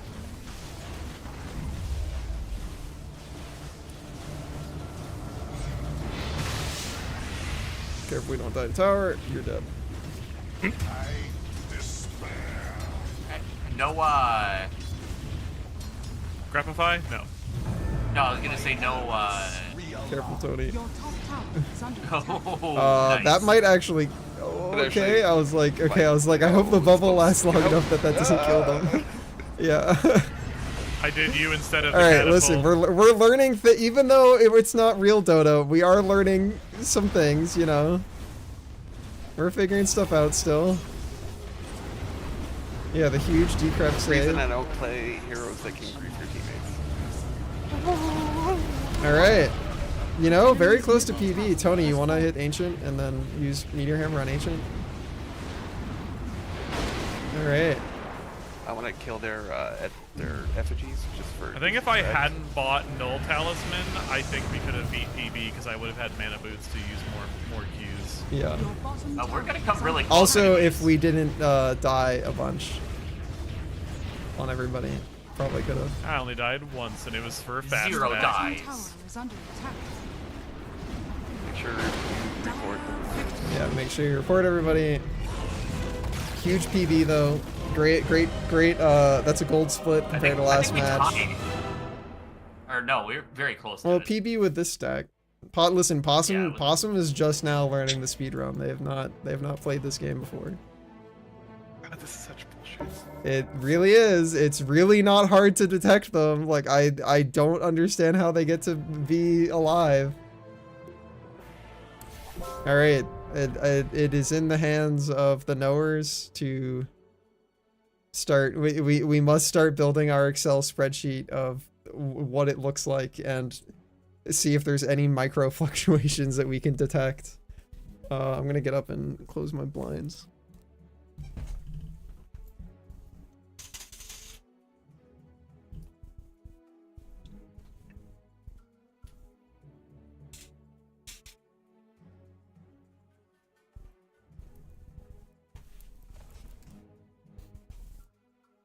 That classic Jakiro build. Hey, Gar, I just got back. Yeah, what's up? your second computer is still on the voice chat, I think. Oh yeah, I can murder the. I can kill Discord. Quit Discord. The classic Jakiro build, Orbital Blight, and 5 sticks. Yeah. I was so happy when we had like a few days without, Not a single one. It was so nice. you know. It's like I don't understand it specifically because apart like most of the time their names are all alphanumeric characters, Yeah, like random come as on. fuck, and then it's just like, and on top of that, every game they do this. Just make it so that if a fucking Steam user isn't, I don't know, 2 months old at least, and their name is random characters, watch the first game and see if they do this. I mean, it's not even that. It's as somebody who has written code before, you can understand when I say like detecting if a person is clicking an identical spot constantly is not hard. Like that's not hard. That should immediately be like a flag instantly. And if they do it again, if they click the exact same pixel at the exact same time as 5 other people on their team, like that's not hard. Like they have so much information on their end that like I'm like, you could so easily code together a detection for like, is this a human being or not? I would like to point out that at minus 114 on the clock, the Radiant had almost a 60% win chance. Wow. It took till 10 seconds for it to get to 50%. I mean, Until the reason for that is probably because the bots don't buy any items on the pregame screen, so the game's like, oh, there's so much money. By that point, we already had Oh our my one god, big wait. streak. Oh, have they... Can you still, sell items from other people? You mean if they disconnect? No. So if I buy an item and then I give it to someone in Fountain, can they sell it before the timer runs out and get full No, gold? they cannot. Alright. Normal Aw. people? It's bots. It's bots. It's bots. Okay, we've got the I was about strat to say. down. I was about to say. Oh no, my audio. Actually, this was. Hold on. What time is it? Yeah, this was gonna be my last one regardless. So I will just Alt F4. Okay, sure. You eat the 30 And then when the I- 30-minute Q ban. Don't Alt F4. Yeah, I We mean have to Alt wait for you F4 to get doesn't the work. You have official- to, Well, no, you I'm have to gonna deliberately start it quit out. again and then Okay, hit yeah. I mean, you abandon. could have Yeah. just Alright. hit the up left arrow. No. Or wait, oh wait, you're right. You're not gonna connect. Wait, hold on. Maybe this is the Oh, strat. alright, Maybe alright. it's not abandoning. Maybe it's just fail to connect in load in, and then we only get the 5-minute penalty. Oh, maybe. I don't know. 3 minutes. Whoa. We can just hit cancel. Just hit cancel. Jump Don't scare? don't select. Yeah, don't hit say no. All right, no, okay, now we cancel the queue. All right, cool. All right, I'm gonna launch the Yeah, game and relaunch tell you the what it game. says. Accidentally find strat? Question mark. That might actually be it. Rather than doing that, we just disconnect. my What is button the is red. timer? Yeah, it's only 5 minutes. That is so much better than 30 minutes though. That is So it's yeah. somebody Alt F4s. Yeah. Okay. And then we all 5 minutes is far faster than the PB that is possible to achieve by actually playing the game. Oh, we So- can't report them. That's so annoying. You cannot report them, but it's not like that was fucking doing anything anyway.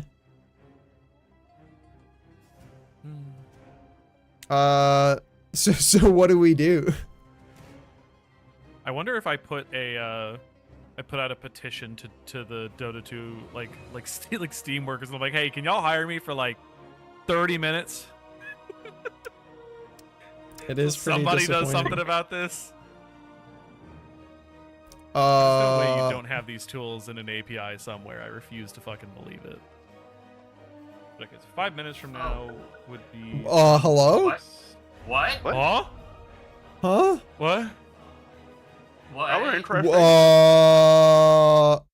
Choose your team. Quick question. We're yeah, quick queuing question. against nothing? Against no one? Okay. Sure. Oh, good. Thanks. I'm Dota. very curious what's about to happen.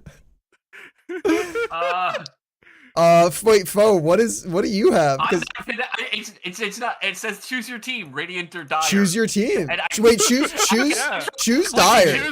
Choose Dire. Oh my god, wait, what? Okay, now we're just in a bot lobby. No, Garyu. Wait, no, I'm a player. Wait, hello, but I can't. What? This shit's okay. We're in a bot lobby now. All right, you can leave. Sure. We're in a bot lobby, but I am very confused why it has force connected us to a bot lobby. Hello? All right, yeah, you can just go back to main menu. Oh my god, I have connection failure returning to matchmaking behind the hero selection screen. That's still going on. No. What? All right, dude. Dire victory? I'm gonna see if I can submit like that as a clip to Valve and be like, guys, not only do you have bots, but like whatever the fuck just happened, you gotta fix your game, man. I took a Somebody maybe hit screenshot Playverse of. bots? Hold on.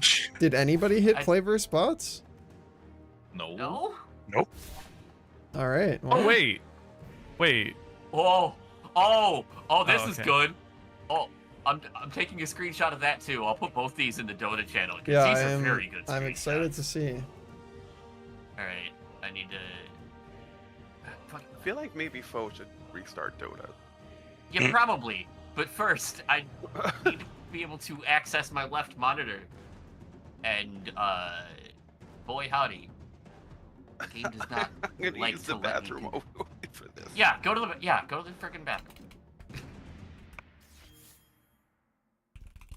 Right, so I need this. Copy to clipboard. Dota to. I got that.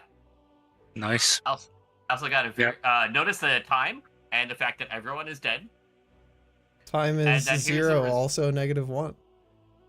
And here's the results screen. Ooh, we got a lot of mystery space going on. Yeah, I think I'm gonna restart Dota. Mm. Mm-hmm. And then while we're waiting for the timer, I'm also going to BRB. Passing on behavior score 1 out of 2 was working the past few weeks. Okay. Yeah, I don't. As I said, it's gonna be up to you. I guess we just start recording what matches we get and what numbers we get, and then like maybe we can start seeing a pattern. But I feel like if we don't write it down, then we're just not gonna remember. We will not know.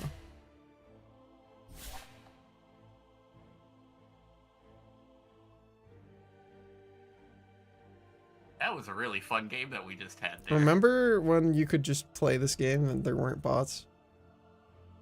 I remember that time I 1v5'd all of you and won. Yeah. Huge W. Question mark. All right. When you say 1v5, don't you mean 1v like 7.5 based off of how much space there is on the post game screen? 1v7-ish. No, it's Let's definitely go with like the 7.5. It's Oh, yeah, it no, looks yeah, like maybe exactly 7.5 based on the spacing. Is it a 1v5 if DK is way over there? Yeah. Yeah. Why is Della so removed? Unknowable. That was something I've never seen before. All right, I don't know what to do. I'm putting you in a bot match. A game of firsts. In the worst way. Man, I just want you guys to be able to fucking play against real humans. All right, Dota Plusers, assess the vibe. Take a screenshot. Make sure you take a screenshot so we can add it to the records.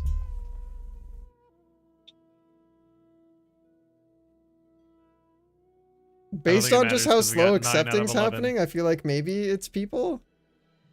Unfortunately, it looks like maybe the people ain't gonna hit the accept button. Well, you know. 9/11. I did notice that. 9/11 Never accepted. forget. Forget what? Every time traveler. That's so fucking stupid. 10 out of 11. Man, that was like maybe I just actually got people. back. Yeah, I also said BRB. Wait, why is my Yeah. play Dota button red again? That Why do was I have us. 3 That was minutes? on us. That was not our. That was our team. Foe, it says that was you. I also said BRB. Oh, you Well, goober. We didn't do the ready check. yeah, I was gonna say clearly we did not have the ready check happen, or we did the ready check and then BRB'd afterwards. If you're gonna BRB in general, try and type it in wasn't- party chat.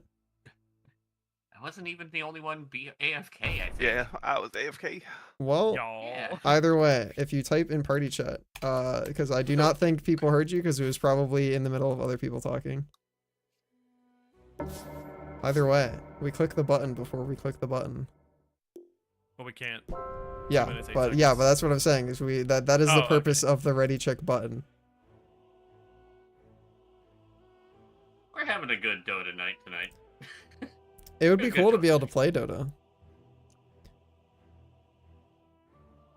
Are winning Many helpful? are saying this. We'd be winning if we could play against people. Welcome back. Your steadfast loyalty is greatly appreciated. Thank you for the prime. Hashtag Griffin. Hell yeah. We love Griffins here. All right.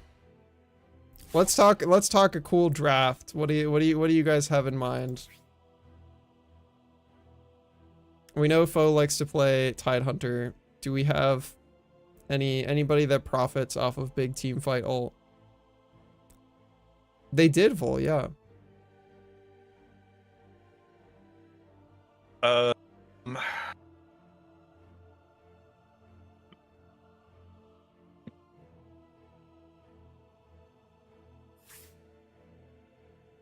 Tony, have you ever played Lich? Tidehunter. I was about to say, Lich sounds like he may be a good capitalizer He's a pretty cool On- guy. on fuck you, you're all stunned button. I feel like mhm. Lich Earthshaker must be genuinely evil for any people that stand near each other. Earthshaker is also really good as a I profit off of And- Tidehunter ult hero. And then I have- throw in the guy with the bouncy stun. The bouncy stun. I have think that- not played Lich and his low poly dogs that are sticking out. No. Who has a bouncy stun? Do you mean Uh, Witch Doctor? Yeah, Witch Doctor. Witch Doctor. Gotcha. Oh. Yeah, yeah. All right, ready, check. We click the button Lay down before a we button. click the button. Green. All right. Maybe sometime today, you guys will get to play against human beings. All right, vibe checkers, assess the vibe. Make sure you take a screenshot regardless. I don't like the vibe. It looks the same as it did last game, but Okay, I mean, many games I do. pass. I pass. okay. Well, take a screenshot. Well, I guess only post a screenshot if we end up playing it. Because it's irrelevant to was- post screenshots of games we skipped because we don't actually know for sure anything about it. It was behavior all 3 and behavior us 4. I mean, our behavior is Does not it- going to change. Well, no, but does it do an average of the teams, or is it show you each individual person's behavior score? No, it just shows all players and your party. Galaxy showed in Discord what it looks like on their end if you want to look in the Dota channel. If I alt tab, I lose audio. That is, yeah. Well, So you this have a looks phone. the same. Yeah, this looks This the same. could be the Yeah. other Oh, doesn't matter. 5. Well, they declined. No, I declined. You declined? Okay.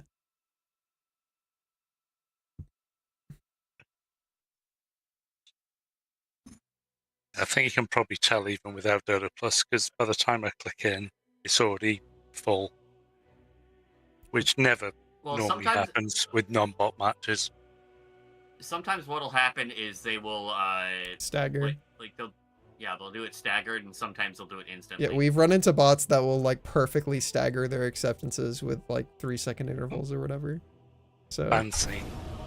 yeah. This It looks the the same. same. Yep. Okay, actually, hold on. We can control for this a little bit. Nobody hit the accept button at all when we find a match, except for one person. Let's designate one person. Wait, actually, do you have to hit accept to see how many people have accepted? Yes. Yeah. Yes. Even as a Dota Plus person? Yep. Yeah. Okay, I think one Dota Plus person hits accept and everybody else holds. I'll hit it.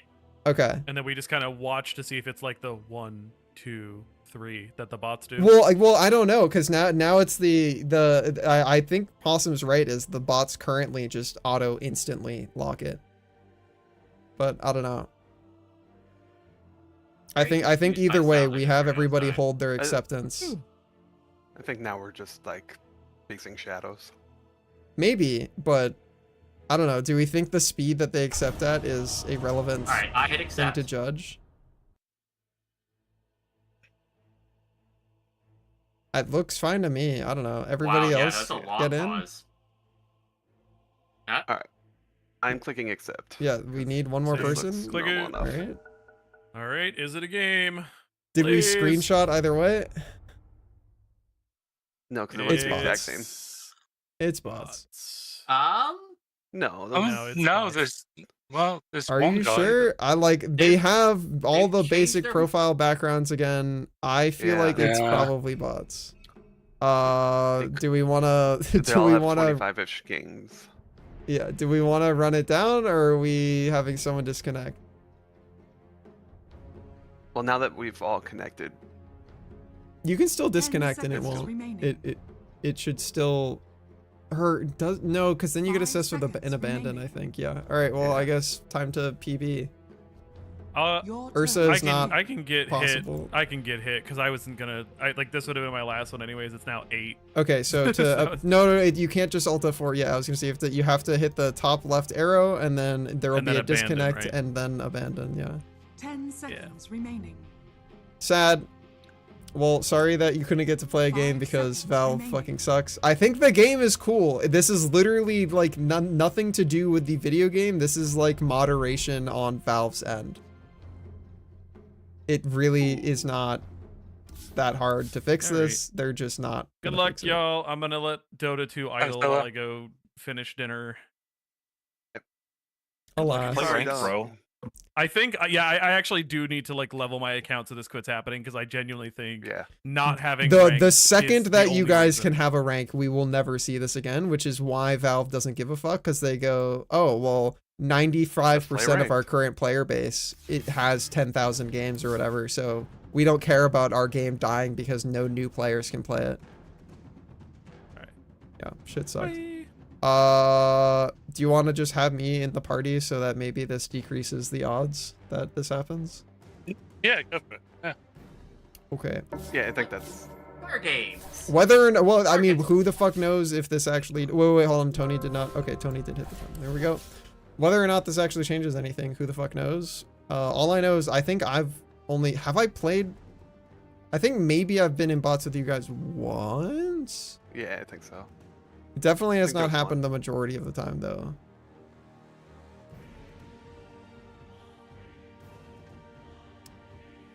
What is my user feed supposed to be? That stuff like gaining ranks on heroes when you rank Rampages up. and... Yeah. Oh. It's not just says nothing. etc. etc. I don't got shit. I don't do anything.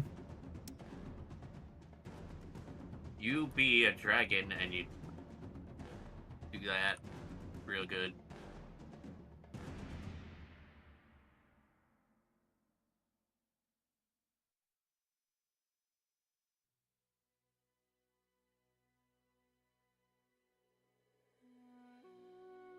Can I make my back? Whoa. Snatch and ages. Yeah, you're right. As coach. Be pretty OP if you could snatch it as coach. Coach picks up ages. Valve won't detect it. It'd be fine. Well, just pick up the one that you win for winning TI. You can do that. Oh, what position were you gonna play, Gar? What was Della gonna play? I'll just fill in whatever they were gonna play. They were 4? The other one was going Sure. 4. I can play 4. Oh boy.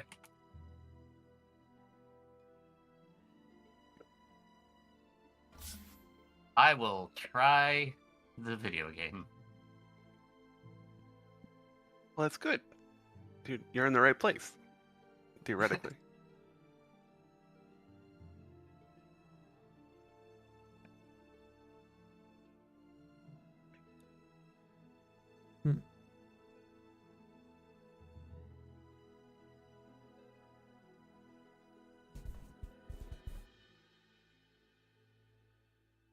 Awesome. Do you have an idea who you're gonna pick? I was trying to think what would work well with the sort of like the Tide Earthshaker things. I was sort of coming up with Luna, because then we get some tower pushing as well. But I'm open to suggestions, as I've not played one. Over Well, here. it works because you also have a big team fight alt. Well, yeah, exactly. That's It's either Luna or Razor. I'm thinking, and I think Luna's probably the more standard. Yeah, Razor is carry. not much of a do. Well, you're playing 1, right? Or what do you? I'm playing 1. Yeah. You could do Razor, or not Razor. You can do Luna. That's fine. I might try OD. I have not played OD. I love OD. He's so cool. He's a cool guy. Yeah, see, this is the problem when I join the queue, is that we don't get the instant queue, but at least we get humans? I don't know. We have the mandatory you must queue for 10 minutes because the game will not let you opt into broader range. Probably thinks we have 4 bots in her person. Maybe. Am I gonna rush Midas? No. I specifically linked the video on how Midas is like almost universally bad. I watched like that actually just came up naturally in my feed. It's a really cool video. I was only disappointed because I expected it to have even more math. I mean, it definitely does if you go look at his spreadsheets and stuff that he links.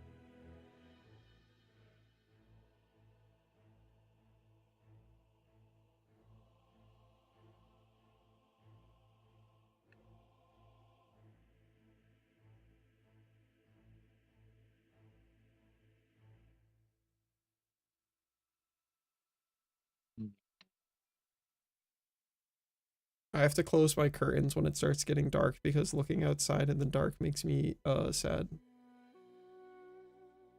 You sad? For some reason, like my brain is so like basic doggy mode of like, if it's sunny out, I'm like, oh, it's time to play. If it's dark out, I'm like, okay, I curl up now. I sleep. So if I want to like be awake past when it gets dark, I have to close my curtains, because if I look outside and it's dark, my brain's like, what am I doing with my life? I should be asleep. Do you get seasonal affective disorder too? Nothing like diagnosed, but I don't dislike the winter or anything, but I definitely like feel a lot more energetic when the days are longer. Just because I'm like, I don't know, if my room is full of natural sunlight, that like definitely gives me a like passive stat boost. If my room is dark, then it's not as cool to do stuff. One thing that can help with that is vitamin D supplements. Yeah, I've been on those for years. Okie doke. I'm full of all dietary stats on the GAR are pretty good. You're full of the D. I'm full of vitamins and maybe some minerals. How's my candle doing? I have a few candles. They're fine. Is it alive? Is it still alive? They might still be in the drawer in that same bedroom upstairs. Listen, that candle's super normal. That's true, Audie. It's true.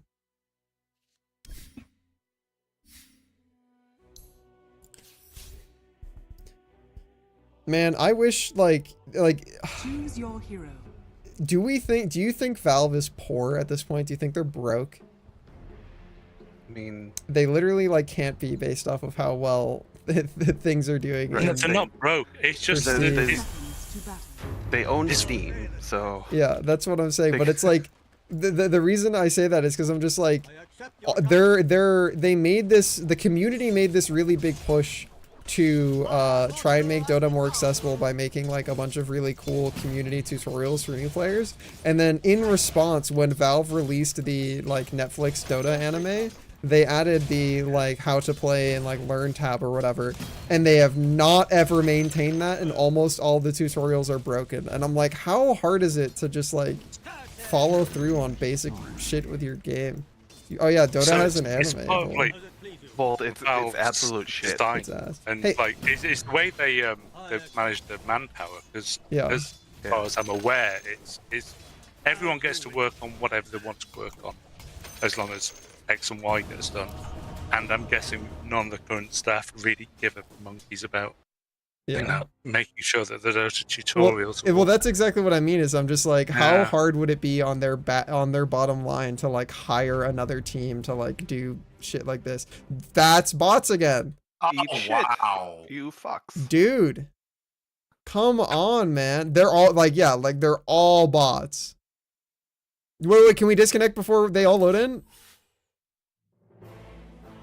Did I make it out in time? No. Yes. Just okay. Players connecting. Players are still connecting. Let me know when we run out of time. And 5, 3, 2, 1, 3, 2, 1 again. Connection failure. Okay. Well. All right, you got 5 minutes for it. That's fine. So did we screenshot the Dota Plus thing? Did we screenshot what it looked like? Yes. All right, paste it in the Dota channel.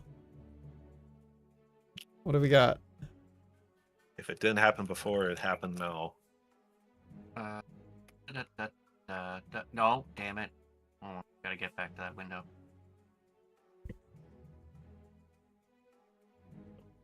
View recordings and screenshots. No, that's not the case, Vol. If we add me to the stack, because I'm very different in skill level, it takes us longer to queue because the matchmaker is trying to find a party that has 4 players of low skill and 1 player of whatever my skill is. And Shout out to then skill balance the close. matchmaker takes longer because of that, but it is still pairing us against bots because it goes, oh, well, I found a 5 stack that hasn't matched against anybody yet. Here you go. And like the game does not recognize that they're bots. All right, so if we see those numbers, we don't accept. Yeah, I guess behavior 3 is just not good enough today. Sad. We've seen literally 0 4s. Does it go past 4? Yeah, up to 5. Okay. Yeah, all the ratings are out of 5. Did music just stop? What if this is just a big ploy by Valve to We're get getting too people to strong. buy Dota Plus? I mean, even if you buy Dota Plus, that doesn't fix our It's not problem. getting me anywhere. Yeah, like I'm wasting my money right now. I'm not saying it's a well thought out and reasonable like ploy. I'm saying If like anything, it's a ploy to get people to deadlock. someone who is sleep deprived and probably on substances.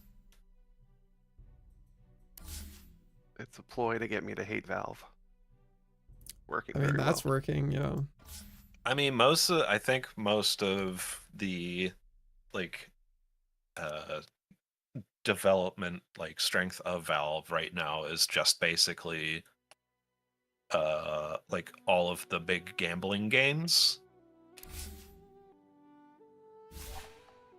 Because as far as I know, like games like TF2 are also on like basically life support. Yeah.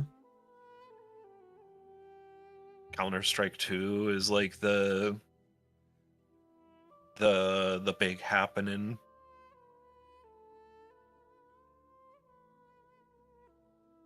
And then whatever else is like they're probably working, like the rest of the people are like working on the new VR stuff or the new product lines that they're coming out with. Headlock. I just think it's pathetic to buy an account. I think it's pathetic to sell an account.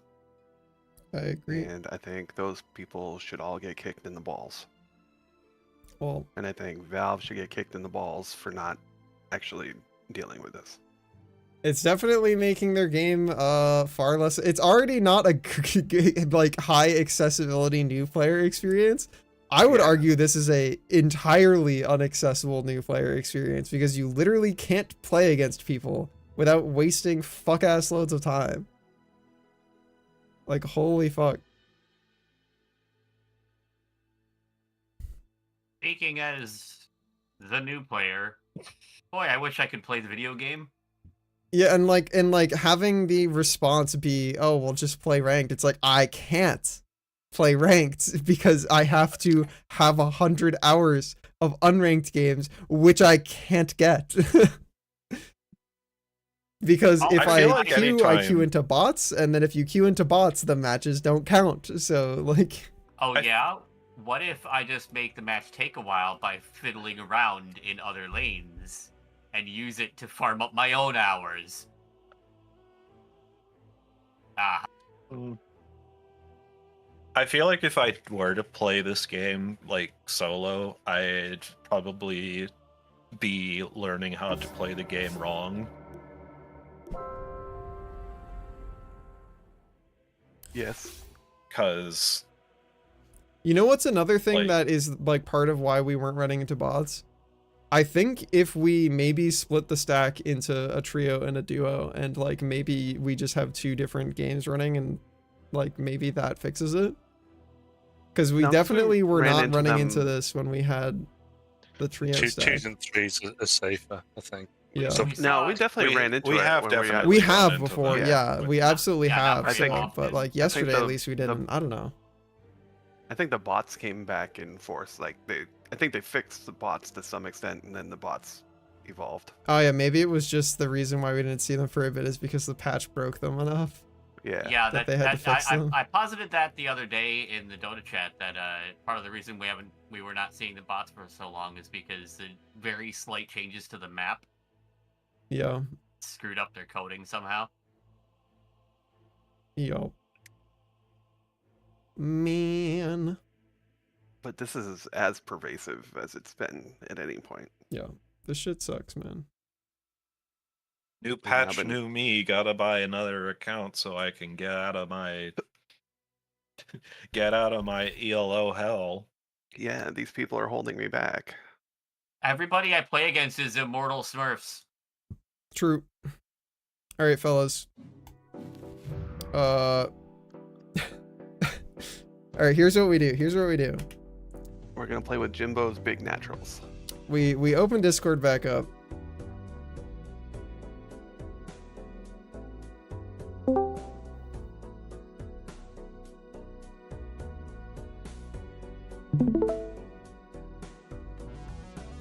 This is what we do. Dota poker time. Exactly. This is what we do.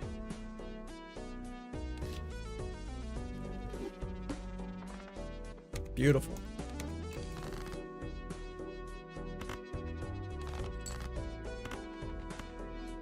Oh. So unfortunate. It'll still, yeah, I was like, it'll yell at me when we get a match.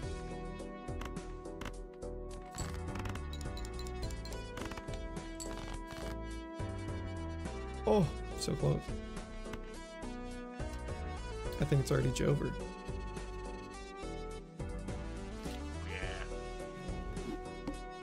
Right, Jet? Well, I don't even, no, I didn't even like those. That, like, I just wish they'd add in more stuff like fucking, Axe Labyrinth, where it was like actually cool shit. It was an actual whole ass game mode.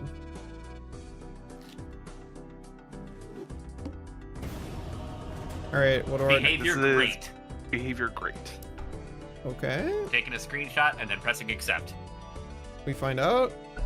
We find out. We listen to the Velatro music as we find out. Please be people. That does not look like people. God damn. Are we PBing or does somebody want to disconnect? I think if I do it twice in a row, we get a longer penalty. I'll disconnect. Okay. I'll just drop out because I have to Do raid. go in an hour anyway. Okay. Well. Rip. 10 Rip. seconds remaining. Do I have to? You have to exit the Dota leave the client? game. Yes. If you exiting the No. client will not make Yeah. it happen. You have to abandon the game. Okay. Because you didn't do it while we were loading in. You did it after everybody loaded in. All right, there we go. Great. I guess I'll tank the rep. I mean, there's literally nothing else we can do about it. Whatever. What would happen if you did split into threes and end up against each other? It would be cool. Probably then not it'd be likely. against like people. I don't think that would be an issue. But yeah, if I'm on one of the teams, we're probably not gonna end up against each other. All right, we try again. But maybe having 4 fixes it. Who knows? This shit sucks, man.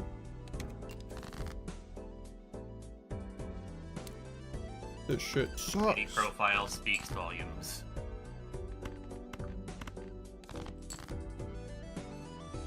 Awesome. You having fun over there fighting off the bot revolution at 1:15 in the morning? Yeah. Well, it's really easy because I just have to sit here and go, yep, that sucks. That's about what Valve's doing too. that's Valve's response as well. I'm actually going to submit my TV to Valve. Yeah. When I wake up this morning and say, hey. I'd say, damn, that's crazy. Hi. Anyways. Oh no! Anyway. Yeah. Well, you know. I too enjoy doing nothing. It's 1:15 for Vol too. Crazy. Wow. You guys are both in the funny country. Faraway land. Something like that.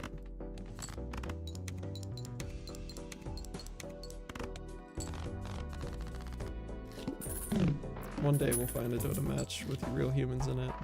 I have faith that real people still exist. Do you guys believe? Have you ever seen- 2036. Have you ever seen a real people? A few times.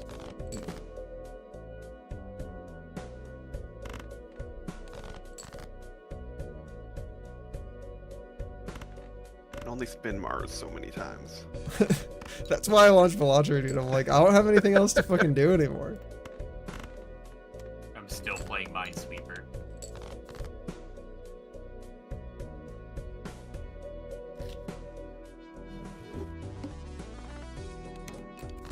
If you avoid the bots with Dota Plus, can you still end up against them?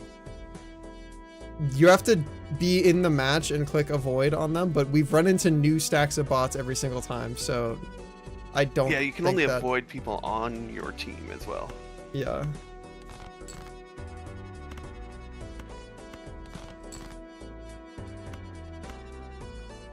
Yeah, Vol, you're a Minesweeper pro.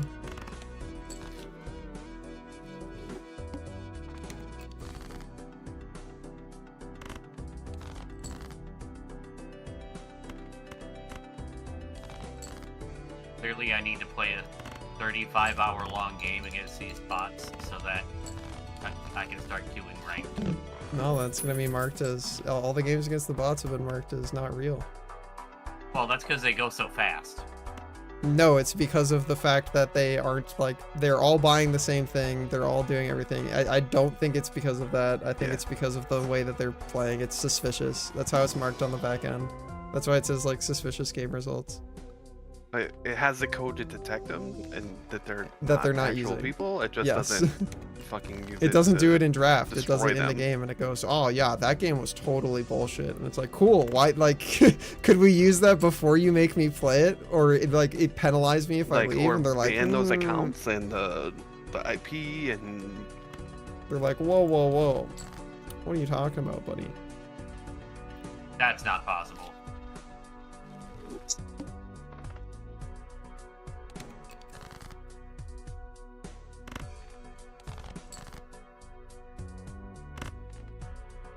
I know it means all the mines are next to it. Wow. Yep. You're so smart. 232 is just a straight line of mine. But what if this bot purchased the cosmetic in the future? Wow. Artificially Yeah, inflating future our player revenue. numbers by thousands. Just All those VMs sure are running Dota. Smile. Huge player count, by the way. 232, not the same as 322. What do we think, Dota It's Plusers? good again. I press it. 4 players maybe makes a difference. Please. It's 8:18. We haven't seen real humans yet. Okay, those are people. People. We saw people. Holy shit. Click your lanes.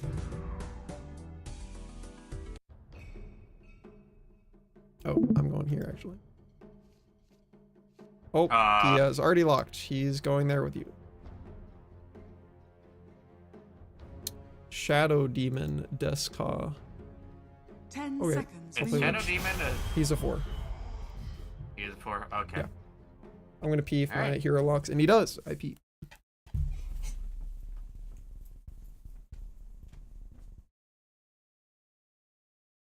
Alright. I'll let you have Last Big Galaxy.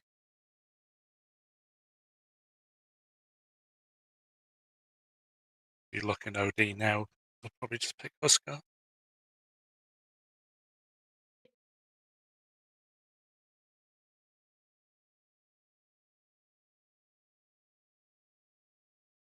Hey, we're starting with a gold lead. Oh, I leave and you suddenly find a game to play. Curious. Curious. Curiouser and curiouser. I see how it is. This world is full of fake ass friends. What can I say?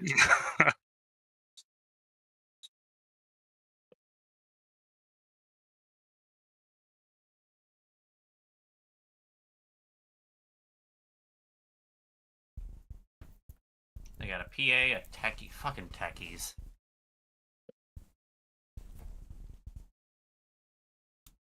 All right. You want to know how to deal with techies? Have a million HP so I can just stomp all over his bombs. Explode. Yep. Kill them so they don't plant bombs. True.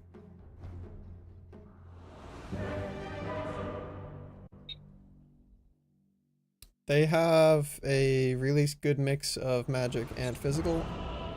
They have a lot of burst damage.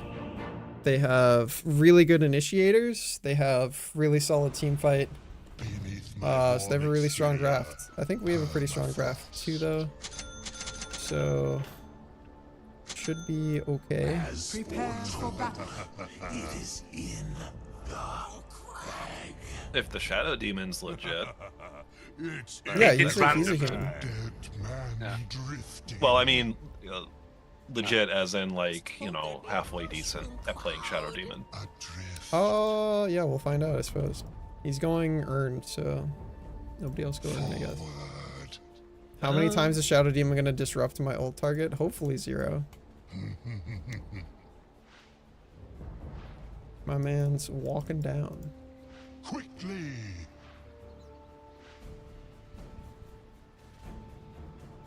Yes.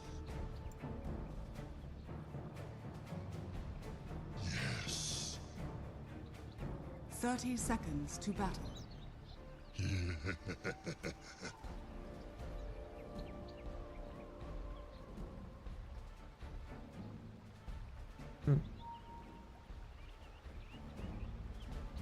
Truly.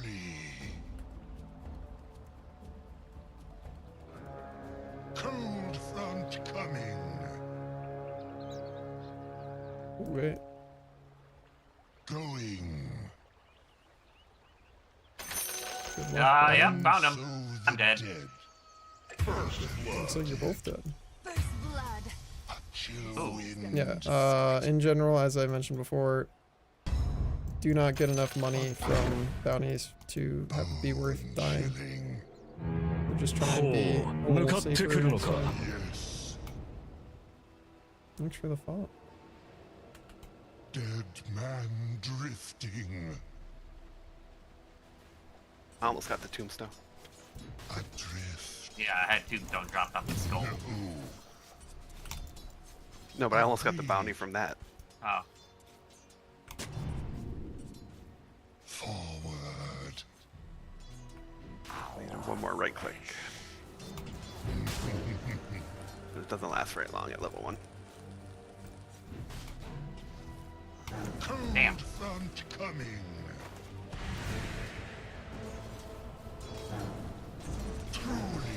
Is leaning against Spooky Ghost and Beans. Terrifying. Quickly.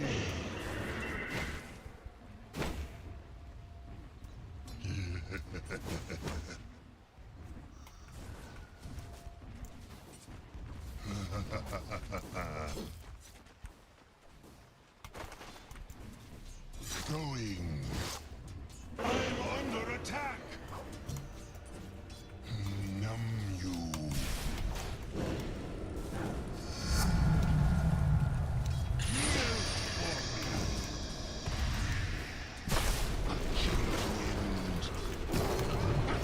You don't start hitting tombstone until it can die. Yeah, unfortunate. Dead man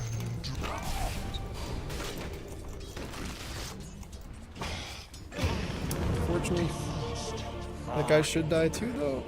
Maybe. Oh, did you not TP back? Okay, I was like, if you TP back right when you respawned, you could Q that guy and kill him. Yeah, that like couple second delay when you respawned probably cost you that. almost there. Forward.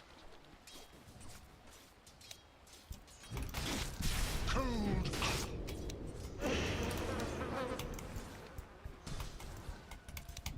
Going.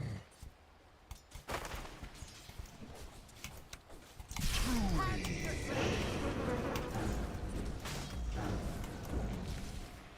Agreed. Yes. They're gonna grab the Lotus.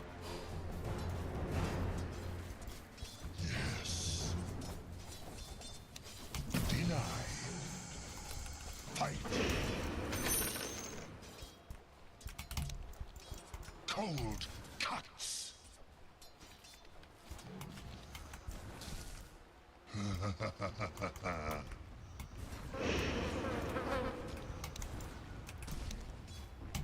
Chill.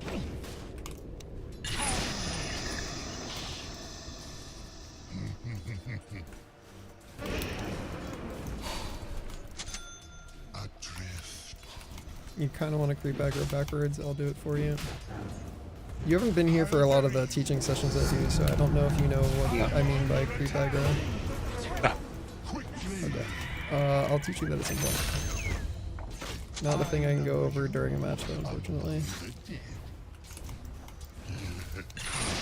God damn it. Why did you not usually do that attack? Quickly.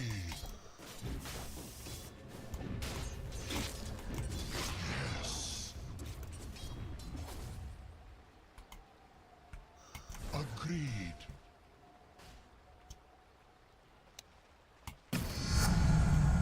My power rises.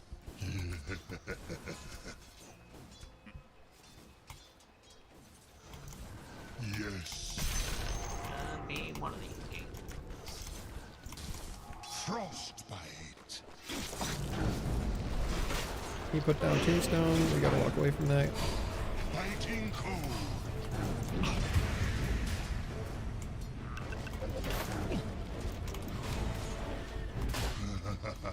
Oh, fuck off with your mom.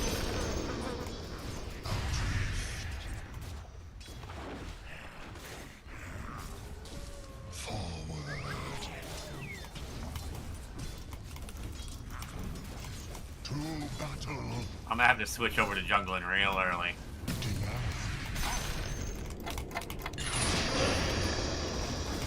Good word. Shadow Demon is not helping. Wards. Cold front coming. Alright. Dead man. Pushing the lane is fine here. We have the catapult, and you don't really survive this lane anyways, so hard pushing is totally cool. I'm gonna be making stacks. Chill wind. Going. Forward. You can be getting these CS, like that's not for anybody other than you. Going. Oh, comfort.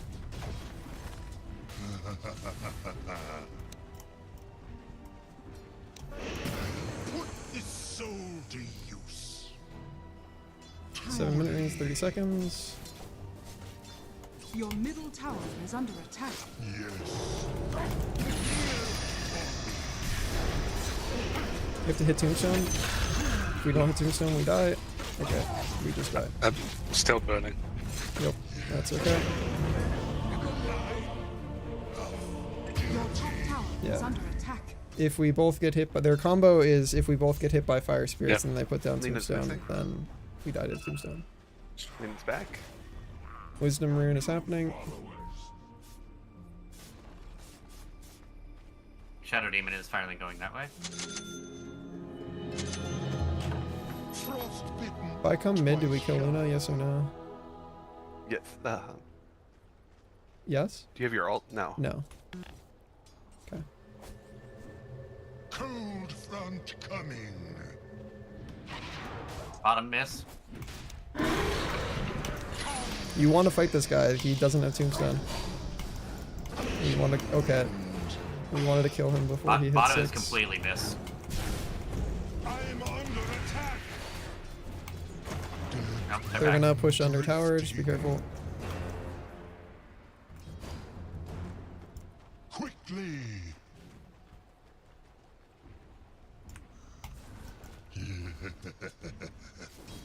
just standing AFK for a minute there. Num num. Agreed. CS under tower are more important, but Yeah. Feel the freeze. they're diving top.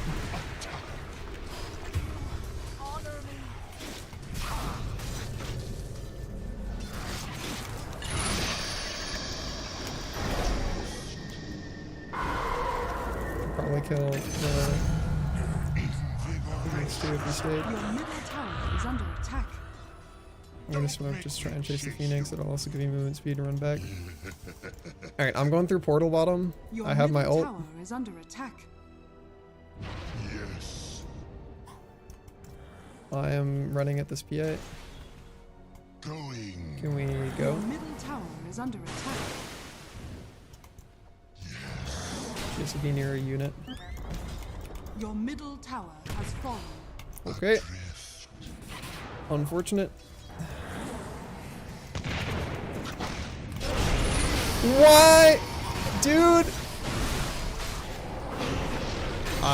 Well, you said it, and you were right. He did do the thing. Please don't disrupt the person I've thrown Chain Frost at. He did do it.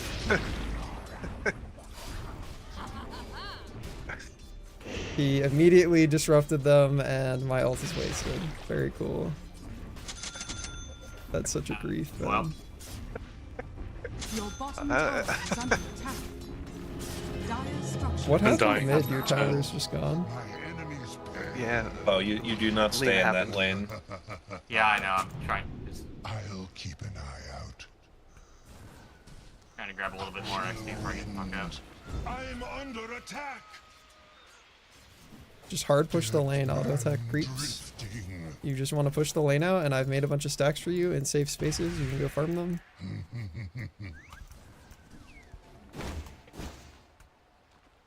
Agreed. There are stacks here as well. Let me just kill that count. Almost there. Got OD ult in 20 seconds. I'm gonna smoke you. We're gonna go fight bottom. My ult's in 20 seconds as well. Quickly. How is OD doing compared to the Lina? Lena is way ahead. So, it looks like you guys have lost Your every top lane. We're gonna Under lose attack. these stacks here if we don't farm them on Luna. Delay. Your top tower is under attack. Cool. Alright, we're gonna take top tower.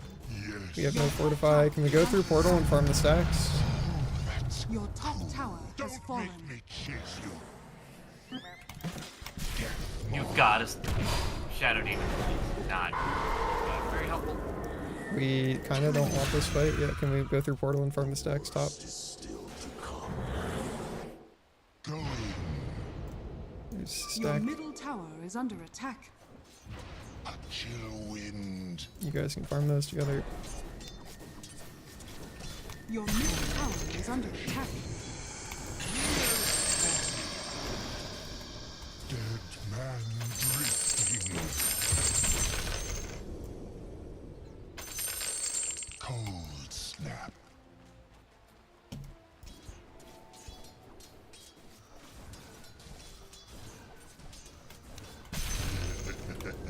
I was meant to have the frost spray. Does it tingle? Okay, I've got a blink. Cold front coming. You are very low HP on Luna, so just be very Yeah. careful. I'll try and get you vision of potential rotations. Front coming. They are still hammering bot. Yup. If you get mana for your ult, we can come fight that. Otherwise, we cannot. Your middle tower is under I've attack. got I got Soul Ring, but Truly. After you kill these creeps, we gotta go. Alright, let's go. A Your chill bottom wind. tower me bump is you, under phone. attack. Alright. They're gonna pop egg if we need to not all get fire spirited or we die to egg. Yes. techies. Okay. Well, careful, they're gonna initiate now.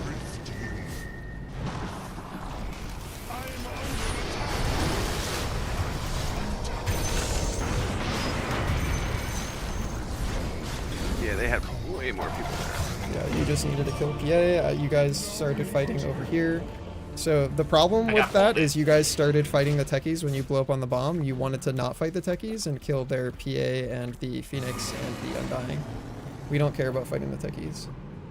I mean,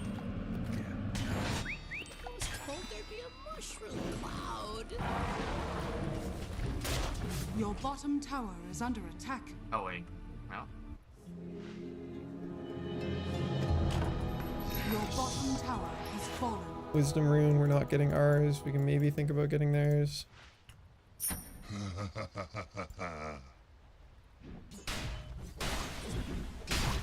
Your bottom tower is under attack.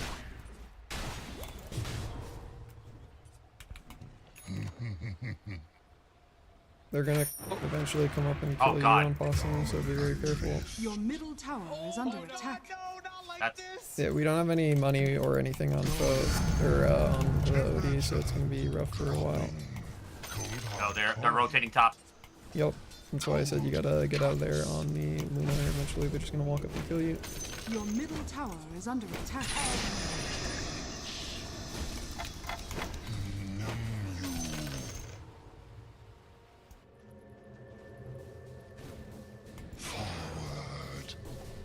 Did nobody? Did they not get our wisdom? We're gonna find out. We did not. Drifting.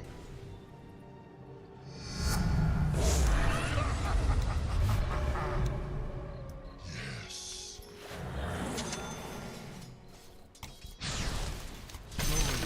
For the greater good. Mine. Quickly. Cold front coming. Yeah, they're gonna just constantly keep running at you if you keep showing their own OD. Okay. Is there a safe place on the map? No, we have like we vision. have to get a kill essentially, and then like reclaim somewhere. Your middle tower Because is bottom under is attack. probably the most heavily mined, based off of the fact that Techies was down here, I assume. Chilling. Your middle tower has fallen. I don't know how much he's been going around bombing, but I'm going to guess that they've been doing it Your now. middle tower because is they've under got all attack. that pressure. Yeah. And that. For the dead. Forward. Your top tower is under attack. A chill wind. Your top tower is under attack. Agreed. Can make you space down here to like try and farm their side of the map, but I don't think you're gonna be able to do much otherwise. You can maybe look up here and see if somebody's up here. We just saw 2 heroes bottom. Phoenix was up here putting this lane out. He's not here anymore. There's lots of bombs. I unfortunately don't have. I have tranquils and it doesn't turn off tranquils, but I don't have the projectile speed to kill the bombs myself. Can we kill this Phoenix? Your top tower is under attack. He's gonna egg. Do we attack it in time? We should be able to. Your bottom tower is Yeah, under nice, good work. Watch your step. It's That's my blink.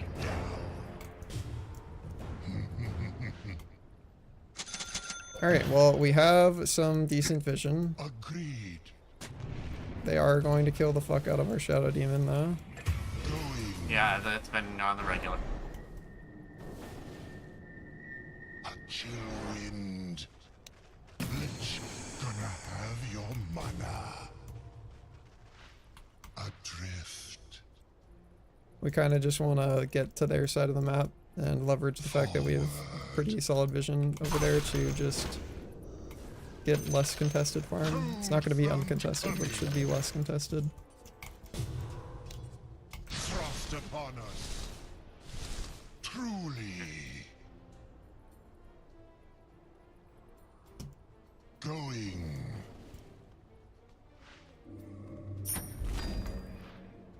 Dead man drifting. Wow. Chilling. Nice. Good work. Yes. A chill wind. Frostkeeper.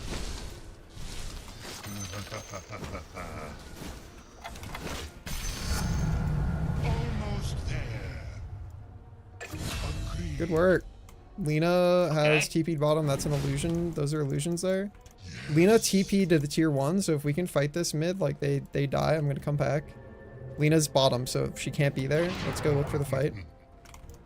Where are we going? We don't have a smoke or anything, but Lena TP'd bottom, so if we can catch people over here, Lena's at the very least not with them. So yeah, just walk around, try not to blow up the mines. Forward. Ow. Quickly. What, did you have more time to avoid mines now or something? It really I feels don't know. like it. Your bottom Okay. tower is Well, we under didn't find attack. anybody, unfortunate. Coming. Also, we're not really using the vision that we got for farming their side of the map. Your bottom tower is under attack. Dire structures are fortified. Oh, they're pushing bot out. Stay frosty. Your bottom tower has fallen. Yes. That I may not falter in my flight.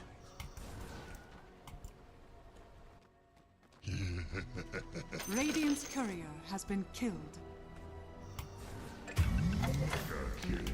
Cold front coming. Oh, that was stupid. Going. That is just really far That up was on their dumb. side of the map. I don't think we win any team fights that are actually against a whole team at this point. We just need to look for picks. Agreed. We got 2 mid, 1 in the upper jungle. Almost there. I just really want, Well- like, to use this vision to be on their side of the map. Drifting. Yeah, that's where I was going. Unfortunately, you can't, like, walk down a lane to get there, or you're gonna just be seeing... I was not. I was Okay. not anywhere near a lane. Unfortunate. I just saw where the dead icons were. That was me. I was right there. Gotcha. Yes.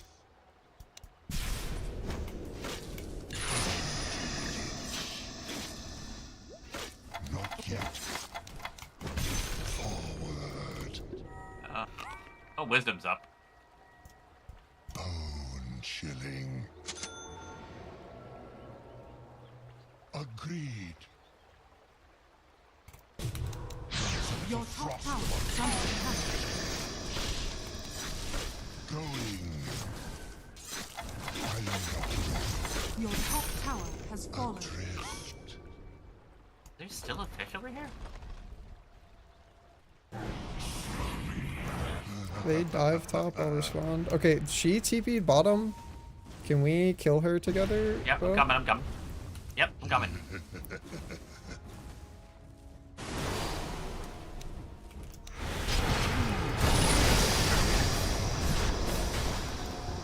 Bag down.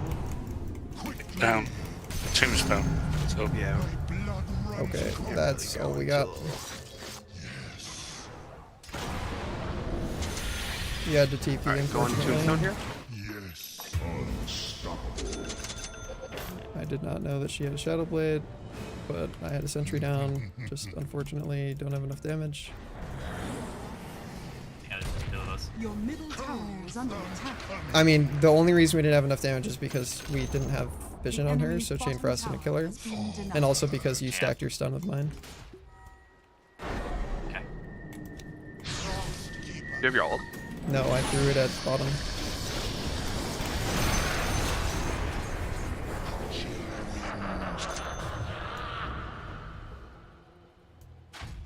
Dead man drifting.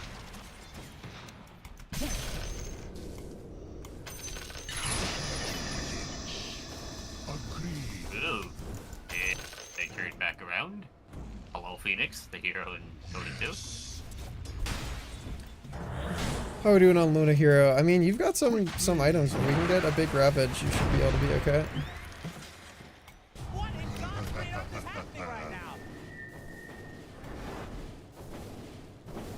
Cold front coming. It's not time yet. Frost upon us. Adrift. Truly. Forward. Don't make me chase you. Dead man drifting. Going. Oh, they are all heading towards the top. Or Roche. Almost assuredly. A chill wind.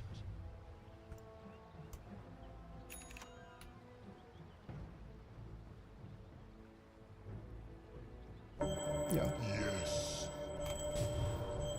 I am not ready. I don't think there's anything to do about that. Oh, Nope. high tech. Roshan has fallen to the ring.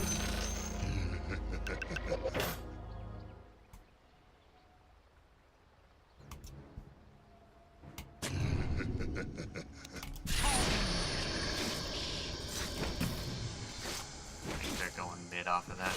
Adrift.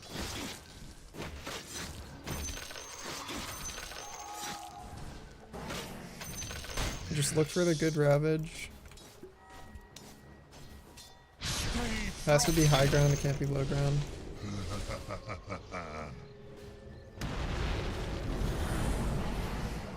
Yes.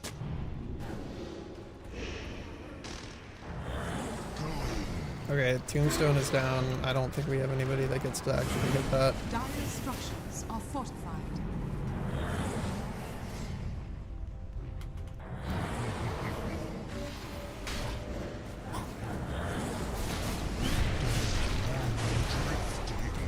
Okay, we have canceled the see. Orb Banish. Okay.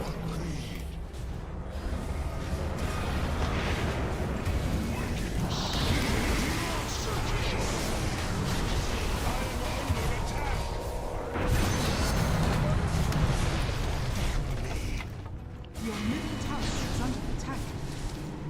Quickly. Truly. Your middle tower is under attack. Your middle tower has fallen. Don't really have anything else without more heroes. Coming. Your middle barracks has fallen. Your middle barracks are under Chill attack. wind. Your middle barracks has fallen. Forward.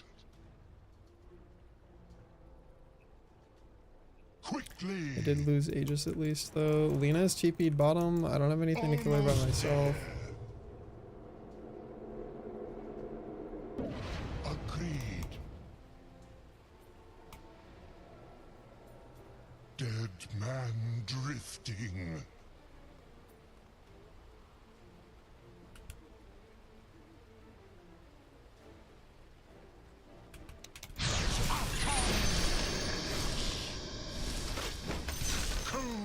Cutting their wave.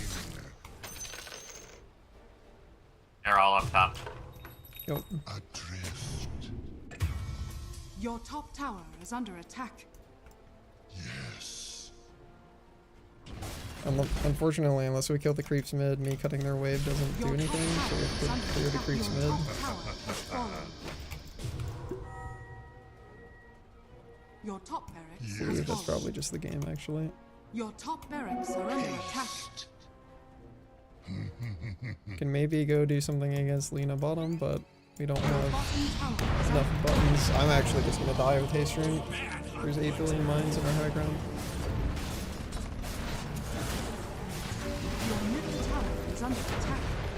Your Big A. bottom tower has fallen. Just lost too many lanes. Unfortunately, we did not know the, if we don't know how to creep aggro, Luna is going to be that character I don't think we should play. until we learn that, just because Luna has like the babyest attack range of all time and doesn't have the benefits of being a melee hero. So she's like super reliant on creep aggro.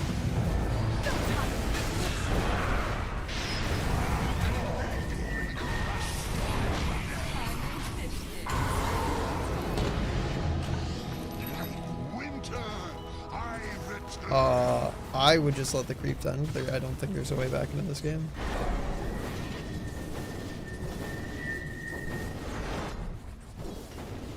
You can hit him if you want, but it's just gonna make next game take longer to get in queue. I don't think there's much left to learn from this one.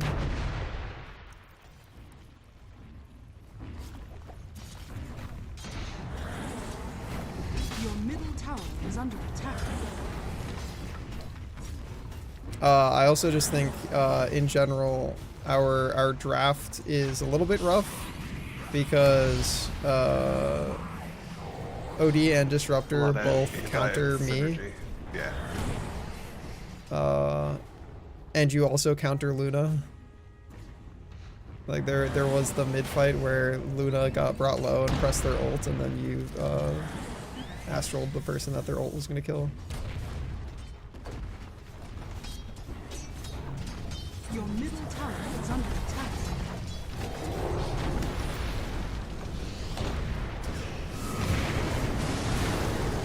Your middle tower is under attack.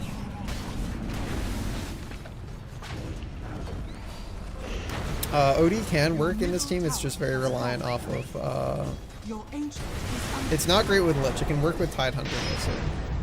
Tidehunter, Luna, Disruptor, or not Disruptor, Shadow Demon are all fine. Shadow. But it's pretty brutal for Lich. Lena was also just beating my ass. You should win that matchup, but that is just she has greater attack range, so if you don't feel really comfortable with OD's Astral and like how that changes lane dynamics, it's gonna be rough. Make sure you commend your teammates. 85 last hits. I'll commend that guy even though he griefed my ult. He was rough in lane too. Ooh, I got a Death Reckoning chest. Remember, you can astral a creep that somebody is about to last hit. It's really bad in general. Yeah, but as it far as fucks mid with them, and I goes- like doing that. As far as mid goes, you basically never want to astral creep if you could astral the guy. Just because you get essentially a few seconds of solo laning. Versus if you astral the creep, the guy can still trade with you. And it doesn't really damage the guy at all. Possum, do you want me to give you a quick rundown on what creep aggro is, or would you rather save that? Go for it. Okay. No, go for it. Cool. All right. Can you go to the heroes tab at the top of the screen? Yep. All right. We're going to go and grab Luna, and then on the bottom left, once you're on like Luna's like little hero thing, there's a demo hero button. We're gonna just demo Luna.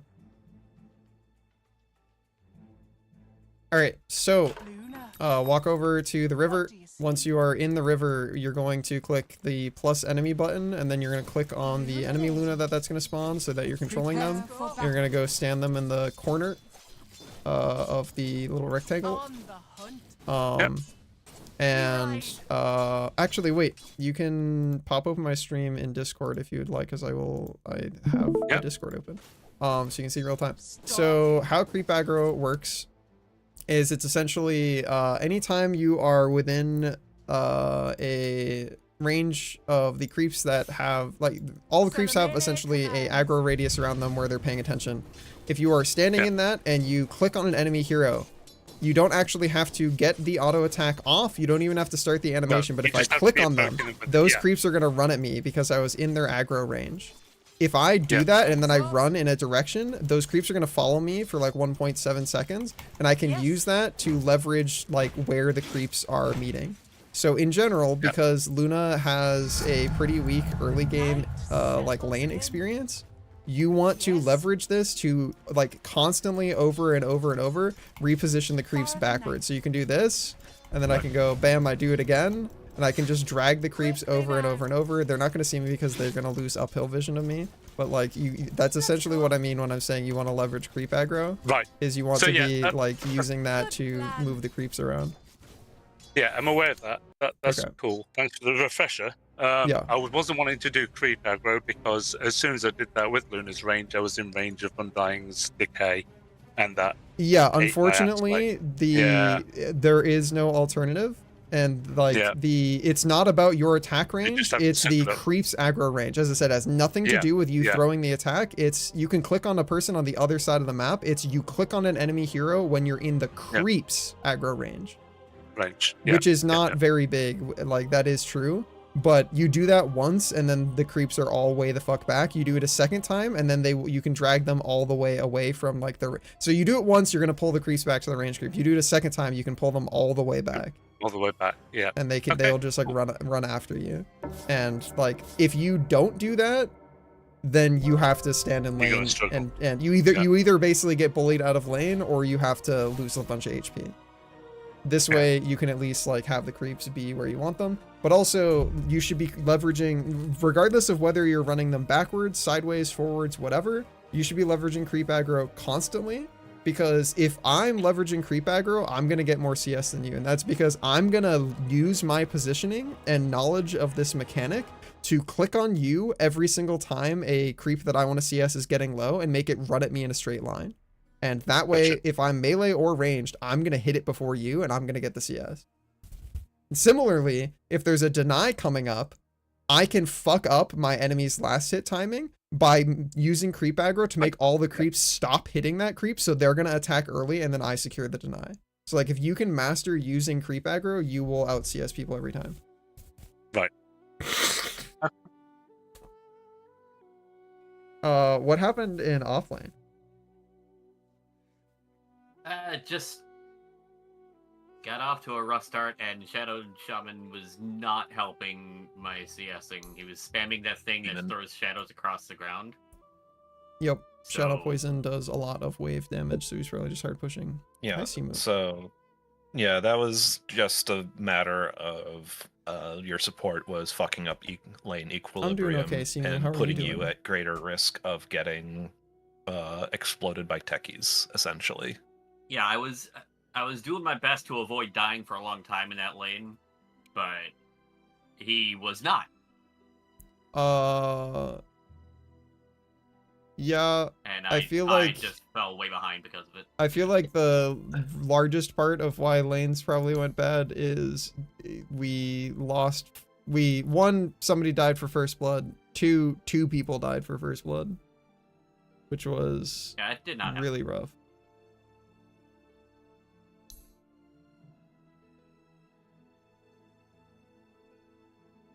Yeah, the Phoenix. I would say, I'll probably later, just like as a little homework assignment, I'll take a replay of this one and see how the other lanes could have probably done better.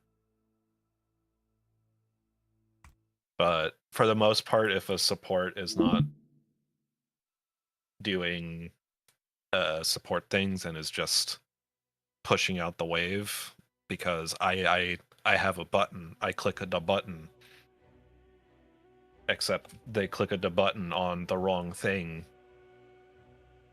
and cause a cascading confluence of cascading events that ultimately just end up in you having to take greater and greater risks for getting CS. And we're still not quite at the bracket where we can take calculated risks.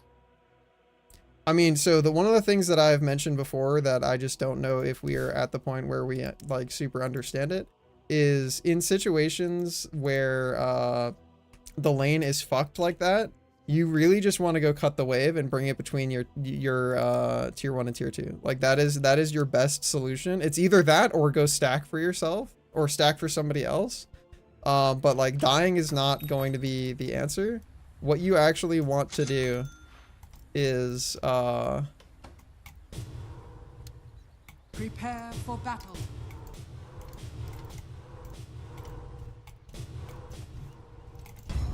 You want to like go behind their tower. Alright, so you can't do it with the first waves because they've literally, because people used to do this with wave 1.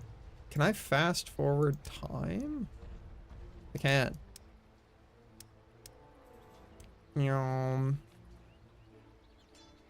Alright. 1x, please. Oh wait, I guess I should turn on my screen share again. I was watching the stream. Okay, I mean, yeah, whatever works for you. It's a few seconds. It's a few seconds delay, but. But yeah, so basically, what you want to do if things are ever like that dog shit, is you just want to attack this wave and like bring it with you back to between your tier 1 and tier 2. Your bottom tower is under attack. And this works. This is true for the offlane and safe lane. You can just grab the wave and bring it with you. And what you're essentially doing is you're making either the 0-0 wave instead of fighting the other 0-0 wave. It's gonna fight the 30-second wave, or you're making the 30-second wave fight the 0-0 wave. And like now you can farm this here, and they have to run past your tier 1 to come try and fight you for it. And like you can get all of this CS, and you just do this. And that's like all you have to do.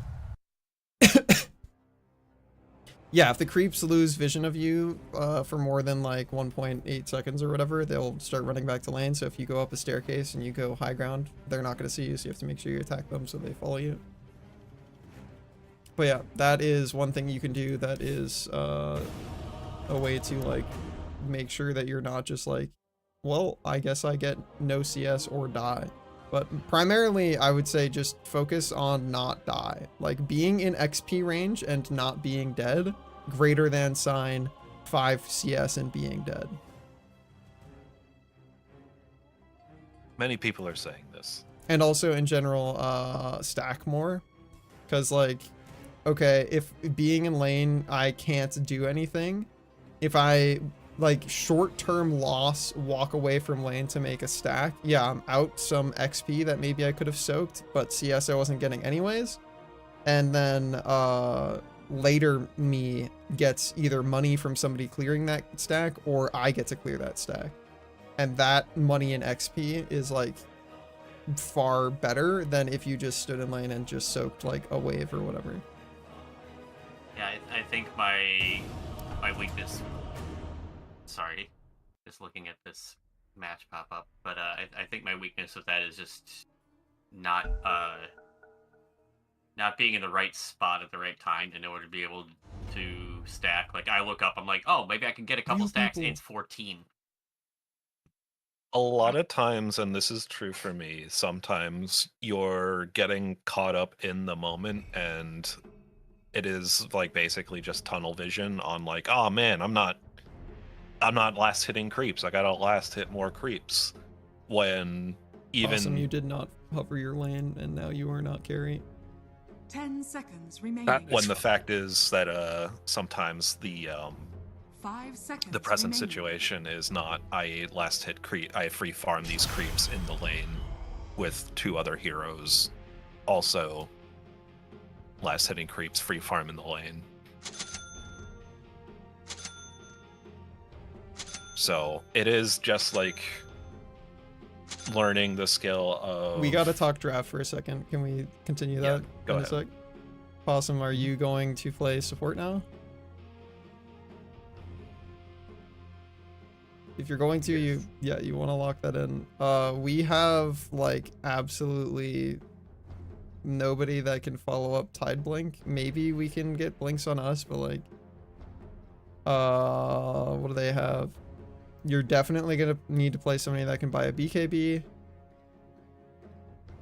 It's like all magic damage. Pretty baller Huskar game if he's not banned. If you want to play him and just get a BKB.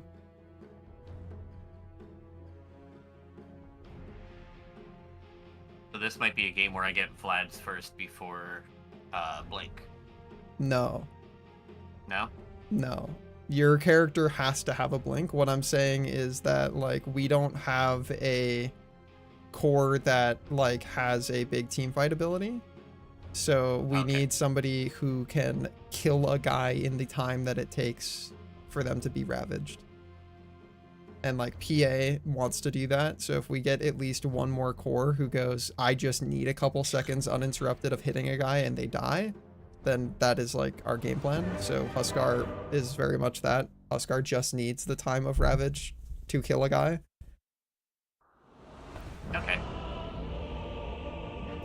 So if we can get a team fight, we now have the ravage This guy's into first match Huskar and was PA a week bonk a ago. guy. Anyways, you can finish what you were saying, Tony. It was just unfortunately overlapping with the like Prepare for we battle. may end up not having a draft if we do not talk about it right now.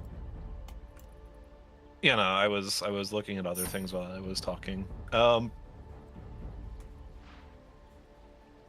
Yeah, just presence of mind of like, you know, seeing whether or not a lane is at all like if it is at all viable, and being able to know what your limits are. And that's always like not just a like hero to hero matchup. It also very much depends on the type of player that is playing the hero as well.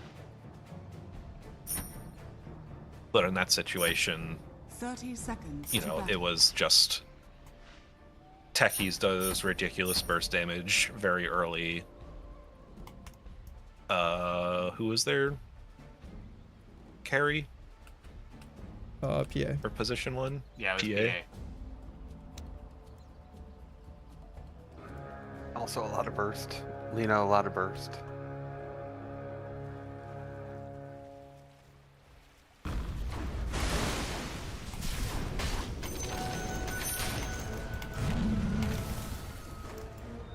We'll take 2.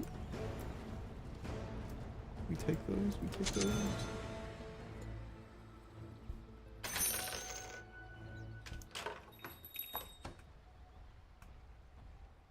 Ooh.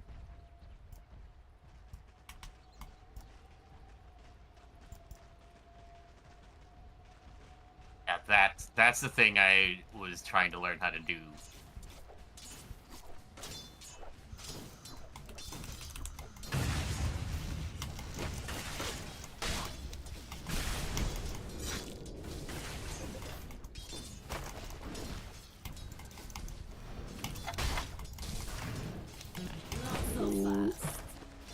If you don't pull those creeps to the side for me, I can't go get our range creep, which got denied.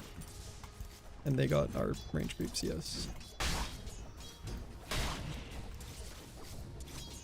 Okay, though, they're pushing now, which is good for us.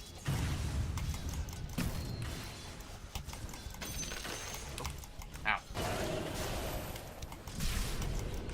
I'm backing up.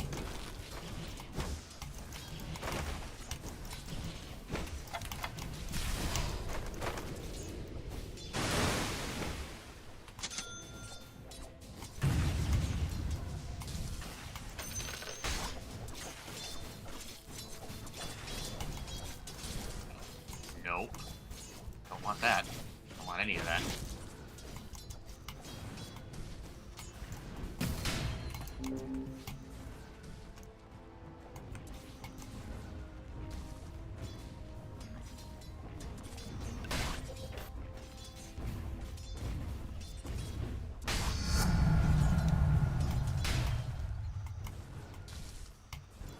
They large pulled.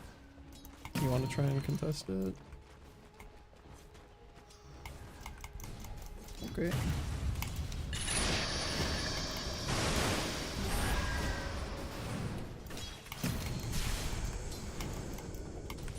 You really want to go get your CS? They're gonna die to a large camp. You don't. They're all dying in a large camp. Coming.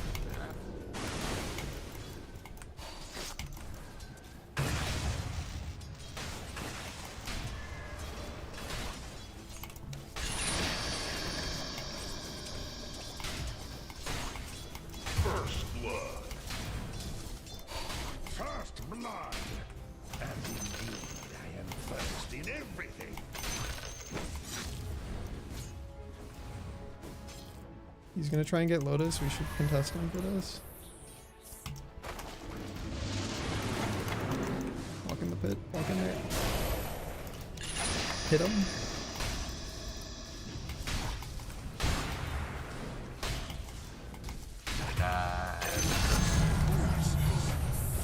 Unfortunately, die here.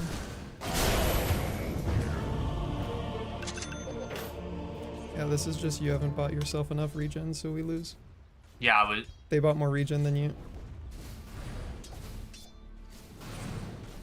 They have consumed 2 stacks of tangos each, and they both have wands. You just gotta spend your money on more regen, otherwise that's what happens.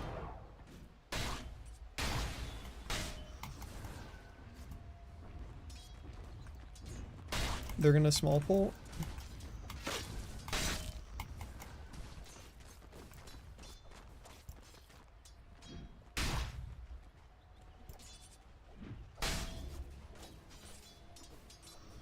There's fish over there, but there's also creeps over here.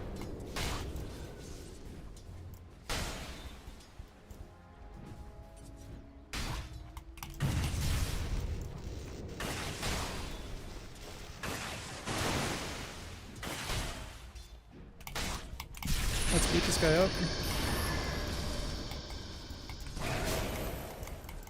He's dead. Oh, good work.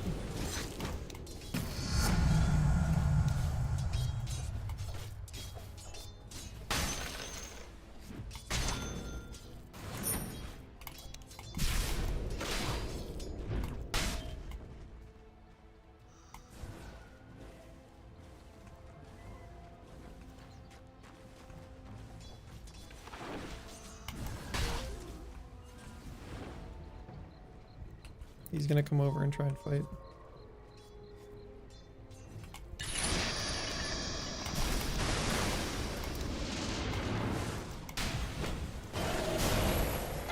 Your bottom tower is under attack.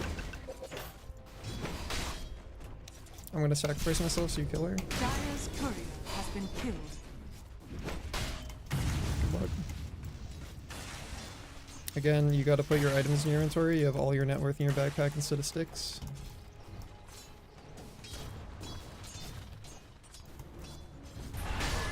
If she walks up again, I can kill her, but if Disruptor sees me, I die.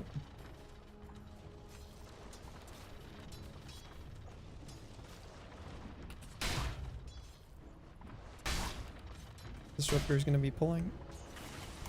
Just kidding, he's harassing for some reason. I'm gonna grab the Lotus.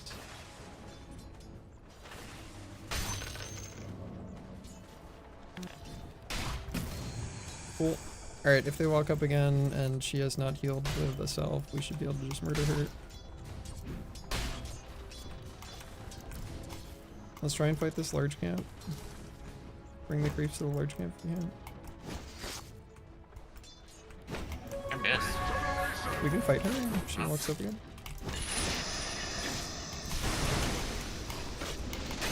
Good work. Alright, just farm the large camp now. They pulled the small camp. I'll go see if I can get something out of it. Got the neutral item.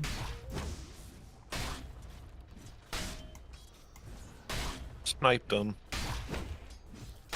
You don't want to miss your lane CS. I'm gonna make sure to body block the camp, then I'll go get our wisdom. Hopefully Disruptor's not stealing it.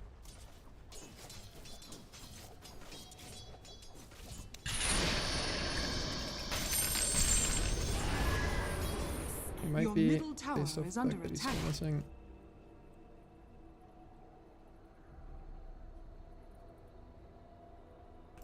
Your middle tower He is did under not. Okay, attack. that's good.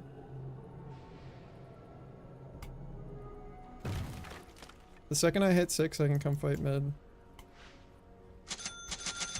You want to try and buy some mobs when you're playing Pause 5 on Possum? Yeah, sorry.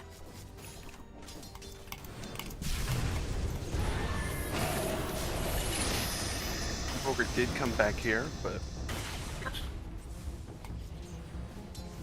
I don't know that he can come close to me anymore, so he might show up somewhere else.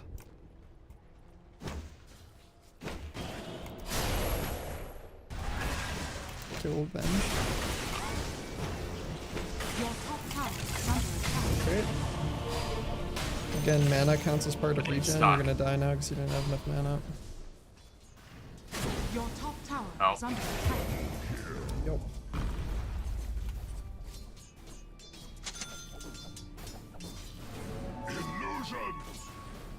Yeah, unfortunately, I don't think this is a lane where you get to kill Soul Ring direct. I think you have to buy yourself some mangoes or clarities.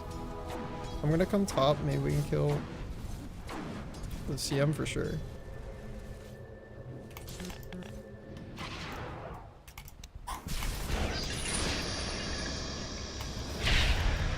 If our PA wants to participate at any point.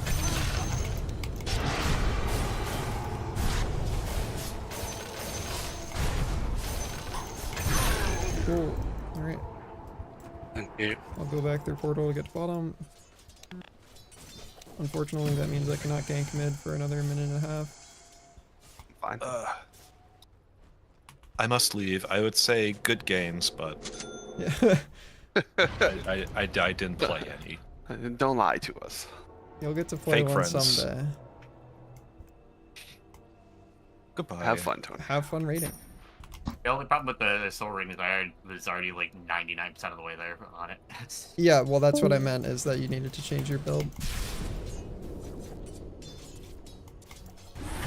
They're gonna fight me because you're not walking up.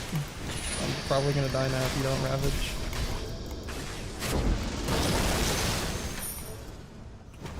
You just needed to stand next to her and hit her. Look, I have to bail. Try and dodge Sunstrike and hope and pray. Okay, does not look like I'm getting Sunstruck. Maybe there's a sentry there. We can murder that.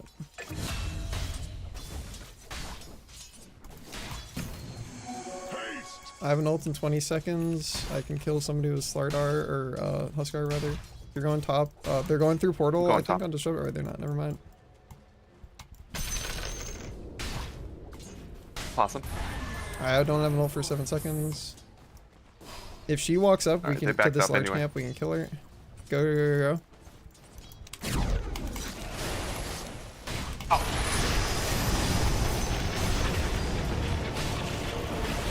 Okay. Unfortunately, just didn't have the buttons.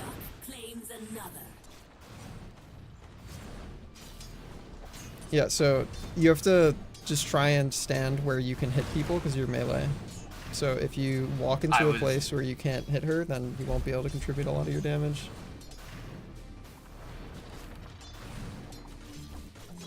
She can be a little bit tricky Right in under, that you have to trying- predict trying that to- she's going to swap locations with somebody. I was trying to get on top of her so I could use my E and lower her damage. What? Oh, okay. Your bottom tower is under attack. They're diving top. Do we have... Okay, yeah, this Do just not goes have back the one. ability That's to get fine. there. Top tower is under attack. Good work. Take those. Come through the portal with me bottom, we kill Possum. We're okay. Yeah, cool. We go murder. We ready on Ravage Hero? I'm Yeah, gonna go kill Disruptor. 20. You don't need Ravage, I'm saying just be ready on your hero. Okay. Yep. Okay, swap hero has shown up. This guy just dies. You need to... Okay, that's not Disruptor. You have to press buttons on Disruptor. Fortunate. Okay. I believe you're I dead pressed now. Q on it. I'm not talking to you. I'm talking to the person Oh, that did not press sorry. buttons on Disruptor. You have to back up now or you're gonna die. I'm gonna throw ult to try and save you. Maybe it saves you. Okay. I probably still die now. That's Oh, sorry, I fine walked down actually, the- dude. Whiffed. There, TPN, TPN. Dire's courier has been killed. Yeah, I walked down the stairs at the same Yeah. time as Venge. So it was, I mean, you just needed to not press your stun on her if you just kept walking. Unfortunately, your stun means you have to stand still, which gives them more Yeah. time to react. If you just keep running away, even if she stuns you, you still have all your stuns up. And also, that's why I started walking this way. And also, because you have to channel to go through the portal, you didn't have to stutter step and turn around when you were turned around to try and get your arcane boots faster. You're gonna have to wait at portal, so your courier would have caught up with you. Because you have Your to channel top to go tower through it. is under attack. God. Alright, we need that's Huskar annoying. hero on the map. You have our armlet. We should be killing people every time you have your ult up, which is Your like bottom really tower short, is under 16 attack. seconds. Let's go Constantly. smoke bottom. Alright, after you kill this wave, just hard push the wave. We go smoke.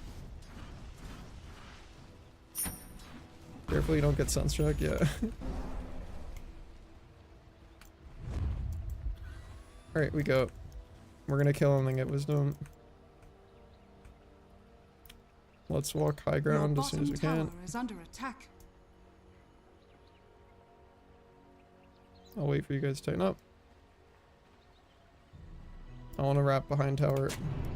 You have revealed Okay. by walking under tower. Revealed. Okay, they're here.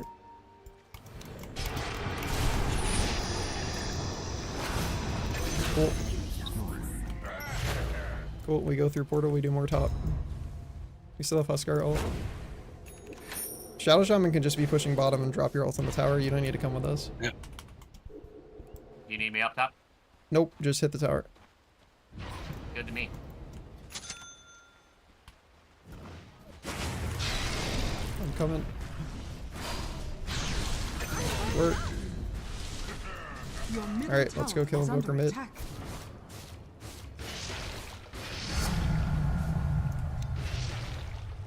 That guy stays Your showing, middle we tower absolutely is under catch his attack. ass. Oh, and there's an invis rune too. You don't have bottle, right? I do not. Alright, Your I'm middle gonna tower leverage has that. fallen. Okay, he also went invis. Okay, they have vision here. Your middle tower is under I'm attack. just gonna glimmer you.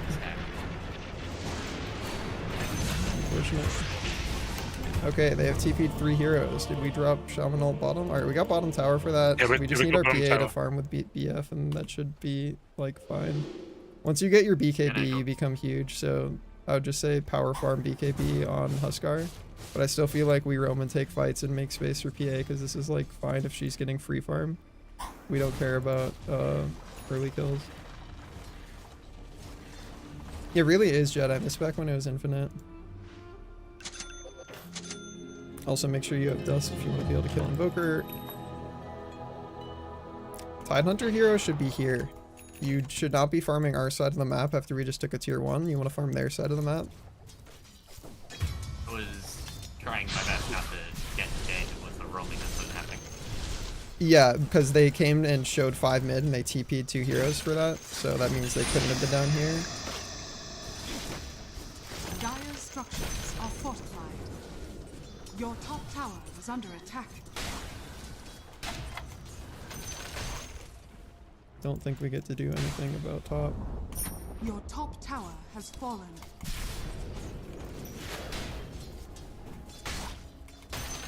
Awesome, can you drop your ult? Yeah, yeah. You hit creeps, you don't grab Watchers.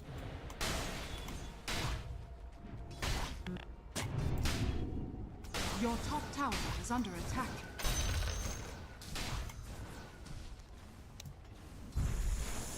Now they are showing bottom.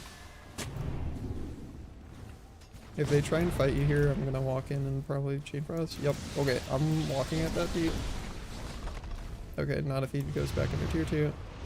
I don't have my like shard, so I can't solo kill him, but The enemy's he's gonna walk middle back tower up. has Careful, fallen. Shaman.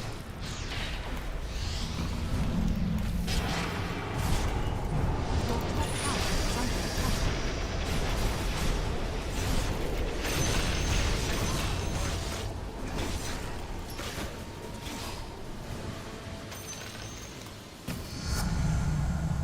Alright. Pretty solid. Our PA is bottom. I want to farm my blink before we do another fight. There's a stack here we can take with Tide.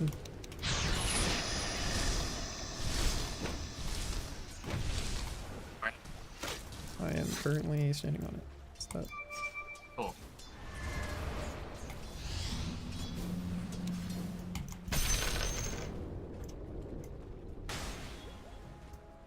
Just careful because they're all missing.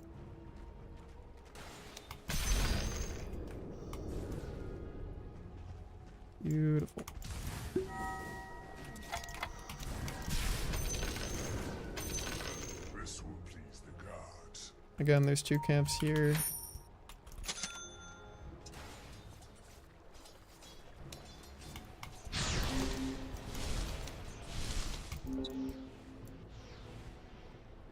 I need to buy more dust. If you don't have dust, get some dust because we need to be able to kill Invoker.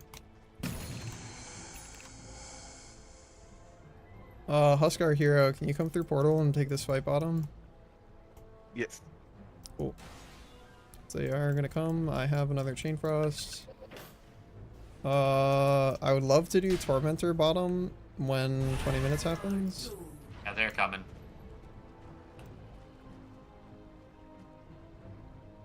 Alright, we know there's at least Venge somewhere over here. I can do... Yeah, Disruptor and Yeah, CM. well, I have to wait for them to walk somewhere that I can actually do something about. Tidehunter Hero can go up in front and you can get... Okay. Oh.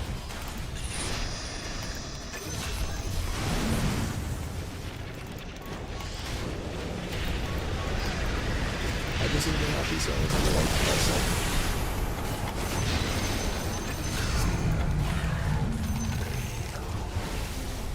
unfortunate. That is still very good for us. Invoker is the only one left. He has... Alright, there we go. We have the dust. Can we get the Shadow Shaman onto him? Okay, unfortunate. No. Alright, just make sure we don't die on Galaxy. Gotta try and get the dust to your back. There you go. If you stand in this green Green on the spot, it'll ground. heal you. Our PA is almost at BKB. It'd be really cool if she participated with her Battle Fury, but that's okay. We need to have you maxed out on HP, and then we're gonna do Tormentor foe, so try and do whatever gets you maxed out on HP. That needs to happen urgently within the next 20 seconds, so it's either buying a bunch of regen or you're going home and then TPing back. I can just do that. Fuck it. Okay. Unfortunately, we're a little too deep on Huskar. We cannot... I really wanted to do Tormentor. Oog. I'm just gonna get vision on the high ground up in front of it. I still feel like we do Tormentor when you're up on Huskar.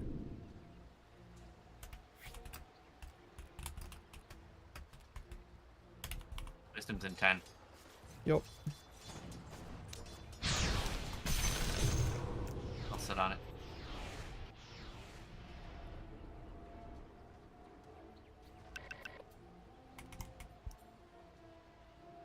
They've got 2 heroes bottom. They almost certainly have vision up here. I'm not gonna go up there until I have like some more dudes down here. Alright, I walk up.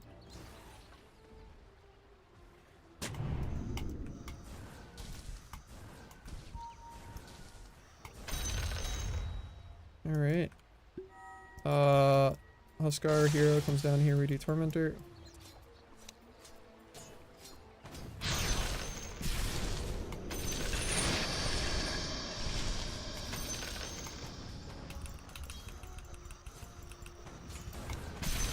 Try not to show as many. We just showed 3 heroes for nothing.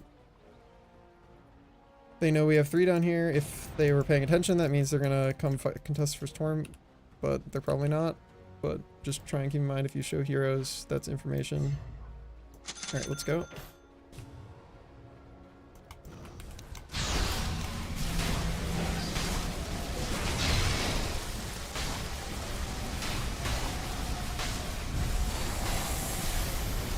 I don't know if we lived that. Okay. Did you die with armlet off? No, I had it on. Okay. That's unfortunate. Do you not have... I guess you do, I don't know. Well... Tragic. We got Shard on Shaman at least. That is still a huge gold swing. Unfortunate that we lost Huskar again for it, but... we just need to get our PA to come play with us. Because we have big net worth now.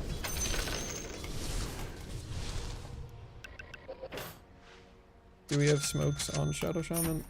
Yes, we do. Alright, let's smoke. Ping the smoke. Or just do it. Alright. That's the same thing I do. Let Tidehunter go forward.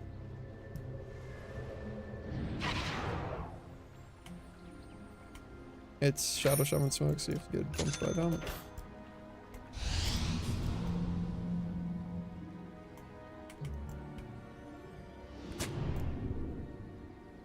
I don't think anybody is over here.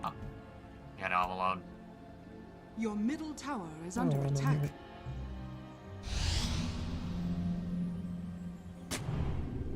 Somebody Shove it farmed on the tower. camp here.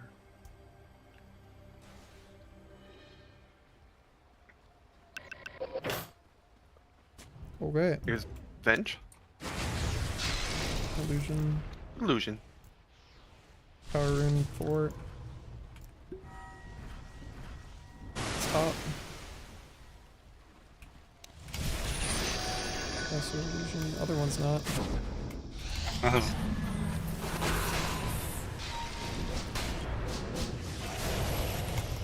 don't want to put my ult without a good target.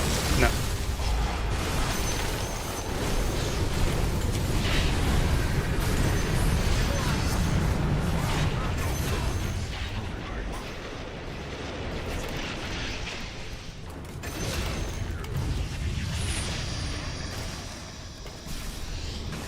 My PA hero. Okay. I don't know why she's not turning around to fight fucking Disruptor, man. It's a Disruptor.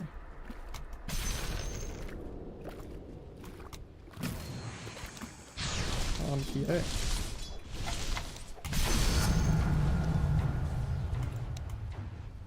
But okay. I have to probably raw dog my shard.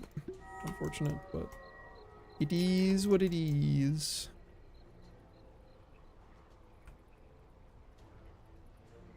We have at least managed to keep our PA. Okay, how the fuck has she died 3 times? What happened? What? Hello? When? In lane. Bruh. What Yeah. was she doing? Not respecting the acid rain. Gotcha. On Yeah, blood it banks. does damage. Yeah. Do be doing And as soon as he numbers. got trapped, then it was.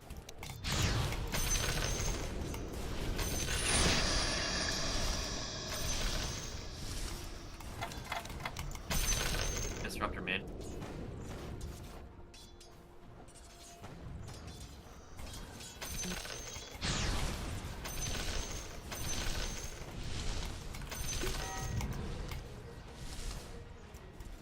Oh, my pole! Oh, My pole! Oh, well, that was my last neutral! You come to Alright. my lane, you fuck my pole, you take my tokens. In front of my salad. How can you do this?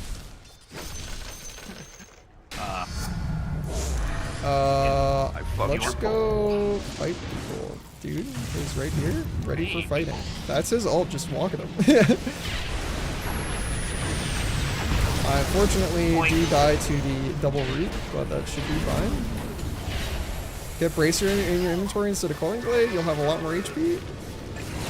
Okay, yeah, Bracer goes in inventory over Calling Blade. Calling Blade is just for the first 4 minutes of the game. oh. I didn't even notice that was. That's very unfortunate. Oh, did we not have Huskar for that?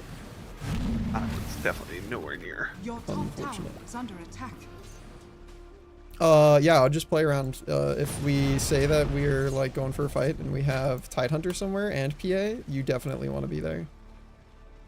Especially since you have bots. I had just gone to mid where there was no one. Do you want this shard or am I taking it? Shard? X. It's not a limited quantity thing. Oh. I thought it was. Yeah, anybody can buy them. We have Wisdom, soon TM. I was thinking about that too.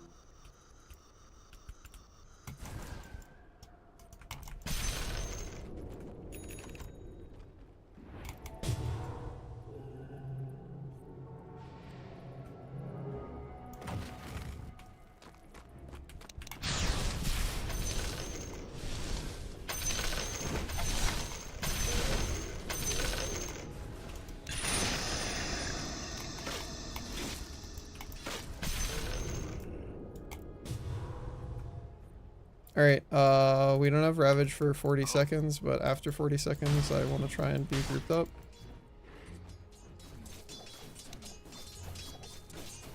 There's a bunch of yep, bunch of Those flame are, benders. yeah, those are the Forge Spirits from Invoker. Just be careful top, they're not showing bottom, so they might be running at you. Alright, that's You got the a shot bot. guy, yeah, I was gonna say, that is a whole ass dude. A whole ass May dude? be able to do something about him being here. Ass dude. I'm just gonna stay out of vision and press buttons. Coming in. Maybe they'll come for me. We have Ravage up, I'm gonna pop smoke. I'm gonna get hit by these neutrals 108 times and not take any damage. We don't have our PA, so we're not looking for a prolonged fight, but I can do this.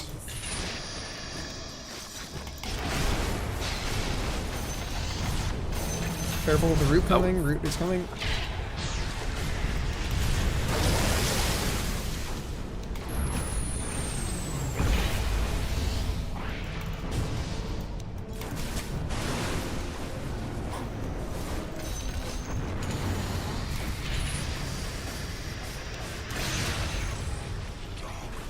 That was fun.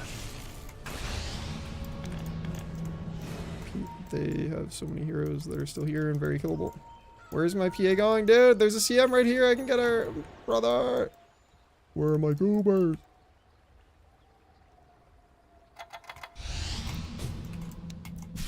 This guy is so gettable, imminently gettable. Hello, bro. Okay, guy. We're hitting the tower. Yeah, I'm aware. What I'm saying is we could be killing these guys and then hitting the tower. The enemy's bottom tower has fallen. Alright. We eventually get there. In general, if there are dudes that are support squishy and we have a Phantom Assassin who has the ability to one-shot them, we kill those guys so that they're dead, and then we take the objective. Yeah, no, So that's not entirely when I you, said it's we, just, yeah. Yeah, no, I meant she. Yeah, but what I'm saying is you're standing there next to her, if you abandon her, she'll go, where did they go? And then follow you over. Yeah, that's why I hacked all the way off. Pipe? Or Lotus? Pipe? This is definitely a Lotus. Definitely a Lotus. Yeah. They have a bunch of things they can target on people. Very, very good to have a Lotus.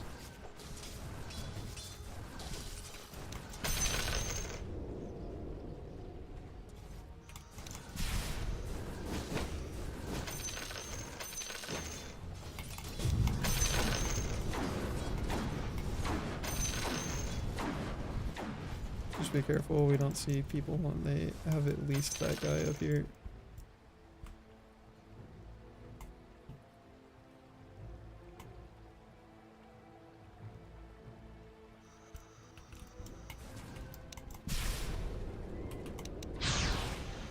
There you go. That's Underlord.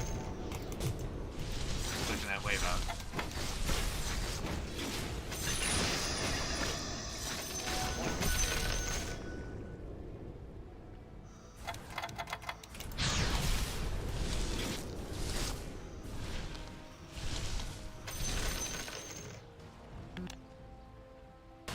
Alright, we have all our buttons. I have a smoke. Can we group up and do a thing?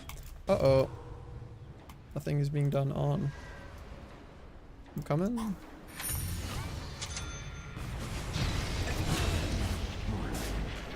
Very close to big lift boost.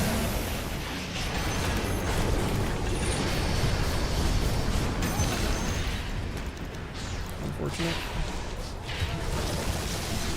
I appreciate the Ravage effort, however, everybody who could profit off of it was already dead. I see. Yeah, you unfortunately ravaged after PA and Huskar were both dead.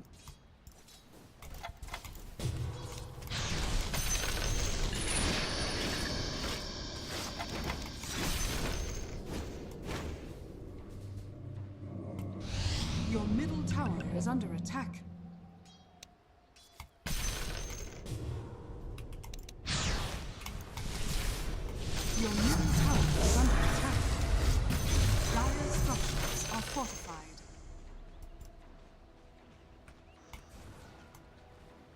Your middle tower is under attack. Your middle tower has fallen.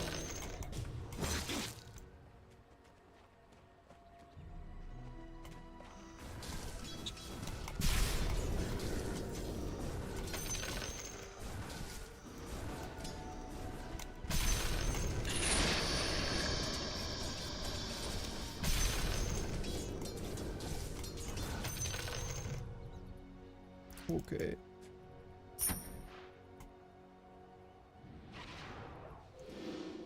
Next Ravage in a minute. We try and fight around that. I think the main problem is that was, again, a fight that we didn't get to start. It was started on Huskar. And unfortunately, PA joined it. I think it should have just been either Huskar dies or gets out, and then we just bail. Yeah. But if PA and Huskar are in the fight, it suddenly becomes a fight we kind of have to take, but it was a bad fight from the beginning, so ideally just one of you guys does not join.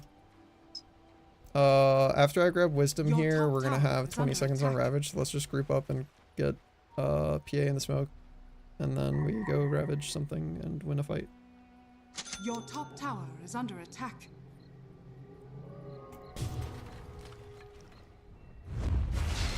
Huskar hero, Your come. top tower is under attack.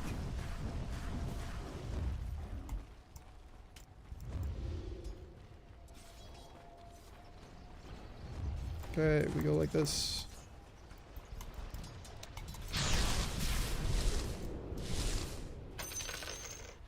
You must have dust in your inventory, please. I'm gonna stay further back. We let Tidehunter be in front. Okay, that's a person. Okay, unfortunate that we That was a BKB'd for person. that, but...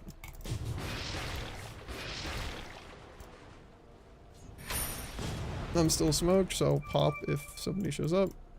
Okay, smoke ran out.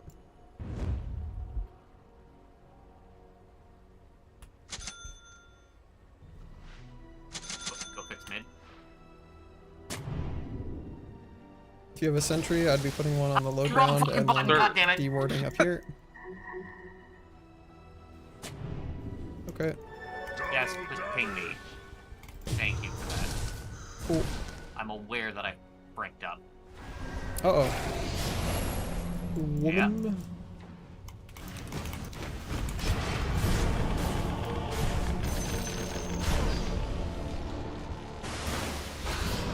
Unfortunately, unless you have a BKB, this is pretty bad to walk into. PA has already pressed your BKB fighting Disruptor alone. Maybe it still works if we... Okay, it does not. Yeah, I was gonna say, like, this is not a good scene.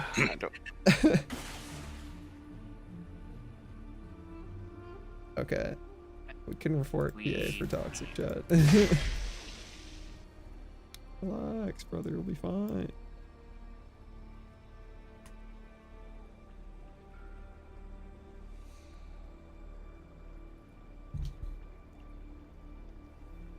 You need either a Yules or a Force Staff, not Guardian Greaves, Yeah. Shadow Shaman. Your middle tower Force is Staff under probably attack. better, actually, because you Yeah. want to be able to push yourself out of the route, so if you're stuck in the route, you Your don't get middle stuck in it tower has 2 fallen. times. Your middle barracks has fallen. Your middle barracks has fallen.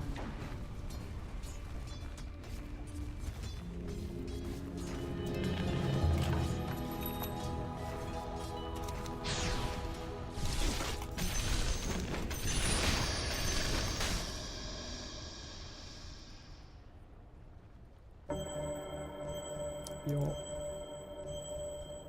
I mean, if we can get there in time, I can throw an ult into pit. Do we have a smoke?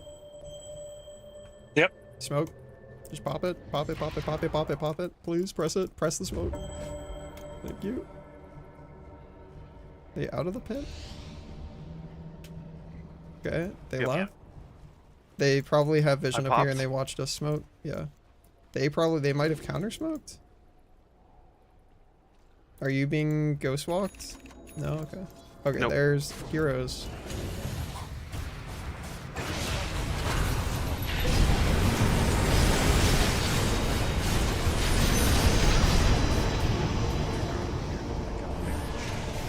Well, that'll probably be the game. Tower is under attack.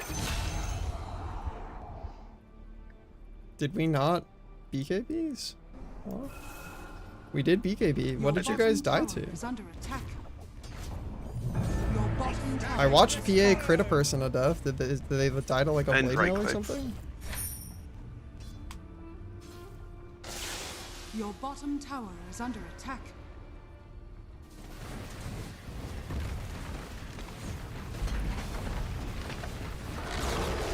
Your bottom tower has fallen. Can we get a Heaven's Halberd on anybody? Your bottom tower is under attack. Yeah, I could. Okay, Theoretically. that's definitely better than Dire eggs. structures are fortified.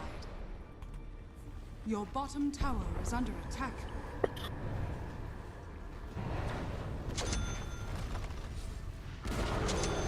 Your bottom tower has fallen. Your bottom barracks has fallen. Your bottom Yeah, barracks they has melted fallen. me. Yeah, unfortunately, we do not have anything that's buffing our resistance to physical damage, and Venge does a shitload of physical damage, and so does I'm Jonathan taking mostly Atrophy magical. Aura. It took 65% physical. I'm taking 65% magical. Your this game. top tower is under attack. If you have sentries on Shadow Shaman, okay, we have one down. Your That's top maybe tower enough. has fallen. Maybe enough. Do we want to go on Underlord? No, Maybe. not when their whole team is up. We don't kill that guy very fast unless PA gets like 30 billion crits. Unless.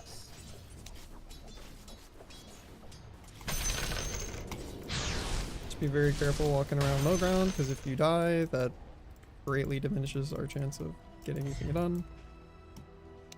I don't kill catapults. I need right-click hero to kill catapults.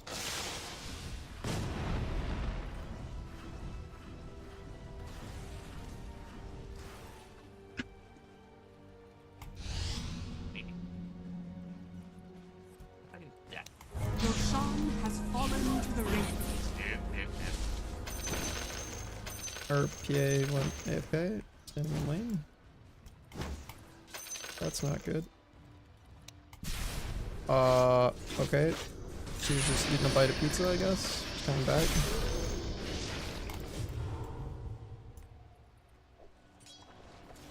I once again do not kill these catapults bottom.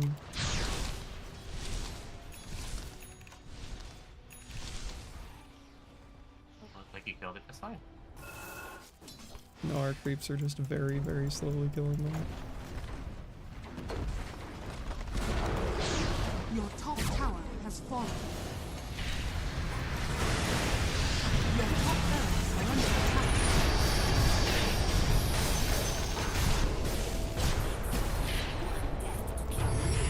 Your top barracks are under attack.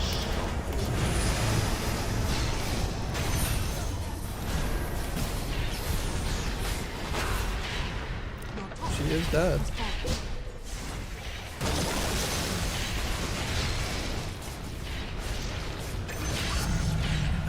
Alright. Your middle tower is under attack.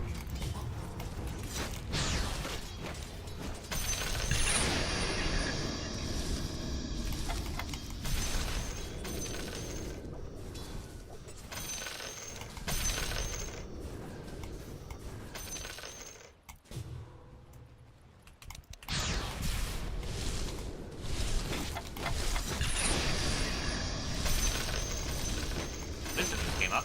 Yo. I'm gonna try and get it so I can get Chain Frost and Limited Bounces as soon as possible. They shouldn't be able to get theirs either, so I'm gonna try and speedrun through Portal. Unless we can get it on Huskar.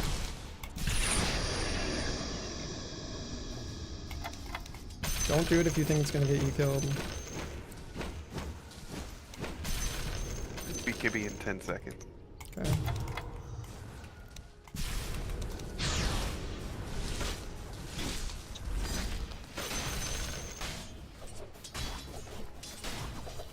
Gone.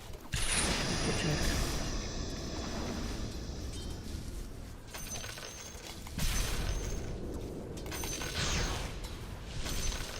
That's Wicked sick. That's an okay trade. Yep. In general, if you're gonna die because the cooldown is so low, I would be throwing your ult before you die, if possible.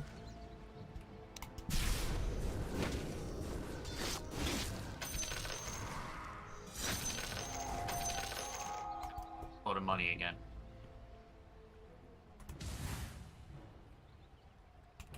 I would be getting yourself a BKB. That sounds like a fun idea. Arcane bot. Can we, like, do anything, do you think, while people are dead?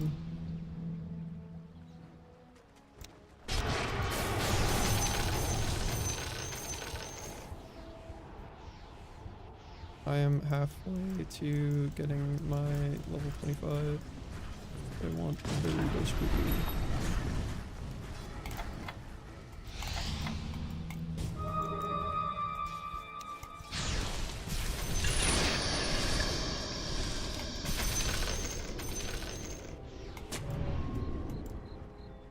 I don't like how little vision we have on the map.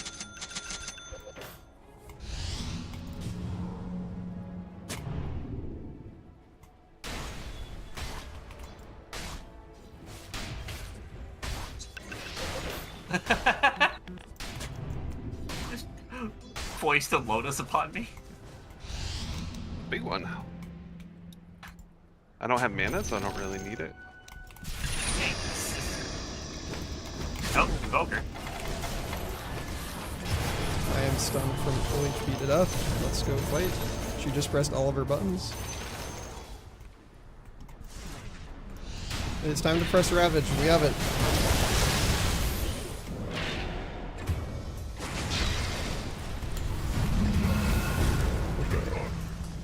Yep. You just needed to back up once we had Ravage Hero instantly die. Yeah.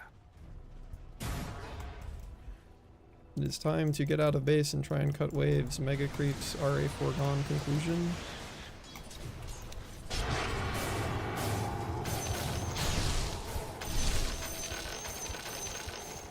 Your top barracks are under attack. Legitimately forgot what day of the week it was for a moment there. Your top barracks has fallen. An enemy now has mega creeps. Your middle tower Okay, I is guess under they're attack. just gonna try and siege.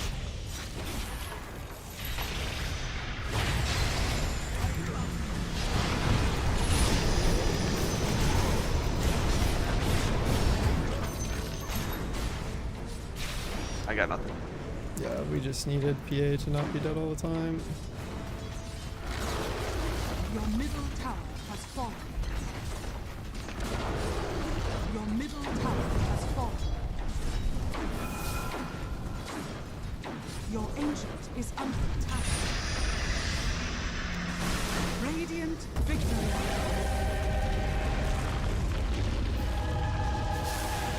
I'm guessing the person on our team was still Probably toxically still all shit chatting. talking, yeah. Yeah. Yeah. Because They're whimpering the and entire other complaining team, because, as it turns out, smurfing and playing PA did not make them any better. the entire other team was telling them to shut up. I might commend them on principle. They were 5-stack, hell yeah. Yeah. You know what? They get commends. Yeah, our PA is so poor, man. 23k net worth. Battle Fury PA with Deso. Ooh. 400 CS. Tragic. Yeah, for somebody who didn't participate until Well, that's what I'm saying. 5 Is like, minutes or yeah, like whatever. they were so AFK free farm. We made them so much space, and for what? Or not. like if you wanna play PA and participate early, that's fine. You can deal with lower numbers, but if you're Also, anti-mage the simulator, sub 30k hero damage just Yeah. kind of says it all on hero with built-in crit and Adesso. You just didn't hit people. Rough. Yeah, unfortunately, our Tide build is definitely just a little bit too static, especially in lane. Like the Vlad's is not really a great item. Vlad's is a item that you go when you have a team that can pervasively stand and fight with you, because it's an aura. So it's going to be like a thing where you can linger in a fight, be alive, and your teammates can linger in a fight and be alive.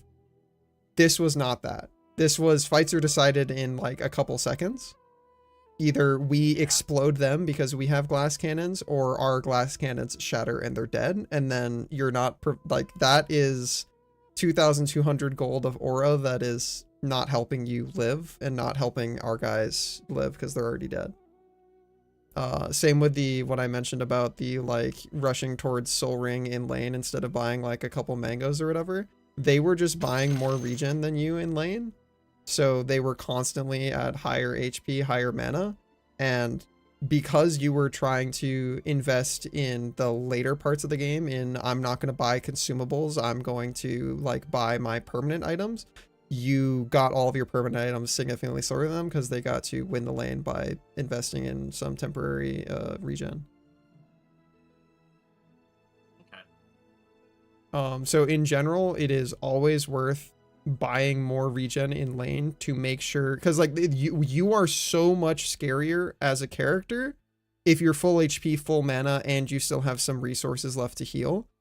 If you have nothing in your inventory, you're half HP, half mana, and they have that, they're full HP, full mana, still have 2 tangos, a 14 stack wand, and a mango or whatever, it's already over. And that was what was happening in our lane, is they just constantly had more regen than you.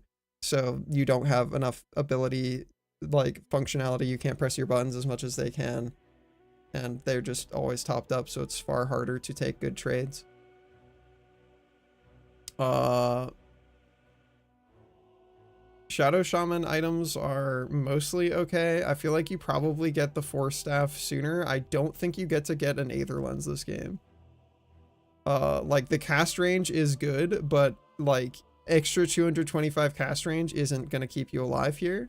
If that was the 4 staff earlier, or if that was money towards a Lincoln Sphere or something, that maybe keeps you alive a lot more. But also our biggest flaw here was just we needed PA to click on dudes and not tilt, which is out of our control. Well, at least we got a game of Dota 2, you know? We did. We got a game. We did get the other game before as well, but that one was, I feel like that one was significantly worse than this one. This one felt like there were times where things were going, fine. And we just kind of, there were too many bad fights that were taken, and there were too many poor itemization decisions. The other game was just every lane got, absolutely trashed. I'd say there were improvements. I think that's a W. Alright, that is going to be it for me, though. I gotta go make some garfooge. Thanks for only a 5-hour stream, this way. Yeah, I have had the big grind stream coaching people in Blender and then Dota. Maybe Valve will unbot their game someday. It would be nice. It would be nice. As a treat. As a treat. Alright, catch you guys later. Heart emoji. Good night, folks. Later. Good night. Alright, gamers, let's go raid out. Who are we gonna go lookies at? As always, huge thank you to everybody who supports me on Patreon, Subscribe Star, or by donating or subbing to the channel. Keeps my funny little gamer lights on, lets me pay for some of my bills, so I super appreciate it. It really does make a tangible, palpable difference on my quality of life. I can feel those $2 is an amount of dollars I can feel, so the $5 crazy. Thanks so much for hanging out with me this week. I hope you enjoyed the Blender learning. I hope you've enjoyed the Dota learning. I'll be back on Sunday. If you want to hang out with me before then, feel free to join the community Discord, !Discord, or the funny purple button down below. As always, I hope you have a great rest of your morning, afternoon, or night. Get some good snacks in, some good naps in, and I'll see you later.